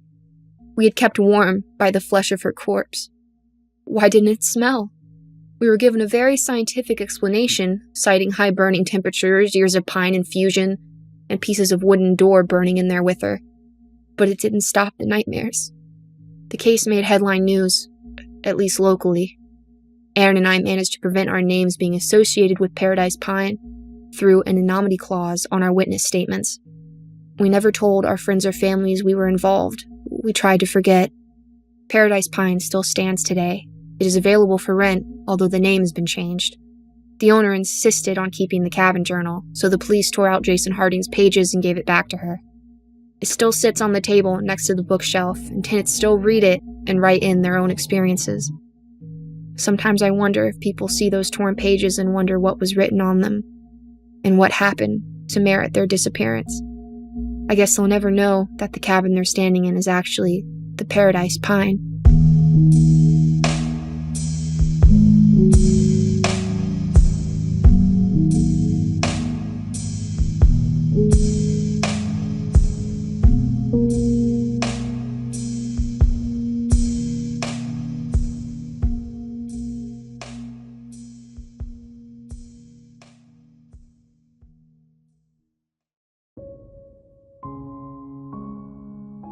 My father told me a story once. I'll never forget it for a few reasons. I think it's the first story he ever told me as a child. It's also the story of how my grandfather died, but honestly, that isn't the reason. You hear stories on TV, or sometimes you overhear something in a public place. People talk about ghosts and aliens, and you think to yourself, that ain't real. They're making it up, or they're mistaken, or they're crazy, or something like that. You just can't believe it. That is, until something happens, something that brings it all together, connects the dots in a way you didn't think of before. Maybe it happens to you, or maybe you hear the same story again and again from different people. It doesn't take long for the world to become a lot bigger than you thought it was. As I said, this is a story my father told me, but I never believed it, even though he swore up and down it was true. It wasn't until I started clicking around on the internet that I started to believe. I started to hear other stories just like the one my father told me. It didn't take me long to believe after that. That's not what my father called it, of course. He's never used the internet in his life. He wouldn't know what the online community had taken to calling it. When he chose to call it something other than it or that thing, he called it a skinwalker, after an old Cherokee tale his grandfather told him. But this is the story that he told me. We were out hunting one night in the woods surrounding the dairy farm in Ohio where we lived at the time. We were tracking coyotes. We'd kill them for $50 a skin. They'd kill calves sometimes. We'd do it every night because we needed the money. And sometimes, while we were out, we'd come on a deer and kill it. Our landlord didn't mind, and it could feed our family for a few nights and save us some money. Anyway, we were done making our rounds and heading home, walking because we didn't have a car or a four-wheeler back then. We'd cut through the woods. That's when we came upon it. Blood. Everywhere. Splattered on the trees, in the grass, in the creek, everywhere. At first, we figured it was a pack of coyotes. We'd seen how sometimes when they weren't able to scavenge for whatever reason, they'd start hunting deer or cattle out of desperation. The worst was when they bred with feral dogs. But this wasn't like that. You see, when a pack of dogs, wolves, or coyotes attack something, they do it right. They'll pick off one that's weak, sick, or old, or just small. They'll hunt it. Draw it into a corner, someplace it can't get out of, and they'll run it right to the biggest one, the alpha. And that deer will never see that alpha. It might hear it, but it won't see it. All of a sudden, its throat will be torn out, and it'll drop dead. It's quick, and it's clean. That wasn't what happened here. Something had come upon a group of deer. Coyotes won't attack a group. Wolves wouldn't either. They'd get too much of a fight. There were 3, I think. 3 bodies just torn apart. You'd see a head or a torso here, a leg there. Predators don't do that. They don't leave scraps behind. Whatever had done this hadn't done it for food. It had done it for fun. But we didn't know that at the time, of course. We just saw a bunch of carcasses and figured it's something we had to take care of. I remember my dad telling me to go home, that he thought it was the work of a pack of feral dogs. But I wasn't leaving him, and I damn sure wasn't hiking through 2 miles of woods alone, in the dark, with nothing but a .22 and a pocket knife. I was only 13 at the time, so a .22 rifle was the only gun I could reliably use. Dad had a shotgun. I wasn't going anywhere without it or him. It took me a while to convince him, but finally we began tracking whatever did that. It wasn't hard either. We just followed the blood. Either that thing bled a deer before it got away, or it dragged one for a mile. I don't know. What I do know is that I'd never seen my dad scared before that night. We started hearing the most horrible sounds. Now, I've been in a lot of woods in my life, and I've been all over the world, but I ain't never heard noises like I heard that night. I heard things screaming. I heard deer, fox, rabbits, raccoons, and birds, all of them afraid of something and hightailing it. Keep in mind, this is maybe 12 or 1 o'clock in the morning. Except for the fox and some birds, nothing was supposed to be awake at that hour. But they weren't just awake, mind you. They were on the run. That night, I saw flocks of birds flying straight into trees trying to escape something. We came upon a pack of coyotes and nearly shot a couple thinking they had their eyes on us. But then we saw they were running in from someone. Nothing toward us. They didn't even notice us. Went right past. Then some deer did the same. Then some rabbits, squirrels, and foxes. Even a couple of wild hogs. These critters were supposed to be hunting each other, and the only thing they cared about was getting as far away from there as possible. We should have put 2 and 2 together. That maybe whatever we were tracking wasn't something we were supposed to see, and wasn't something we could kill. To this day, I don't know why we didn't just go home. I guess we were curious. I think that was my dad's nature, to go toward trouble, to fight, and being aware of the things my father did during the war. I figured it was best to stay by his side. We finally reached an open valley. It was normally a soy field, but it wasn't in season, so it was just flat dirt. That's when we saw the tracks. Animals fleeing the forest had leveled everything in their path. But where that deer blood was, nothing had taken a single step. It was like whatever was responsible had left it for us to find. The tracks were shallow. Whatever it was couldn't have weighed more than 100 pounds, but that didn't mean much. A bobcat weighing 40 pounds soaking wet can tear out your throat if you ain't careful. The fact this thing was on the lighter side just meant it was probably quick and was going to be tough to hit. So we followed the tracks, and it didn't take us long to find out where they led. There's an old schoolhouse that sits on the top of a hill. Half of it had been ripped out by a tornado, but nobody lived there, not for a long time. Sometimes we caught homeless people in there, or drug addicts looking for a safe place to shoot up. We figured maybe that was it. Maybe it was some sick kid riding a high, but we didn't think that for long. When we got within 50 yards, we heard a noise, a sort of screech made up of 2 different sounds. One was high-pitched and the other was a low growl.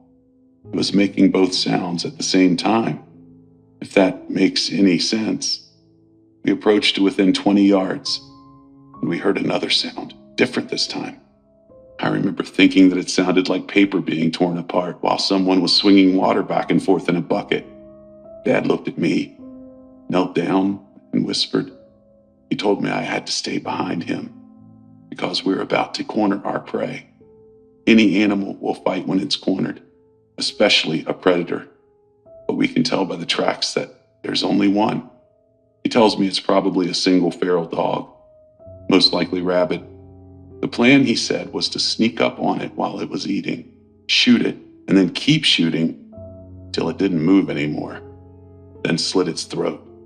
And if it got to Dad, it was my job to shoot or stab it to get it off him. So he walked up with me right behind him, just a tad to his side, so I could see what it is. I wish to this day that I hadn't. It was leaning over a carcass, tearing off its flesh, throwing what it didn't nibble at aside. There was blood all over the brick, glistening in the moonlight. It was pale white and looked a little like a man, but not quite human. It had arms and legs like ours, but it sat like a monkey, hunched over, and its hands weren't normal. It had long fingers with claws at the end. So we saw that, and my dad hesitated. He wasn't about to fire at a person, so he cleared his throat to try to get it to turn around. I swear to God Almighty, all the noise just ceased in an instant. I ain't ever heard true silence before that, and never again afterward. But for 2 seconds, nothing made any noise. And I mean nothing. This made it all the louder when that thing turned around, made this shrill cry, and pounced on Dad. He got a shot off. I think he missed. If he hit it, it didn't faze the thing at all. But it was on him, tearing entire parts of him off. I started shooting it with the .22 point blank, but the thing barely bled at all. I got off 5 rounds, and then I started hitting it with the butt of the gun. It didn't budge or even register that I was there. It was clawing at my dad, removing whole chunks of his flesh. It started on his torso, peeling off the skin on his chest, and then it moved up. It tore out his throat, ripped his nose clean off, gouged out his eyes. Then it scalped him, started digging in. I stood there, helpless, as it ripped off the bottom half of his jaw, the little bones and that tube in his neck, and then his ribs. I don't exactly remember what happened, but somehow my dad's knife ended up in this thing's shoulder, and my dad, what was left of him, that is, ended up on my back. I was running. By God, I was going faster than I'd ever run before or after, and it was following me. I ended up back in the forest, opposite the woods we started in. I was heading towards my landlord's house because it was the closest thing to help nearby. But even that was half a mile away. All the while, I could hear the thing screeching and moaning. I heard branches cracking and getting thrown around. It was cracking so loud and often that it sounded like someone was taking an axe to every single tree that I passed. But I never looked back. Not once. The thought didn't even cross my mind. Finally, I tripped and fell into some gravel. I looked up to see my landlord and a bunch of his buddies drinking around the campfire. I screamed and cried, and they came over. I told them to call an ambulance, and my landlord looked at me and said something I'll never forget. "What is that on your back?" he asked me. Just as the words left his mouth, it dawned on him without my saying a word. It was one of those god-awful flannel shirts my dad wore everywhere, he realized. And it was damn near all that was left of my dad, aside from a bit of my father's head and torso. That's all there was. Absolutely nothing below the waist. Suddenly, we heard it. The screeching. My landlord grabbed me, causing me to drop what's left of Dad on the ground. And I was fighting him, crying, because I thought we could still save him, somehow. But the truth is, my dad had been gone well before I ever picked him up, and all I'd done was carry a corpse back home. My landlord had to pick me up and throw me inside before I would go with him. He and his buddies, all of us went inside together, and they locked the doors and got their guns. The landlord asked me, what happened? But I didn't know what to tell him. He pieced enough of it together to understand that there was something dangerous out there. All the lights in the house were on, and someone called the cops. They would get there as soon as they could, they said, but that meant in 15 minutes. We looked outside and saw it walk in front of the fire they'd made. No one knew what it was. One of them said it looked like an ape. Suddenly, something came crashing through the window. We all fired at it, but quickly realized it wasn't the thing. No, it was my landlord's dog. Well, his body, anyway. His head and legs were missing. We just started pushing things in front of doors and windows to form a barricade when we heard something in the garage. I remember one of his friends saying that the doors were open. We heard metal and glass being ripped and smashed. We dragged the couch and the TV in front of the door to the garage for added measure. It banged around some more, but then it got quiet. Not silent like it was before. We could hear it move around some, and the guys were talking, making sure their guns were ready. Someone handed me a pistol. No sooner had I cocked the hammer back when we heard something shatter upstairs.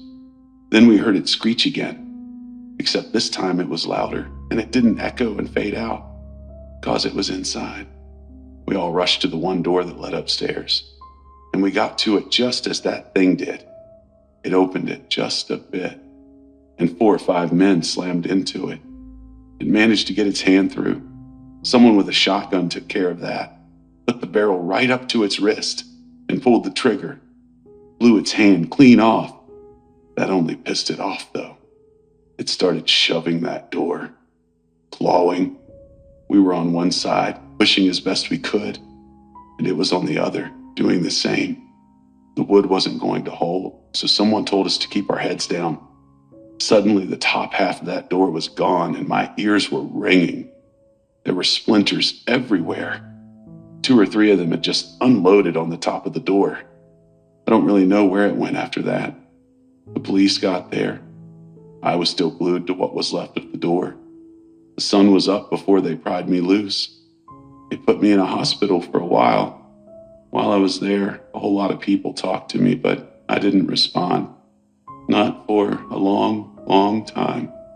When I got back home, I got a job for the landlord, working on the farm.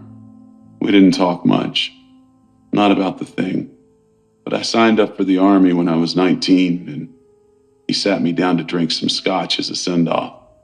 I asked him right away what the police told him. The story they went with was that it was a wild animal, probably a wolf, maybe a bear that had migrated north. I asked him how they could say that when they had the hand. He looked at me, stunned. He told me that the hand never made it back to the station. The cop who had it in his car got into a wreck, drove into a tree, died on impact. The hand was never found, likely taken by an animal. The cops, when they would acknowledge the hand existed at all, said it was simply the paw of a bear that resembled a man's. I never talked to the landlord again. He went missing while I was in basic training. No one ever saw him again. There were rumors that he owed some people some money and skipped town, but I don't think it was that simple. As for me, I never went back to those woods. I wouldn't even if I had the whole goddamn U.S. Army at my back. That was the extent of what my father told me about the incident in the woods. There's just one problem, however. My father lied. When my mother died, I don't think my father felt he had anything left, and that he might as well settle old scores. He returned to the woods and never came back either. The FBI was called, and they came and put on a show for everyone involved, but I know they weren't really looking. I had to get an agent drunk and slip him a few 50s before he finally told me that they got a few calls about those woods every year, about someone up and vanishing. But that was all he wanted to tell me. Before he got up and left with the rest of his team, he wrote the name they'd given the creature on a napkin. Of course, I didn't realize that's what it was at first. It wasn't until I looked up the words online that I understood what they meant. Honestly, I would have rather not known. As it turns out, there are hundreds of stories just like my father's, as well as photos and drawings of the thing. And though the details vary, everyone who has encountered it agrees on one thing. It's still out there, and there isn't a man on earth that can stop it.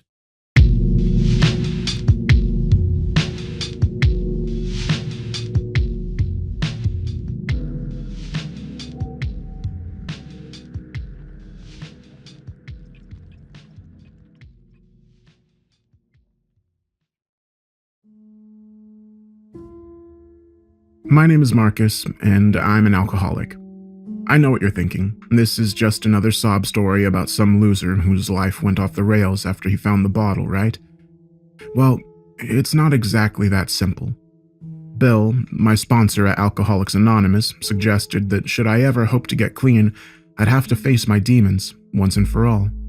While he has no reason to suspect that my demons are far more literal than the average addict, I think he's right nonetheless. This is my 4th or 5th time trying to kick the bucket.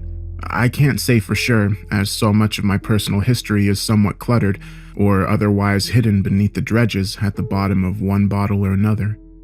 At one point, I even branched out into other methods of tucking away reality behind the veil, but the overdose that almost punched my ticket was enough to convince me to stick to more of an ingested form of inebriation. Yeah, booze isn't exactly risk-free and all, but it takes a bit more work to drink too much of that, while it only takes one needle to lead me right to the threshold of death's door. Excuses, right? Yeah, we addicts are full of those. Always something to defend our actions, whether reasonable or not. This isn't about defending my years of intoxication, but the things I wish to drown away in the first place. A confession of my sins, so to speak. I was 14 when it happened, as me and my fellow Boy Scouts spent the weekend out in the wilderness some miles from my home. It was Liam who talked us into joining up that summer, and while I was a little apprehensive at first, as I'd never been much of an outdoorsy type, John, Malcolm, and Ian were on board as soon as it was suggested. They were basically my only friends, so I wasn't about to be the odd man out, but I'd much rather be at home with my PlayStation 2 and Xbox than tossing and turning in a sleeping bag for a few days. Not only that, but I felt like we were getting a little too old for such things. Once we were out there, though, I ended up having a lot more fun than I had anticipated. Gilroy, the scout leader, was in his early 20s, so he wasn't too uptight or anything, just sort of laid back. He was the uncle of one kid named Benny, who had been part of the troop longer than any of us. He was an alright kid, a bit of a know-it-all and a stickler for the code, as he called it, but even he managed to relax and chill out some once we got out to the lake. We spent a good amount of time that first afternoon fishing and cutting up. I almost impaled John's ear with my hook at one point, but he turned just in time to allow it to do no more than tap the back of his head. I was about as coordinated as a drunken breakdancer back then. Still am, for that matter, though the drink is likely a factor in that. John looked shocked at first, as we both just stared at one another when my line finally dropped limp in the grass. But we were cracking up within seconds. Though I would have felt awful if I had jabbed the damn thing into his lobe, I often wonder if a trip to the emergency room would have saved us from those events that still haunt me. When the sun went down on that Saturday the 28th of September 2002, we set a bonfire, around which we would take turns telling scary stories. Whether this was simply something of a tradition to gather around the controlled blaze and let our imaginations fly, or we just wanted to inspire each other to have a little extra trouble sleeping that night, with urban legends and folklore keeping our eyes wide and alert, I couldn't say. Whatever the case, I was a little excited about this, as I had always been the creative child, while my older brother had been a more intellectual and logical mind. When we were just kids, I assumed that was my father's way of avoiding saying that I was the stupid one, as he was quite the intelligent man himself. But I loved my ability to daydream about far-off and wondrous places. These days, my creativity only tortures me even more with the things I've been through. After the sun went down, a gentle wind began to caress the lakeside by which we were spending the night. As the temperature dropped, the heat of the fire was a most welcome sensation to my gooseflesh. With the warmth easing our collectively shivering frames, we all sat in a circle around the fire, passing the flashlight that would serve as our microphone from one to the next. While I hadn't necessarily been prepared for this, as it wasn't discussed until the sun fell to rest for the night, I never had a hard time throwing together an impromptu tale. I barely paid attention to most of the stories that would come before mine, as I was mentally preparing for the task at hand, one that I was most certainly taking more seriously than anyone else. That's what I thought at the time, anyway. The first handful of tall tales couldn't so much as break through the wall formed around me, inwardly mapping out my tale. The fifth kid to speak up, Reggie, I think was his name, almost grabbed my attention, but when the climax ramped up to something bordering on intense, the boy in the story woke up, revealing it was all just a dream in the end. I know these were just silly campfire stories told by children anywhere from 10 to 14, but I always saw that sort of ending as a cop-out, even if it was just made up on the fly by a 6th grader. I just rolled my eyes before blocking out the next story, the second one to involve a monster under the bed. Even John and Malcolm couldn't produce anything of high enough quality to distract me from my world building and character development. There were 14 of us in all, not counting Gilroy, who came off far too enthusiastic about every tale that was spun. But I had made sure to sit next to Benny, who volunteered to speak first that night, as I wanted mine to be the last. Not only did I want the extra time to craft my tale before the clockwise rotation would lead all eyes to me, but I was certain mine would be amazing, assuring that everyone would have trouble sleeping that night. My mouth was practically watering with anticipation until the flashlight was handed to Liam. From the second he began to speak, I couldn't hope to distract myself from his story, one that sticks to my mind like gorilla glue to this day. With the light shining under his chin, as was the tradition for such tales spun around a fire, his voice sounded both somber and sinister as he spoke. While other kids had joked and laughed during every story that came before, nobody spoke during this one, nor did even one eye drift from the boy, highlighted by the illumination of the torchlight and flickering flames. Whether it was the words he spoke or the way he spoke them, I can still recall every syllable, even after all these years.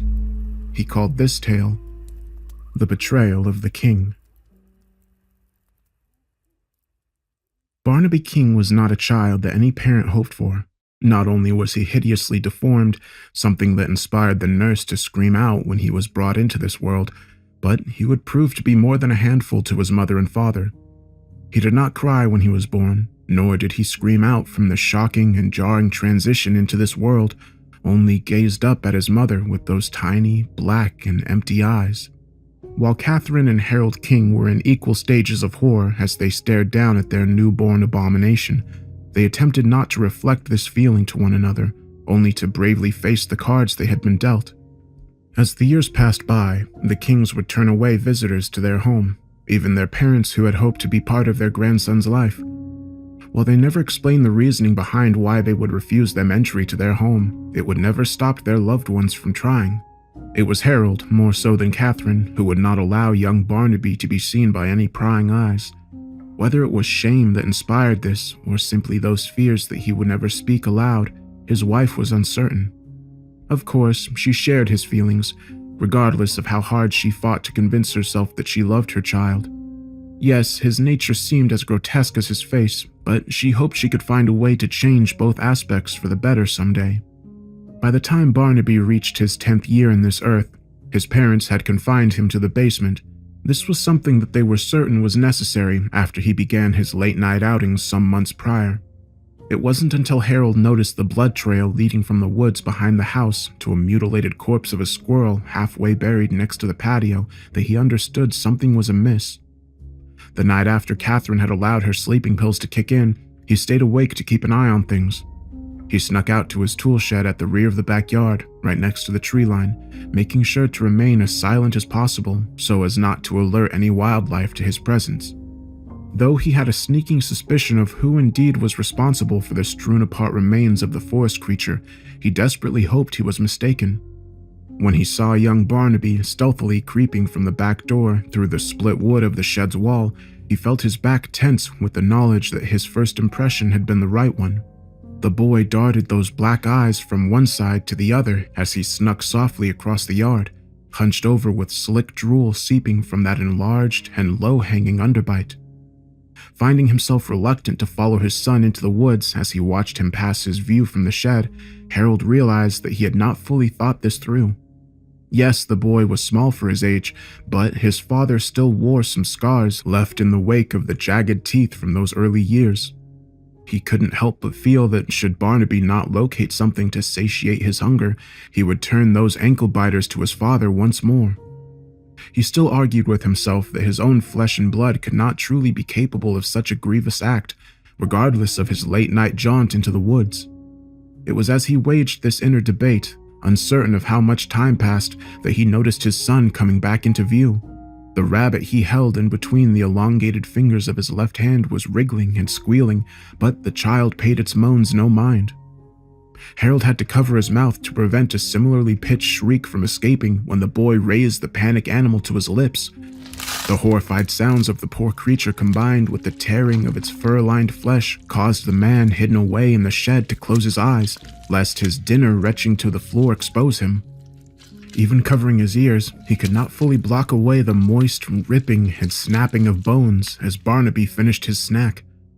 Once those gruesome noises dissipated, a reluctant Harold glanced back through the split wood to see the boy still holding what was left of the blood-soaked rabbit in the hand that hung below his knees. Again, he glanced from one side to the next as he approached the house, kneeling and pulling away a loose board beneath the patio, stashing the beast away. After the work was done, he crept into his home, taking one more glance behind him. Harold could swear that blackened eye gazed directly into the wide and trembling one that peered through the gap in the wood, but when his son gently closed the door behind him, he finally allowed a shaking breath to escape his lips. Surprisingly, it wasn't difficult to convince Barnaby to relocate to the basement, though at the time he was not yet aware he would remain locked away behind a heavy and padlocked door. Harold had performed the renovations himself, being quite adept in working with his hands, as any seasoned contractor should be. He was just as glad of the soundproofing as the sturdy walls and doors by the time the boy understood his new circumstances. The Kings would make sure their son was fed through a slot in the door. He had a full bathroom fitted with a shower in his apartment below ground level, as well as cable, gaming systems, and plenty of books to entertain him. These measures were taken to ease their conscience, more than their son's needs, of course, but it was enough to help them sleep at night, as well as resuming activities that they had not indulged in since Barnaby came along. When Lillian was born, something that filled the couple with terror as they feared another demon spawn had taken root in Catherine's womb, they were thrilled to see that they finally had a child that they had always hoped for. She was the light of their lives, and just as beautiful as her mother was at such a young age. Naturally, they planned to never introduce their children to one another, something that would require a lot more work as she grew older. Seasons came and went, each one bringing new and wonderful experiences with the Kings and their little girl. She was a well-behaved child for the most part, aside from the time when she got in a scuffle with the boy at school. Harold boiled over with rage when she informed him that the older kid was teasing her before pushing her around. Having been something of a hothead in his youth, one prone to lashing out at others should he find a reason to, Lily's father had to compose himself after hearing this. While he was tempted to go to the boy's house and confront him for what he did, he swore he would never return to his old and impulsive ways. When his daughter assured him all was well, how the kid left her alone after she sank her teeth into his arms, Harold let go of his rage. He was, however, quite concerned about the possibility of Lily having ingested any of the blood, had she even bit down hard enough to break the skin. While she understood his concerns, especially with all of the potential illnesses out there that she may or may not have exposed herself to, her father was relieved to hear that she had not caused any more damage than some bruising with her bite. While the Kings would attend every event they could at their daughter's school, talent shows and plays, track meets and all, they felt no guilt about neglecting Barnaby. Lily was an outgoing girl with a great many friends, and her parents did everything they could to please her, while only granting minimal efforts to assure themselves that their son maintained his sorrowful existence. It was on the eve of young Lily's 11th birthday that their happy life took a far more brutal turn, one that would rip their world apart in a matter of minutes at most. Unbeknownst to Catherine and Harold, their daughter had been aware of their sibling for some years by this point. Though they had never been able to meet face to face, they had found a way to communicate. When she was much smaller and far lighter on her feet, she had followed behind her father as he carried the nightly meal to her brother. While they always made sure she was otherwise occupied or distracted when one of them would make those excursions to the basement, twice a day, the Kings had not noticed that she had grown steadily more aware of their more erratic behavior at those times of the day. Being a curious child, as many would be under such circumstances, she planned out her investigation for a solid week before taking the plunge. Her heart was positively racing as she crept behind her father, making sure to duck down or hide behind whatever furniture she may be closest to should he look to be about to turn. Though tracking her target through the quiet, large house ended when he reached the door to the basement. As he locked it behind him, she knew now what her next steps would be. Harold kept the keys to the entrance to the stairway that led to the apartment below hanging with those others from the loop of his belt. She would have to work more stealthily than ever to retrieve this while her parents slept, but she was certain she could pull it off. When her loving guardians tucked her in that night, she would not allow sleep to take her. While it wasn't easy to keep herself awake, especially given the fact that she had to resist the urge to play or otherwise occupy her mind in the darkness of her room, she managed to battle away slumber. It was around 2 a.m. when she made her move, creaking open the door to her room before approaching the one occupied by her folks. Though she was fully prepared with an excuse, one involving nightmares that sprung her eyes back open, leading her to seek refuge in her parents' bed, she was still increasingly nervous as she entered the room. She moved swiftly and silently as she clutched her hands around the keys sitting on the nightstand, squeezing them tightly to not allow a potential jingle to alert her father. She was panting for breath as she made her way back into the hallway, but she had achieved the first part of her goal. It didn't take her tiny legs long to reach the locked door, and her fingers were tingling with anticipation, quickly turning to frustration as she tried one key after the other. With another heavy and trembling sigh, she finally located the correct key, splaying open the door before her. Barnaby was scared at first when she spoke softly through the flap in the heavy entrance to his apartment. His fear momentarily gave way to anger when she revealed who she was, something that made the little girl afraid, leading her to begin to back away. His rage dissipated quickly when the only friendly voice he had ever heard began to fade, inspiring him to practically beg her to stay. For hours they spoke that night, eventually allowing the boy to grow comfortable with his sister enough to lean his face down through the thin flap through which his meals were delivered. She gasped at first, even seeing only the portion of him that she could make out, but when she reached her tiny fingers through the slender opening to touch the rough texture of her brother's cheek, he felt a warmth he had never known. Before Lily returned to her bedroom, Barnaby confessed to his sister his efforts to escape. While he had achieved no more than the slightest of splits at the top of the wall between him and the outside world, over years of scraping away at it with plastic cutlery provided with the meals, it was enough for something. Each day from then, sometimes multiple times if the coast was clear enough, the two would pass notes back and forth. Though Lily would occasionally make late-night stealth missions to converse with her brother, she could not risk overdoing it, as her father could be quite perceptive at times. Still, while she had all in life for which a girl could ask, she finally had that one thing that money could not buy, an older brother. After years of such meager forms of communication, Lily swore to her brother that she would set him free, being that she had only heard his version of the things that left him hidden away from the world. She saw him as the victim in this, while her beloved parents were somewhat nefarious in so many ways that she could never have predicted. While the keychain she would sneak away with in the wee hours of the morning did not include those that would unlatch the numerous locks Barnaby was imprisoned behind, it would take weeks for her to uncover where the ones she needed were hidden. It was on a school day in the midweek when she would ultimately track them down, having convinced her loving guardians that she was in no fit state to leave the house. Given that she had never shown the slightest signs of irresponsibility to her mother and father, they did not question her motives, though neither of them could stay home with her that day, as they had their own responsibilities to attend to.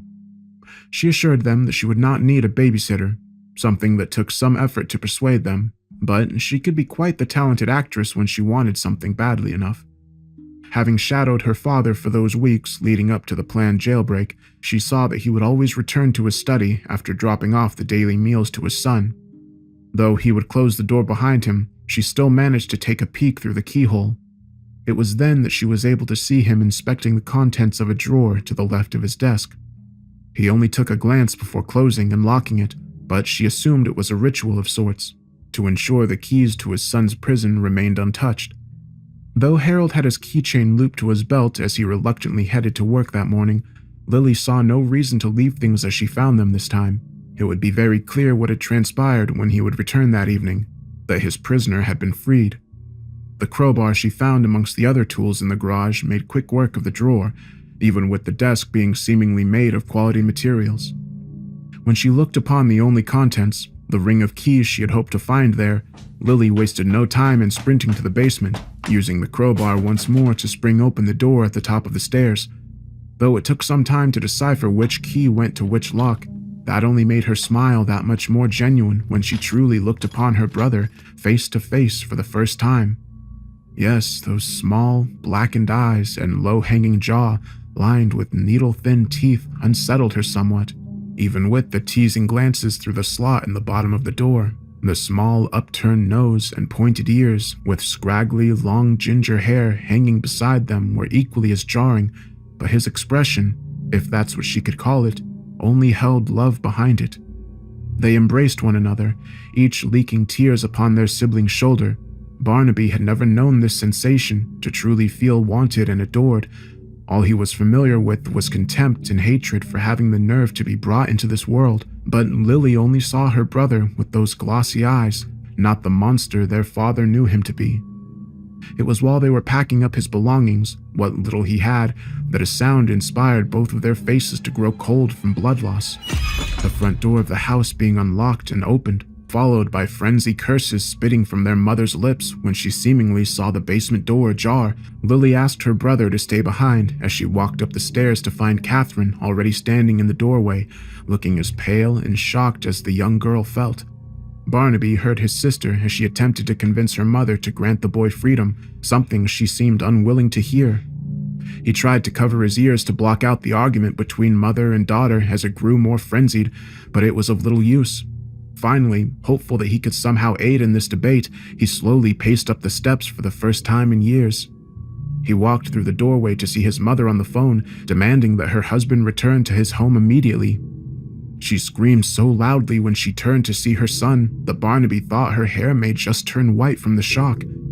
As it was his father who would bring him his meals, he had not so much as heard Catherine's voice in so long, let alone see her face, but he could easily recognize that expression of hatred and disgust she gave him.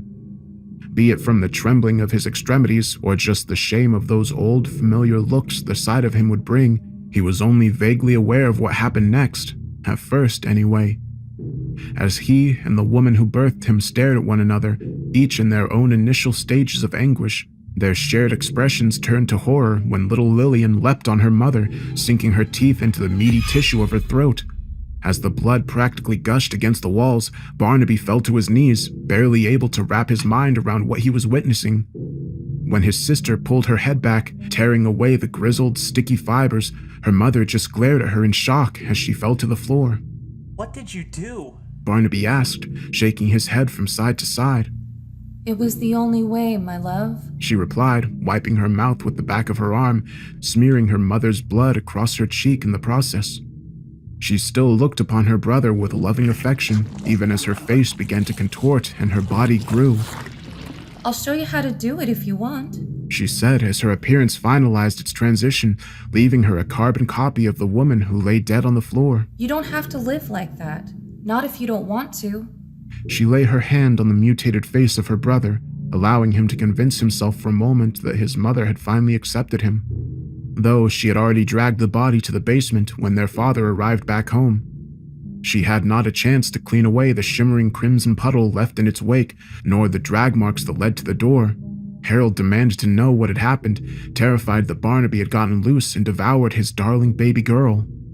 Lily disposed of him just as quickly as she had his wife, this time luring him into an embrace, digging her teeth deep into his throat when his guard was down.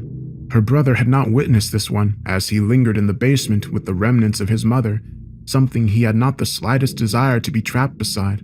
Regardless of his sister's insistence, he hid away while she dealt with their father. When she walked back down the stairs, this time wearing Harold's face, she dropped his body beside his wife before she knelt beside the only family she cared about. "They lied to us," she said again, caressing his face with her sticky and stained hand.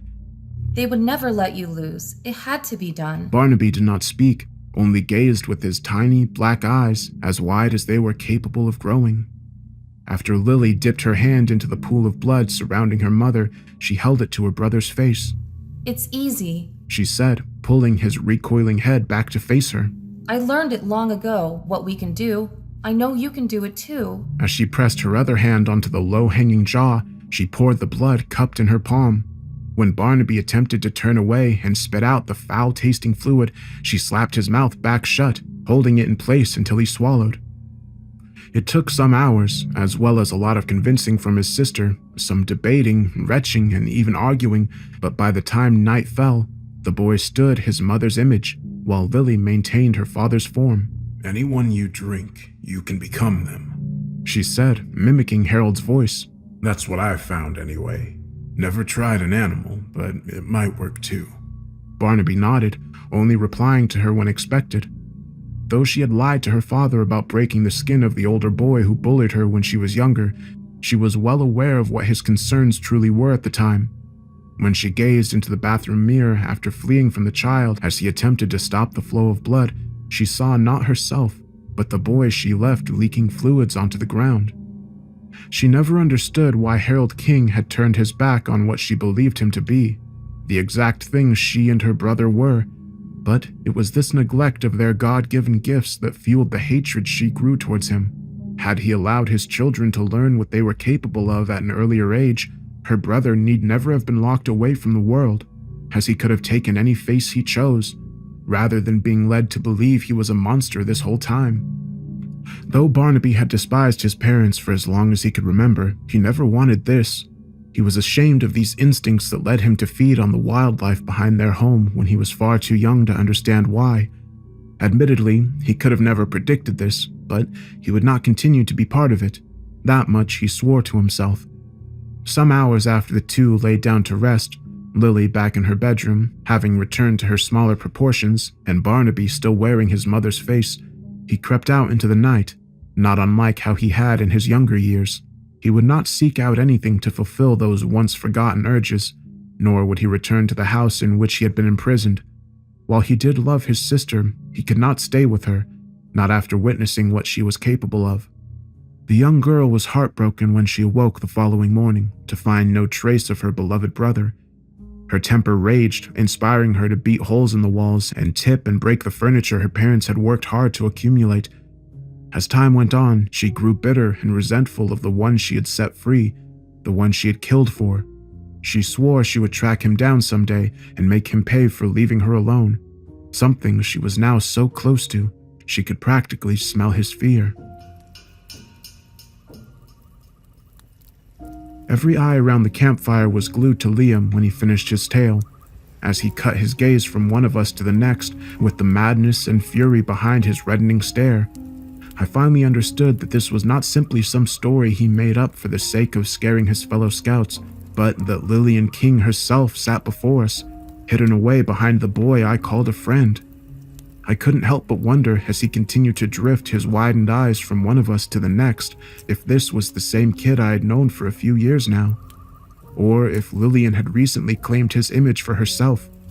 That inner debate was the least of my concerns at the time, however, as the rage behind his glare seemed to be shining through so much more intensely as he blinked between us. Even Gilroy, the one who was supposed to be the responsible adult taking care of us kids, was just staring on with his lower lip quivering. I wanted to call out to him and demand that he take control of this situation, but as I attempted to form words, I could barely manage so much as a squeak. "I know you're here, Barnaby," Liam said, effectively snapping my attention away from the dumbfounded scout leader. "I can smell you. Just show yourself and no one else needs to get hurt." "What the hell, Liam?" Ian said, getting to his feet. "You freaked us all out, okay? You don't gotta keep up the act." Yeah, John added. It was a cool story and all, but... "Shut up!" Liam barked, staring knives at those I thought to be his friends. "I know that neither of you are him, but I swear I'll gut you both if he doesn't man up and face what's coming to him." With that, while my eyes darted from the boy I thought I knew to the two whose expressions quickly transitioned from agitated to stunned, the scuffling of feet broke me from attempting to wrap my mind around everything. Whether it was the fury behind Liam's words that sent everyone running in varying directions, or that hateful malice behind his gaze, I couldn't say. But when he screamed out in anguish after the others scattered, I felt inspired to flee as well. As I broke through the tree line, paying little attention to which direction anyone else was headed, I heard the furious yell come from behind where we left that bonfire crackling. I still wouldn't look back, even when the scampering footfalls around me grew more muffled, signaling that I was likely alone on my chosen path of retreat. When a blood-curdling squeal reached my ears, I had to assume that my friend had caught up to at least one of the fleeing children. As much as I hated the idea of any of us ending up bloody upon the dried autumn leaves, I couldn't help but hope that the one he found was the one he sought. I felt guilty for even wishing for something like that, but one body left in the wake of all of this was a far better outcome than all of us. That's what I told myself anyway. Regardless of how that squeal from somewhere to my left practically drained the strength from my legs, I still pushed on through the pain in my side and the burning in my lungs. I almost considered stopping for a moment to catch my breath, but 2 more agonized wails in quick succession convinced me I could not risk it. While those swiftly silenced howls seemed further off than the ones before, I had to find a place to hide if I hoped to survive this, something that was no simple task with how dark my surroundings were. Finally, having no hope of resisting my weakening extremities giving out, I slid to the ground, tearing my arm across a broken tree branch in the process. I wanted to curse aloud when the jagged wood split my flesh, but I slapped my hand to my mouth before my skidding across the leaves came to a halt.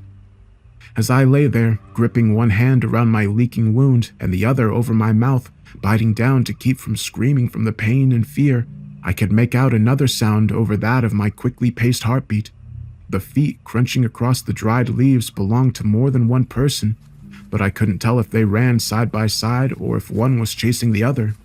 With them drawing closer by the second, I could only hope they would not make out the sounds of me burying myself beneath the leaves over their own footsteps. They were close enough to touch moments later, each of the 4 feet stopping only a yard or so from where I lay, attempting to keep my shivering from exposing me. Even with the darkness around me, the moon shining from above illuminated my surroundings enough to make out the shoes as I peered through the poorly constructed cocoon, but I could only hope that it wasn't bright enough for them to see me. While the 2 heaved, seemingly attempting to collect their breath, I was far too scared to risk revealing myself, even if they were likely just as innocent as I was in all of this. I think he got Reggie, one of them said, still gasping between words. John too, the other replied, sounding equally as winded. I clenched my jaw, feeling a spike run through my chest when they mentioned John, but I had hoped they may be simply mistaken given the circumstances. With how exhausted the 2 sounded, I couldn't pinpoint the voices, though they were both familiar. Either way, that wasn't enough for me to know if I could trust them. I had spoken to all of the guys at one point or another, but my friends were the only ones I had any interest in spending time with. I was never exactly a social butterfly, even before all of this, but I couldn't reveal myself until I knew for sure if these 2 were friends or just some of the other guys who may be quick to toss me to the wolves and make a break for it, if it came down to that. I told you Liam had been acting funny. The more familiar sounding voice spoke, now that the wheezing had calmed down. So what? Malcolm said in that annoyed tone he would get when feeling argumentative. You trying to claim you knew this shit was coming? Dude, I'm just saying I knew something was off with him. Ain't no way anyone could have called this. I let out a shaky and relieved breath when I realized the other voice belonged to Ian. Suddenly, feeling almost desperate to share the company of friends, I grew more aware of how ridiculous I had been acting. I almost wished I could just slink away unnoticed to show up on foot, claiming that I couldn't believe I found them. That would likely be far less embarrassing than the way things went. Don't freak out, guys, I said, pushing a hand through the blanket of leaves like a newly reincarnated member of the undead, breaking free of its coffin. What the? Both voices said, combined with a few more colorful words. It's okay, I said, finally sitting up straight before pushing up from the ground. It's me. I chuckled, feeling my face flush. Holy, you scared the shit out of me, Ian said, holding a hand out to help me up. Keeping my voice low, I explained to them somewhat of my motivations behind smuggling myself away beneath the leaves, something that made us all laugh a bit, though mine were not quite as genuine, being still a bit awkward and ashamed. When we calmed back down to something more somber, Malcolm told us what he'd witnessed. John, it would seem, was indeed dead, or at least in pretty rough shape. From what he saw, he was ducked behind a thick tree when Liam came leaping out of nowhere. Our friend didn't have a chance to avoid the teeth chomping into his neck.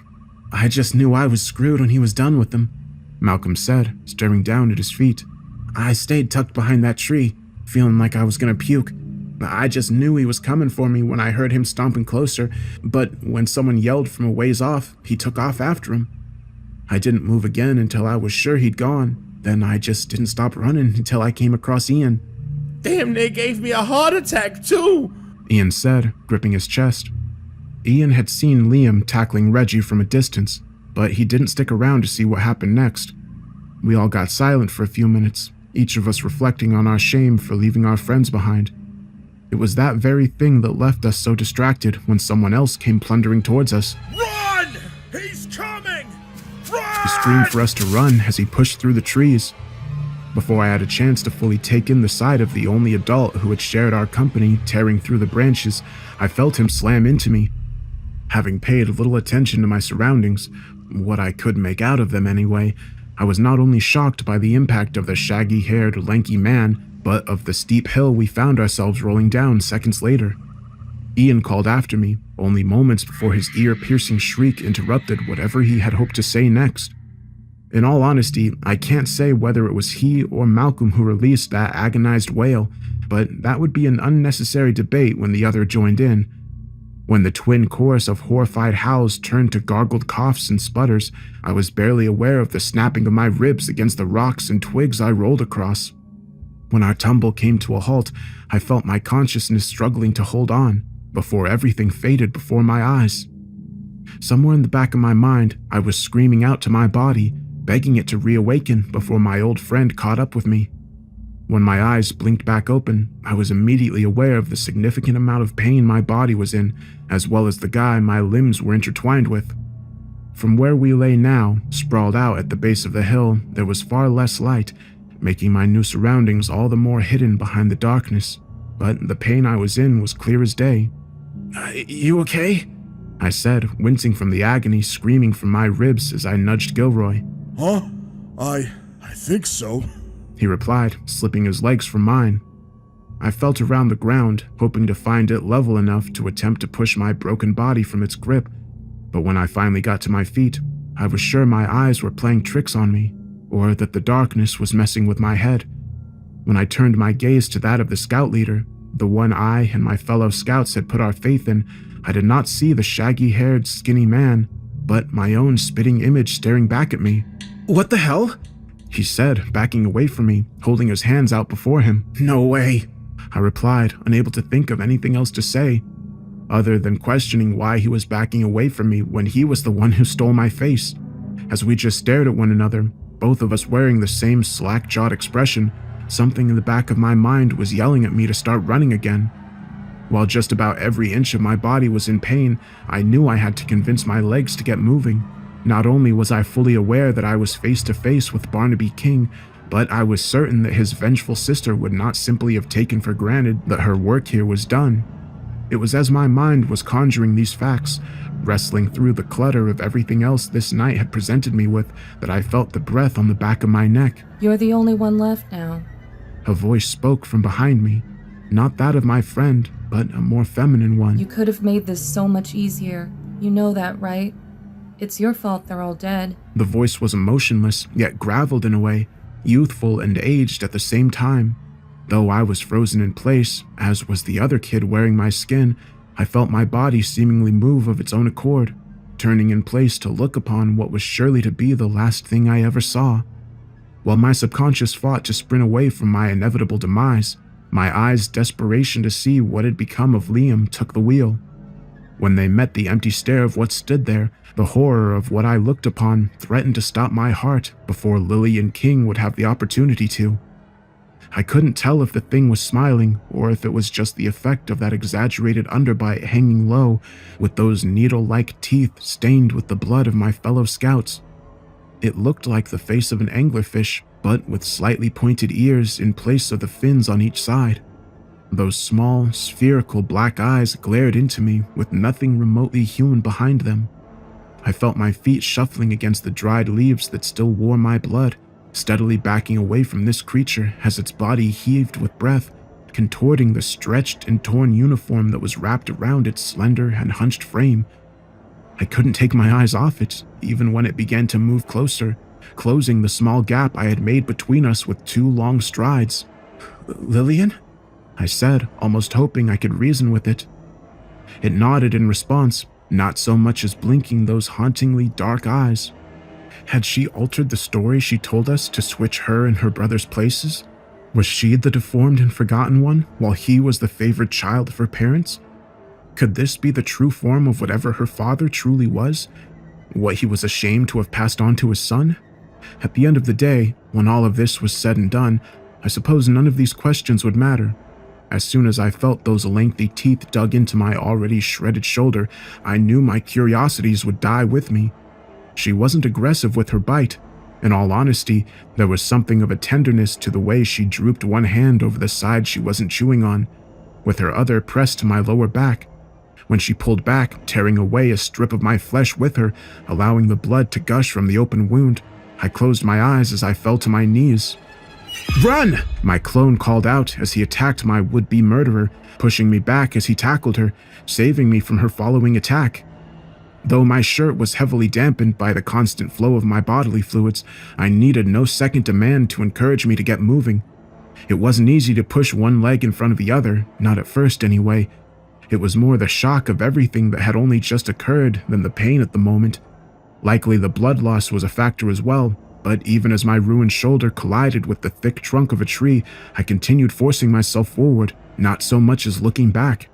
I was so unfamiliar with this area that it was impossible to know if I would succeed in my escape, but I had to try. Some minutes later, a time frame that I was fully uncertain of between my fear and quickly dwindling energy, I noticed that only silence surrounded me. No longer did I hear the beastly siblings tearing into each other, nor could I make out even the smallest of forest critters nearby, being unable to know if Liam or Lillian, or whoever the hell that was, could still be intent on hunting me down if she survived the battle. I still would not stop. When I finally became aware of a new sound, that of engines humming and wheels rolling across the tarmac, the sight of headlights ahead allowed me to think I may just see the other side of this after all.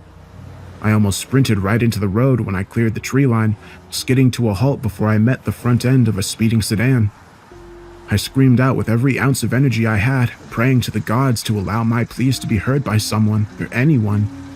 I was barely holding on to consciousness when I noticed still headlights casting my elongated shadow before me. It wouldn't be until sometime later, after reawakening on a surprisingly comfortable hospital bed, that I would officially meet the middle-aged truck driver who spotted me before I fell into the black.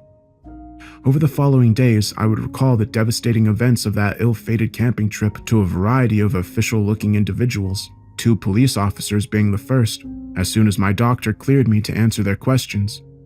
Though I could only assist them with what I had personally witnessed, some of which was quite foggy through the trauma of it all. I quickly grew exhausted from repeating the same words over and over again. While I would not be privy to many aspects of their investigation, I was informed that I was the lone survivor of the wrath of Lillian King, someone who was nowhere to be found when the dust settled. Whether she wore another's face by the time the battle reached its bloody conclusion, or that she fled before the blue lights flickered across the trees, I can't say. The police were quite puzzled about the mangled corpse of my doppelganger, as was I, truth be told. A police car remained parked outside my childhood home for some weeks after I was cleared to come home. When the body of the true Liam Holbrook was discovered some days after that night, it would be taken for granted that Lillian King was still out there somewhere. Given my recollection of the story she told, the authorities felt content in the knowledge that she would have no reason to seek me out, but wanted to keep an eye on things nonetheless. I would have a significant amount of physical therapy to endure when I was able, in addition to the psychological counseling I maintain to this day. Those first 3 months after the brutal murder of my only friends in this world were the worst, but the anguish eased in time. Unfortunately, the more I grew aware of what truly occurred that night, the less stable my mental health became. Perhaps it's simply the fact that I was far more resistant to use my gifts than my sister that caused this particular transition to be so jarring. I had been Jacob Gilroy for so many years that I had almost allowed myself to believe it was my true identity. I had lived on the streets for some time after fleeing my home, still dressed as my mother, so to speak.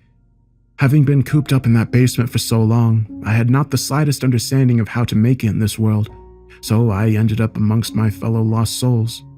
The real Gilroy was a friend I made during those times, one who inadvertently poisoned himself to death with a needle in his arm. Fortunately, I only needed a sample of his blood to become him, so the toxins he fed into his veins only caused me a fleeting euphoria. Being the first time I willingly became another, I had been aware of how fully we embrace our new skin, as well as the memories of those costumes we don. The troubled life my friend lived was all I knew for those months following his death, even up to the second the contents of that needle put his life to a premature end. These recollections pushed my own personal history back for a time, hiding them behind the curtains of the life I adopted. I even felt scared when I saw the face I wore upon that dead man before me when I opened my eyes. Seeing this as a sign, I managed to get my life together. Gilroy's life, that is. But Gilroy I was, for all intents and purposes. Once my fractured brain rebuilt the memories of my true lineage, I maintained those I had adopted as well. It can be distracting, mind you, carrying multiple lifetimes in my head, understanding which memories are my own and which ones I stole. But I can only imagine how many poor souls my sister has locked away in hers by this point. Why I never stole the full experience of my mother's existence, I cannot say. Perhaps it was simply the fact that she was my blood. Maybe it was due to my resisting that first change. I suppose there are some aspects of my life I may never fully understand, nor the facts of what I even am for that matter. But in this case though, with the blood transfer being accidental as we tumbled down that hill together, I was fully immersed in the reality of this new face by the time my eyes blinked back to awareness. I would say that I can only imagine what was going through Marcus's head when he saw me looking back at him, but I would have to believe we were on the same page at the time. Likely, we both saw each other as the one Lily sought out, but I can't even begin to understand why he was so willing to sacrifice himself to grant me freedom. When I awakened in that hospital, my heart ached for the friends I lost, those that Marcus lost anyway. When the pain gave way to anger, I wanted nothing more than to inflict as much of that agony upon the one who took them from me. It could be that it was that very thing that inspired the true Marcus to attack my sister, the desire for revenge rather than an effort to save me. I suppose there's no way to know that for sure in the end. Perhaps even after all these years, I do not fully understand the boy whose life I claimed for my own, once he had no more use for it. If nothing else, I can take some solace in the fact that his parents need not have mourned his passing, though they did bear witness to my self-destruction. I can't help but wonder if my turning to the bottle were some lingering effects of being Gilroy for so long. All things considered, I suppose none of this really matters, as I am doomed to face the destiny I fled from back then. Should I ever hope to truly battle my inner demons, I must track down the very literal one I allowed so many lives to be lost to.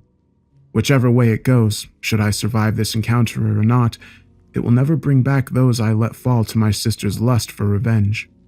Maybe it would be best if neither of us survive our next meeting. Just wipe away the stain our parents smeared upon this world altogether. If that is the way it goes, I think I'm all right with it. Perhaps it is well overdue that my stolen parents finally be given a chance to mourn the death of their youngest son.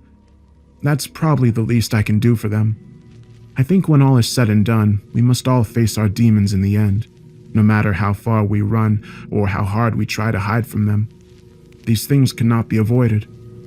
I wish I had understood that much back then. Between my cowardice and my sister's fury, we both allowed innocent blood to be spilled. It's my fault as much as hers. What happened to the scouts I both watched over and considered friends? Sometimes I wonder if those whose lives I've stole live on within me, as well as the great many I'm certain my sister has inside her head. After all, we were all just memories in the end. Nothing more than tales to be told around the campfire.